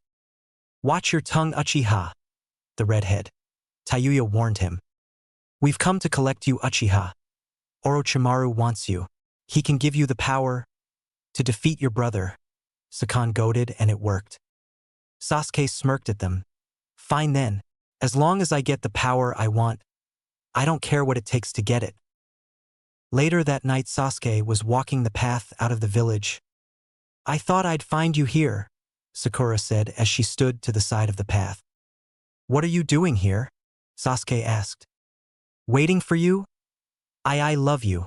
I don't want to be without you.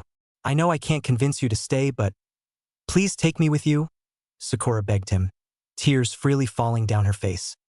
Sasuke simply stared at her before he continued on past her. Do what you want. Thank you, she said and made to follow him. And so the fate of the world changed that day. Fire Country. Konoha/Hokage's office. What do you mean they're missing? Kakashi's voice echoed through the halls of the tower. Shizen stood in front of him giving the report. You asked me to check on Sakura and Sasuke, but I can't find them anywhere. The guards assigned to Sasuke's room are missing too. I can't find any of them. Kakashi rubbed his forehead at that. How bad is it? Shizen took a breath for continuing.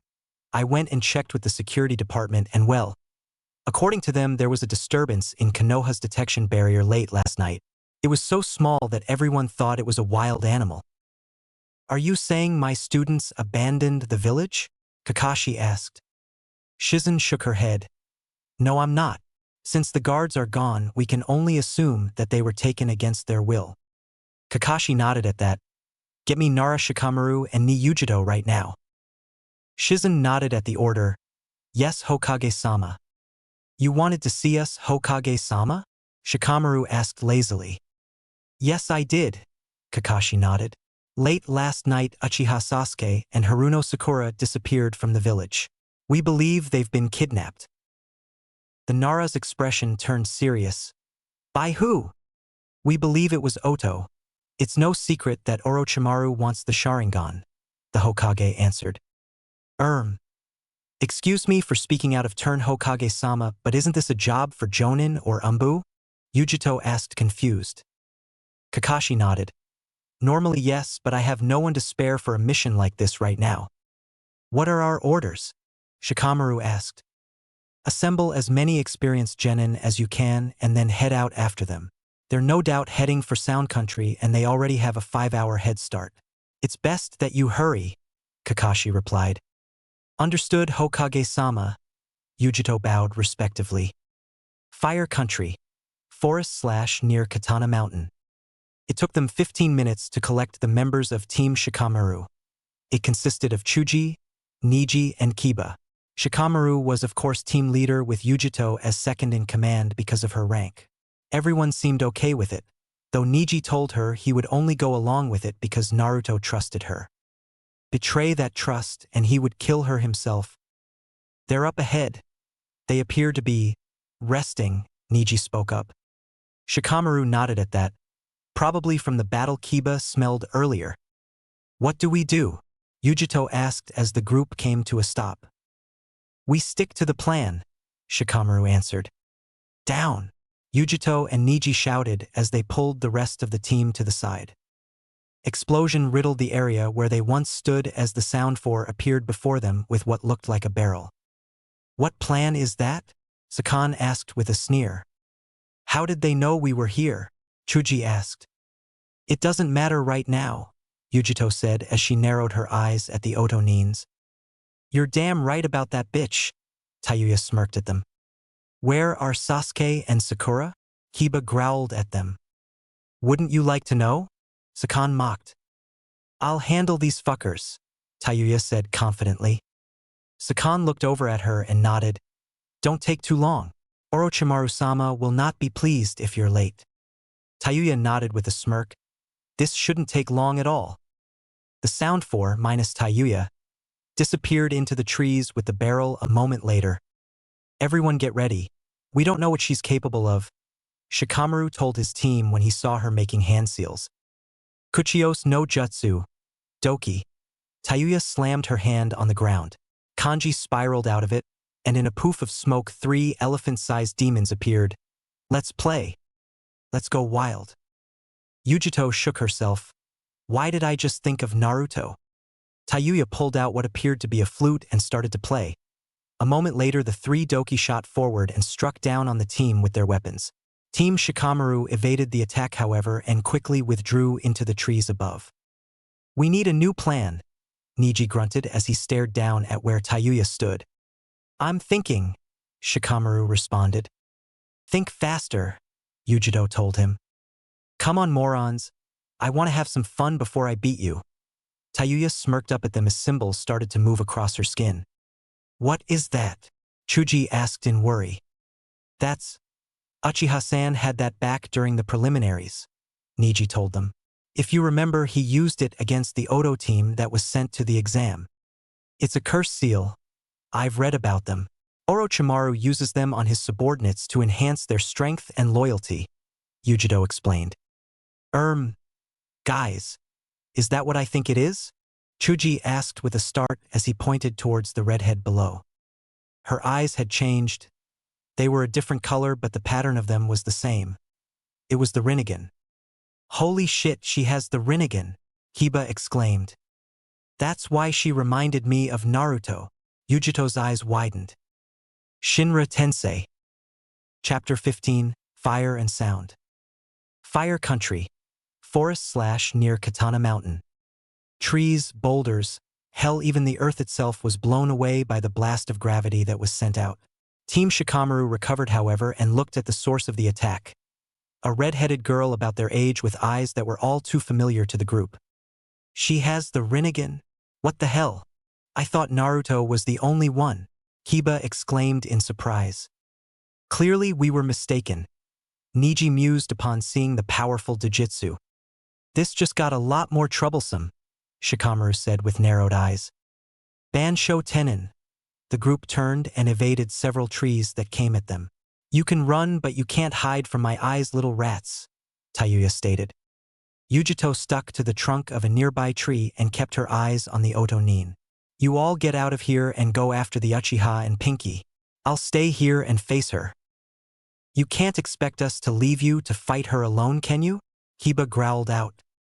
I'm the only one here with any experience with the Rinnegan. I know its weakness. If you've got a better idea, I'd love to hear it. Yujito shot back. Besides, the longer we stay here, the closer our mission comes to failure. Get going. I can handle this, she told them. Shikamaru nodded in understanding. All right, but don't get yourself killed. Naruto would never forgive me if anything happened to you. He and the others disappeared after the other Odo Nins a moment later. Deciding to face me alone? You are either brave or stupid, Tayuya mocked. Actually, I wanted to talk to you without anyone else listening in. Yujito smirked, unimpressed. I want to know where you came from, Uzumaki. Tayuya's eyes widened at the name. Yes, I know your clan name. Only an Uzumaki can wield the Rinnegan since they are descended from the Rakuto Sennin, so that makes you one. What I want to know is where did you come from when I know for a fact that the homeland of the Uzumaki was destroyed years ago? As if I'll tell you anything, bitch, Tayuya snarled. Yujito's eyes narrowed into a glare. Then I'll make you talk. Shinra Tensei. Dust was blown up as gravity blew away another section of the earth. Damn it, she has more control than Naruto, Yujito thought as she recovered. Mitiki, Genbuso Kyoku, Tayuya whispered and played her flute. A doki came from the side and swung its large club at the blonde girl. Yujito dropped down below the branch to evade. Another doki was waiting for her, however. It held some kind of large double-edged sword and slashed at her as she fell. Yujito used her fire manipulation to literally blast herself out of the way and land on the ground below. Kaizuki! Yujito called out as she turned swiftly and slashed at where the final doki was located. It evaded the attack, however, and instead she cut through a tree, causing it to melt. Not bad, bitch, but not good enough, Tayuya said with a smirk. Why don't you come down here and say that to my face? Yujito growled up at her. Suin Raikyu! Two spheres of lightning chakra were hurled at the redhead, whom just let the grin on her face widen. Shinra Tensei, she whispered as the two lightning balls were dispersed. She even has Naruto's defense capabilities as well. Damn it, I'll just have to get in close and attack from there. This better work. Yujito thought and ignited her arm in a blaze. Kaizuki, the blonde said as she slashed the ground in front of her, causing smoke to erupt upwards. Smokescreen. Tayuya caught on and raised her hand. Shinra Tensei. The cloud of smoke was blown away a moment later, leaving a grinning Yujito. What are you smiling at, bitch?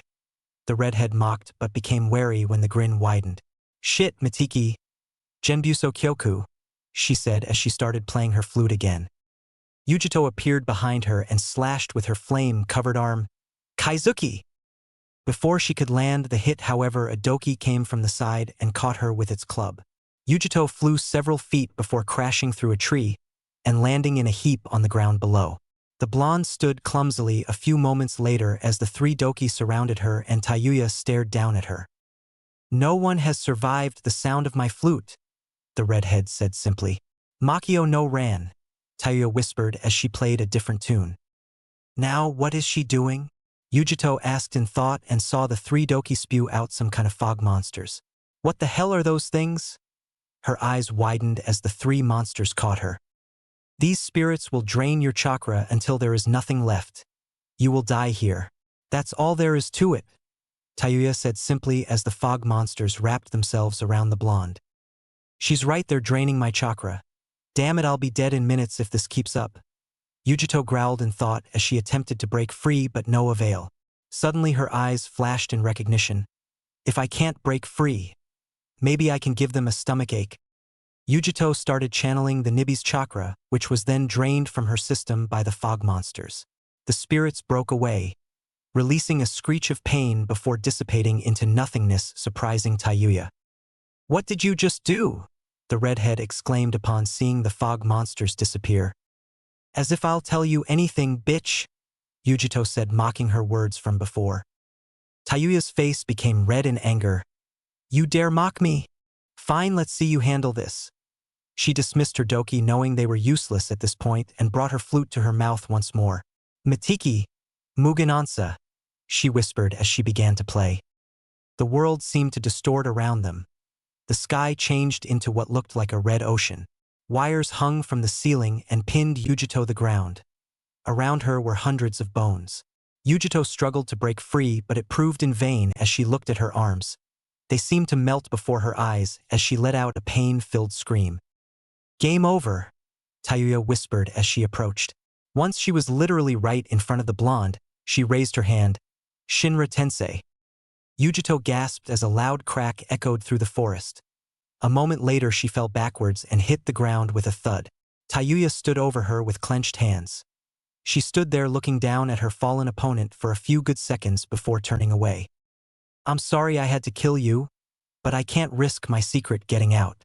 Now I need to deal with your friends before they have the chance to say anything, the redhead said and started away. She didn't get far, however. A deafening roar echoed out from where Yujito lay as the blonde was engulfed in a torrent of purple light. Tayuya turned quickly in surprise as Yujito seemed to pull herself up. The purple chakra around her ignited into flames and condensed to form a cat-shaped cloak around her body with a single tail. What the fuck is that? Tayuya exclaimed as her eyes processed what she was seeing. That chakra is alive? Her eyes widened in shock as Yujito suddenly disappeared from view. She turned swiftly but was unable to dodge the chakra/flame-enhanced slash that swiped across her chest. Motherfucker! The redhead crashed through the nearby tree as Yujito touched down in front of her. Come on, Uzumaki. Don't tell me that's the best you've got. Tayuya stood up from where she crashed and glared at the chakra/flame cat.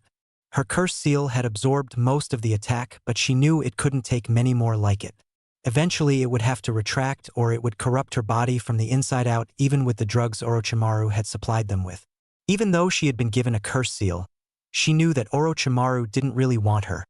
The reason he'd never taken her body was because of his need for learning jutsu. The Sharingan was a natural choice for him compared to the Rinnegan. She was very thankful for that. Ban Sho Tenin, Tayuya called out, knowing that Genjutsu would be useless in this situation. Several trees impacted where Yujito stood, but were seemingly destroyed the moment they came close. Damn it, why won't you just stop? Because I need answers. Yujito snarled as a ball of fire started to expand in front of her. Nakomata Enden! The ball suddenly exploded forwards in a stream of fire, incinerating everything it touched. "Shinra Tensei," Tayuya called out as she covered her face with her arms. There was a resounding kaboom as the ball finally exploded upwards in a hail of dirt. Once it was over, Tayuya could be seen looking out of breath, her cloths torn and her curse seal beginning to retract. "I see you're reaching your limit," Yujito stated with a growl. Tayuya just glared. "Fuck you." "You first?" Yujito shot back as she started forming yet another compressed fireball. "This bitch is too strong. I need to use it or I'm dead. I can't survive another attack like that," the redhead thought as her hands settled into a seal she never used unless absolutely necessary. "Nakomata Enden," the fire cat exclaimed as she shot the fireball at her target. Tayuya saw it coming and released her own jutsu, Chibaku Tensei, and the world was consumed in light. Senju Tsunade never did like the way Konoha did things. Not even when she was a child. Her grandfather knew what he was doing when he founded Konoha with the Uchiha Madara, but he was too naive when it came to plans for the future. An example of his naivety is when he handed the Biju out to other countries to maintain balance in the elemental countries. He was a good man, however. He did create a beacon of light amongst this chaotic world they lived in. When he died and her granduncle took the position as Hokage, he revised a few details in the way Konoha was run, and in so doing preserved the peace for many years until the First Great Shinobi War, where he fell in battle. Then her sensei took the position and things really went downhill. Sarutobi Hiruzen was man of many talents. Almost unrivaled when it came to politics and combat, however, his age quickly caught up with him after the Third Great Shinobi War.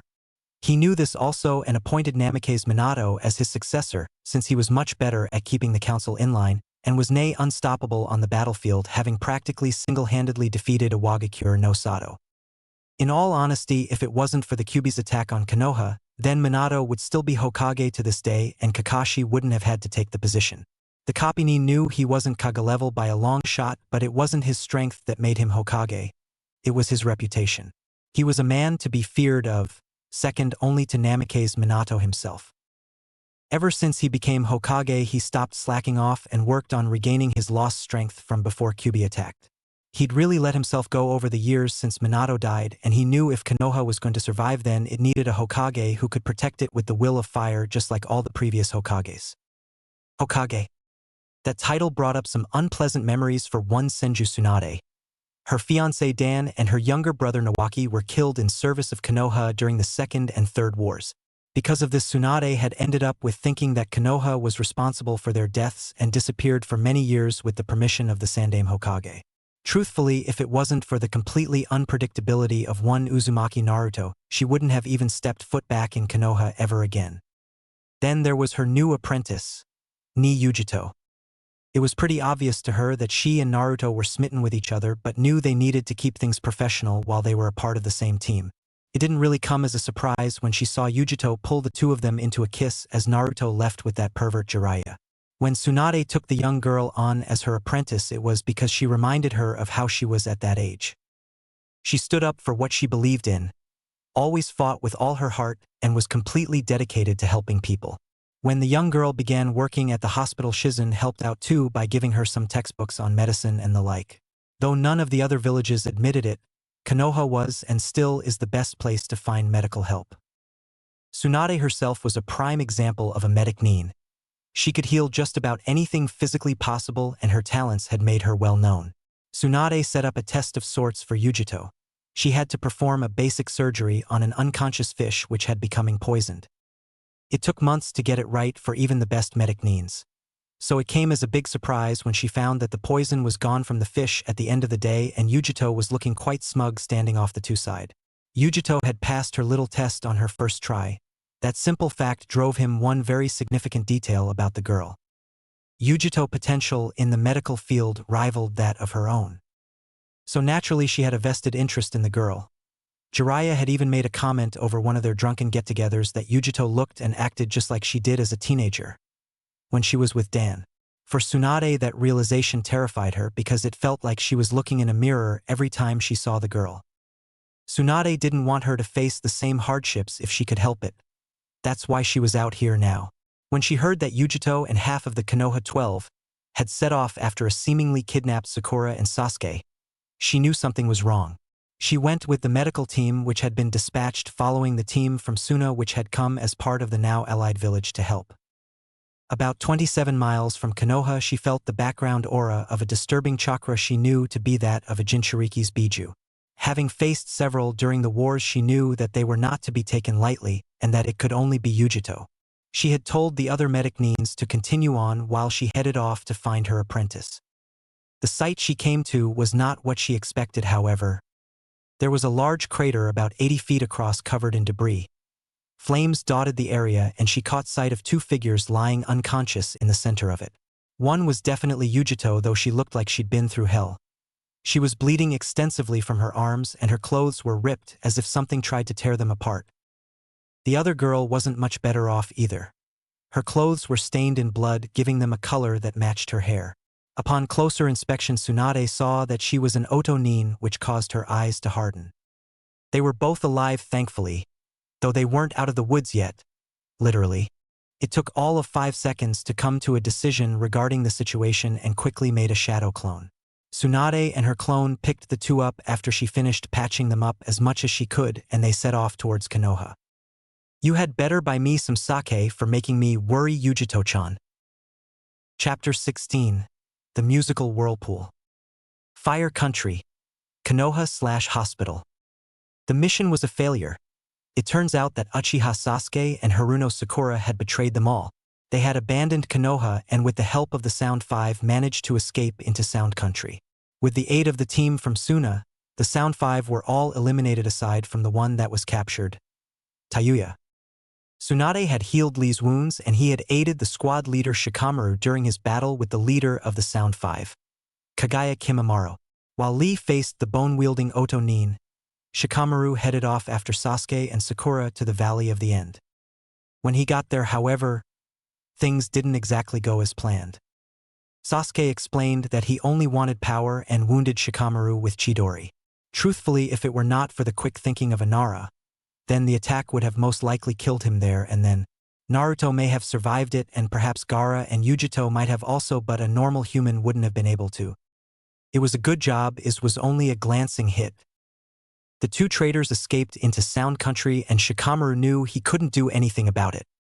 He passed out just as the medics arrived and attended to him before bringing him back to Konoha. He had surprisingly sustained the least damage during the mission of all the members on the team. He was released soon after and had gone to check on the others that were in the hospital also. Choji and Nijitook had the most injuries because of the physical wounds, both external and internal. Yujito was close behind, having practically had her skin burned away and her chakra network having been pushed to the extreme. Kiba was bedridden like the others, but his wounds weren't life-threatening and they said he could leave in a few days. There was nothing you could have done, Kakashi said as he appeared beside the young Nara. If it were Naruto that was leading the team, then we wouldn't have failed and none of us would be injured. Shikamaru countered, knowing how far his friend would go to keep them all alive. Well, you're not Naruto. You're you, and this time you were thrust into a situation out of your control. As for the mission, they were my students. If anyone is to be blamed for their leaving, it would be me.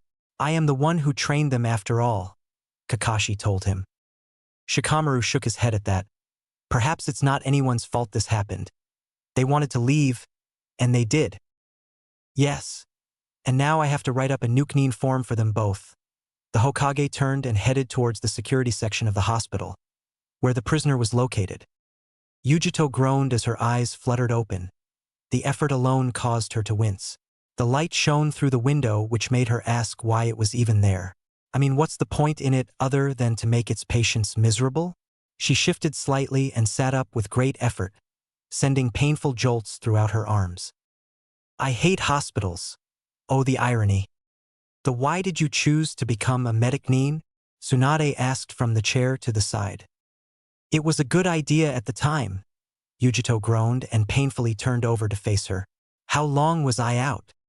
3 days, the Katsuyu-senin answered. You gave me quite the scare for a while there. It's a good job you have the Nibi inside you, or you would be dead right now. Oh.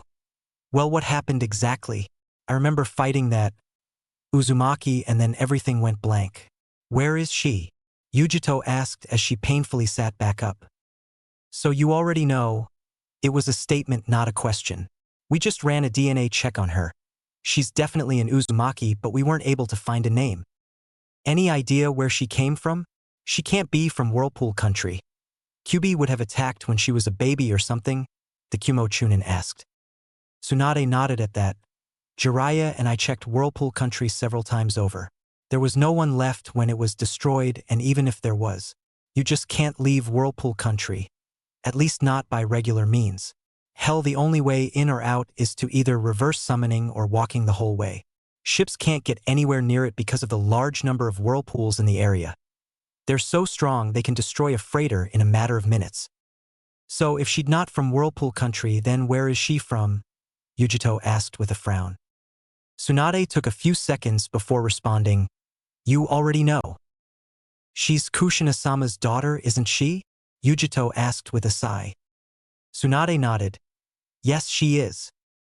So that makes her Naruto's sister, as well as the Yondaime Hokage's daughter. Yujito mused, surprising the Sannin. Please don't insult my intelligence, Shirsho. All Uzumakis have red hair. Naruto doesn't. Tsunade sighed, clearly feeling her age for once. That leaves a question, though. How the hell was she born when I know for a fact that Minato and Kushina only had one child? Tsunade asked the one question she wasn't able to answer. Yujito looked over at her. I think a better question is, how did she end up in Orochimaru's forces? We're just going to have to ask her. Let me fucking go now, Tayuya shouted as the Umbu forcefully restrained her. Kakashi stood in front of her bed with his arms crossed. I said let me go.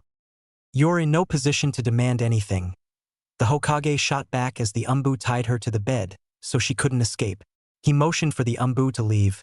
Hawk, Cat, you're both dismissed. What are you going to do to me?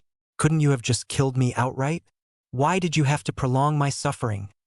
The redhead asked with a faltering glare. I didn't have you executed because I need information. Information that only you have, Kakashi began. I want to know where you came from. Whirlpool Country was destroyed years ago, and there hasn't been an active Rinnegan besides Jiraiya-sama's 2 students. The Rinnegan is considered a random mutation which only appears once every 5 generations for an Uzumaki outside of the royal family, and even then it always dies out eventually. Only the royal family has ever been able to sustain it, and I've had my people do a DNA match for you. Your DNA matches with Uzumaki Kushina and Namikaze Minato. 2 very important figures to Konoha and to me, he continued. Knock knock. Enter, Kakashi said, not taking his eyes off of the redhead. An obviously injured Yujito entered a moment later with Tsunade. Right on time. What is she doing here? Tayuya spat as she saw the blonde girl she had been fighting. She's here because I want her here, Kakashi said plainly. He turned to the redhead and continued. Now why don't you tell me where you came from, and we'll continue from there, okay? Why should I tell you anything? Tayuya shot back. Because it's either that or I turn you over to Ibiki and let him play with you. Anko might even join in.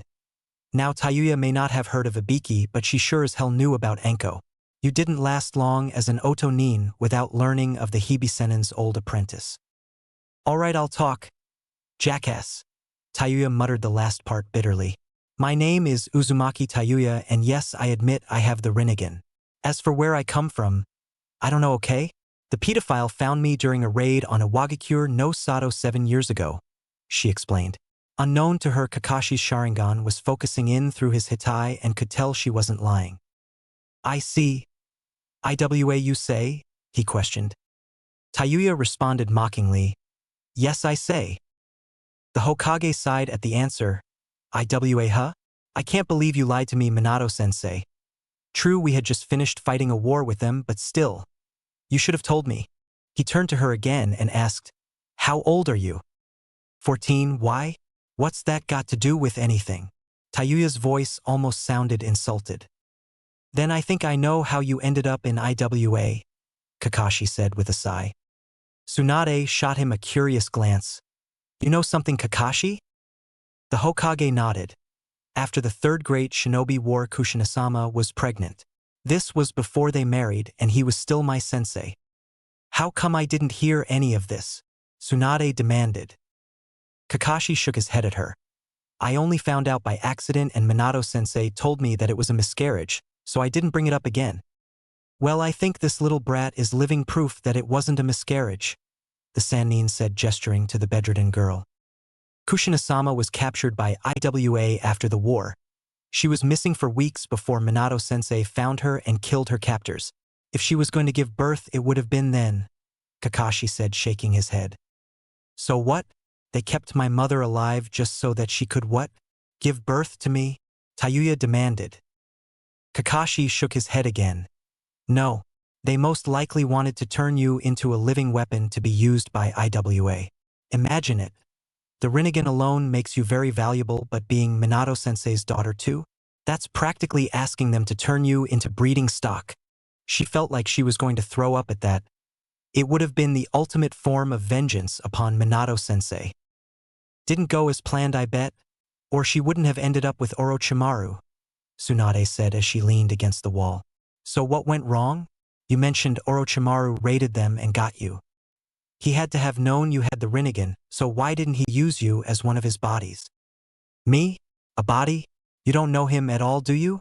He may be sadistic and cruel, but he doesn't do anything without a reason to. He knew about the Rinnegan, but he didn't want it. He wants to learn every jutsu in the world. To do that, he needs the Sharingan. A Rinnegan is useless to him if he can't copy jutsu, Tayuya said bitterly. You don't like him, do you? You don't like him because he considers you to be second best, Yujito asked as she looked the redhead over. What was your first clue? The bastard does sick experiments on anything he can get his hands on.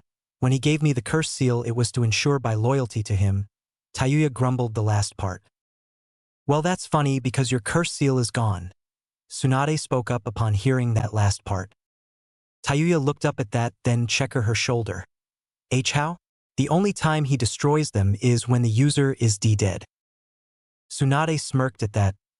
That's the thing. You were clinically dead when we brought you in. Why, you mean I'm free? The young Uzumaki hoped this wasn't some sick joke. From his influence, yes. Free from us, though? Not a chance, Kakashi declared simply. From where I'm standing, you have two options. You can either be locked up, or you can become a Konoha Nin on probation until I deem it time for you to become a full kunoichi of this village. Tayuya, along with the other two, were surprised at the second option. Well, I would rather not be thrown in a cell. Nice to hear it. Kakashi's face instantly brightened with a creepy sunshine genjutsu behind him. As soon as you've recovered, report to my office. He left a moment later with the two blondes in tow. What was that about? Tsunade demanded, looking back at the room. Konoha could always do with another Rinnegan. Something tells me she will be a very powerful ally one day. I also owe it to Minato-sensei and Kushina-sama, Kakashi answered simply as he walked. You're playing a very dangerous game, Hokage-sama, Tsunade warned him. A game I intend to win, Tsunade-dano, was his response. Wind Country, Setsuna City ruins. Is this it? The young blonde asked as he looked over the decaying ruins of the largest city in the elemental countries. The old Sannin beside him nodded at his side. Yes, it is. It'll do. When do we start? The blonde Chunin asked. The Gamma Sennin was already ahead of him. Let's find a place to stay first and set up camp. Once we do that, we'll start on what I have planned. This isn't going to be a walk in the park for you, Namikaze Naruto. Chapter 17, Home at Last. Fire Country. Konoha/Main Gates. The village hidden in the leaves was a village of peace despite being a military fortress to the outside world. Being a ninja village meant it had a lot of blood on its hands and was considered by many to be the most powerful of them all. In the 3 years since the failed Sunioto joint attack, all the damage to the village had been repaired and it was prospering again. Things had been quiet lately. The rest of the Konoha 10, meaning all of the rookies besides Sasuke and Sakura, were now Chunin or higher. Hyuga Niji, for example, was a full Jonin and had been considered the best out of the small group. Man, he is in for a wake-up call. At the front gates, a pair of very familiar figures were entering the village. One was a man in his mid-50s dressed in red with white-gray hair. The guards on duty immediately recognized this man as Jiraiya of the Sannin. A living legend if there ever was one. The second person, however, was a young 15-year-old blonde man wearing a red trench coat with black flames covering the bottom of it. Under it was a black-orange jumpsuit, and he had 6 distinct whisker-like marks on his cheeks. Naturally, the guards recognized him as Uzumaki Naruto, Jinchuriki of the Kyuubi no Kitsune, successor of the Rakuto Sennin, living legacy of the Yondaime Hokage and student of the Gamasenin Jiraiya. That's quite a resume for a kid who graduated last in his class. He paid them no heed as he passed, too consumed with excitement at finally being home again. However, the excitement he felt was more towards finally meeting the one person in all of the elemental countries that he wished to see again. Not wasting any time, he jumped high and landed on top of a large post overlooking the village. Jiraiya smirked as he watched his student, the image of the boy's father overlaying his form. "Hello, Konoha!" The blonde maelstrom yelled happily with his arms out. "Home is where the heart is, ha, Ero Sennin?" Jiraiya snorted and leaned against the post. "Sure it is. Why do you think I'm on the road all of the time?" Naruto chuckled at that. "Because you're searching for inspiration for your books." "How true," a voice said from the building behind him. Naruto turned to see Kakashi sitting on the balcony reading an Ika book. "Long time no see, Naruto. You've grown up, I see. It's good to see you again." "You too, Hokage-sensei," Naruto said a little too cheerfully as he jumped over. "Please don't call me that," Kakashi groaned upon hearing the nickname. "You haven't changed at all," Naruto said as he landed on the balcony. "Oh, I almost forgot. I got something to give you." He pulled out an orange book which Kakashi instantly recognized. "And Naruto how did you dash?" For someone to bring the Hokage down to a collection of barely coherent words in a matter of seconds is a feat in and of itself. It's the latest in the series and the first in 3 years. I thought you'd like it even though I think it's boring. I could have done better, the blonde told him. It's so beautiful. Tears were running down Kakashi's face as he cradled the book in his hands.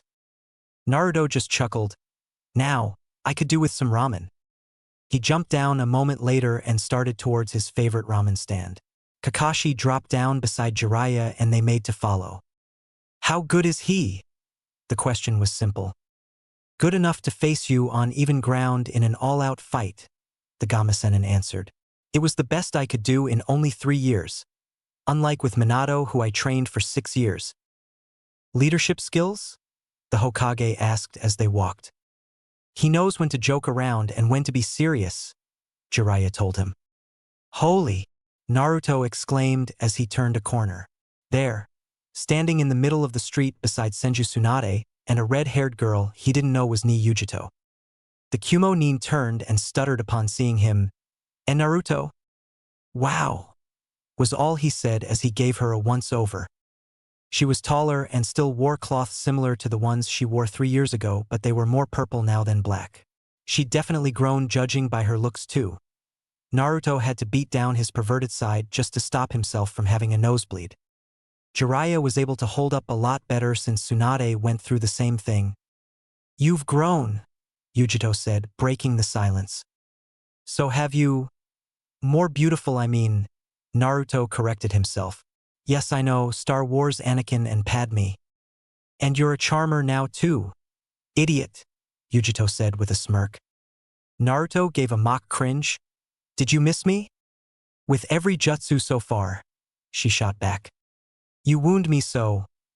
Naruto gave a mock look of hurt as he placed his hand on his chest. So you're Uzumaki Naruto? The redhead asked, getting his attention. Somehow I was expecting something more than a shithead, she scoffed. Naruto frowned at her. Actually, it's Namake's Naruto now, and who the hell are you exactly? I'm, well, a friend of this bitch here, she said, gesturing to Yujito. Don't mind her. She's just being herself. Yujito waved the comment off. If you say so, Naruto shrugged at that. Enough with the emotional reunion, Tsunade sighed from the side. Kakashi closed his book at that and caught their attention. All right, Naruto, I'm putting you through the Jonin exam today, as in right now. From here on out, playtime's over. Naruto nodded before asking, where are Sasuke and Sakura? I would have thought I'd have run into them by now, Naruto asked. Yujito didn't know how to answer. Naruto?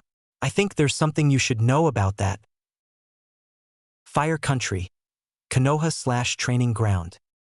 The Kakashi and Naruto arrived at the training field later that day, the Hokage having a pair of bells attached to his waist as they entered. They made their way to the clearing in the center where 3 wooden posts stood in the center.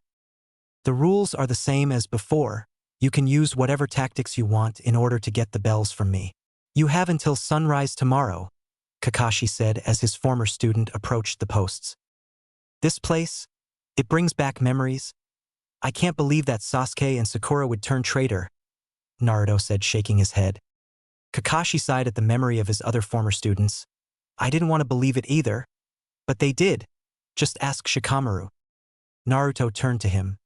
When I see them again, I'll make them pay for betraying us. Kakashi snapped his book closed. There is no need in thinking about that right now. Let's begin, shall we? Naruto grinned and tightened his hitai on his head.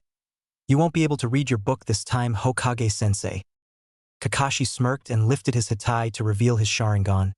I get the feeling that this is going to take more effort than last time. You're right. Naruto exploded from the ground with his signature attack in hand. Rinnegan, he called out as he hit Kakashi right in the chest. Kakashi, however, exploded into smoke, signifying it was a shadow clone. Trying to end it early? The Hokage asked from behind him. Naruto looked over his shoulder and saw his former sensei, ready to plunge a kunai into his stomach. I didn't say start yet. Naruto just grinned. You didn't say I couldn't start yet either.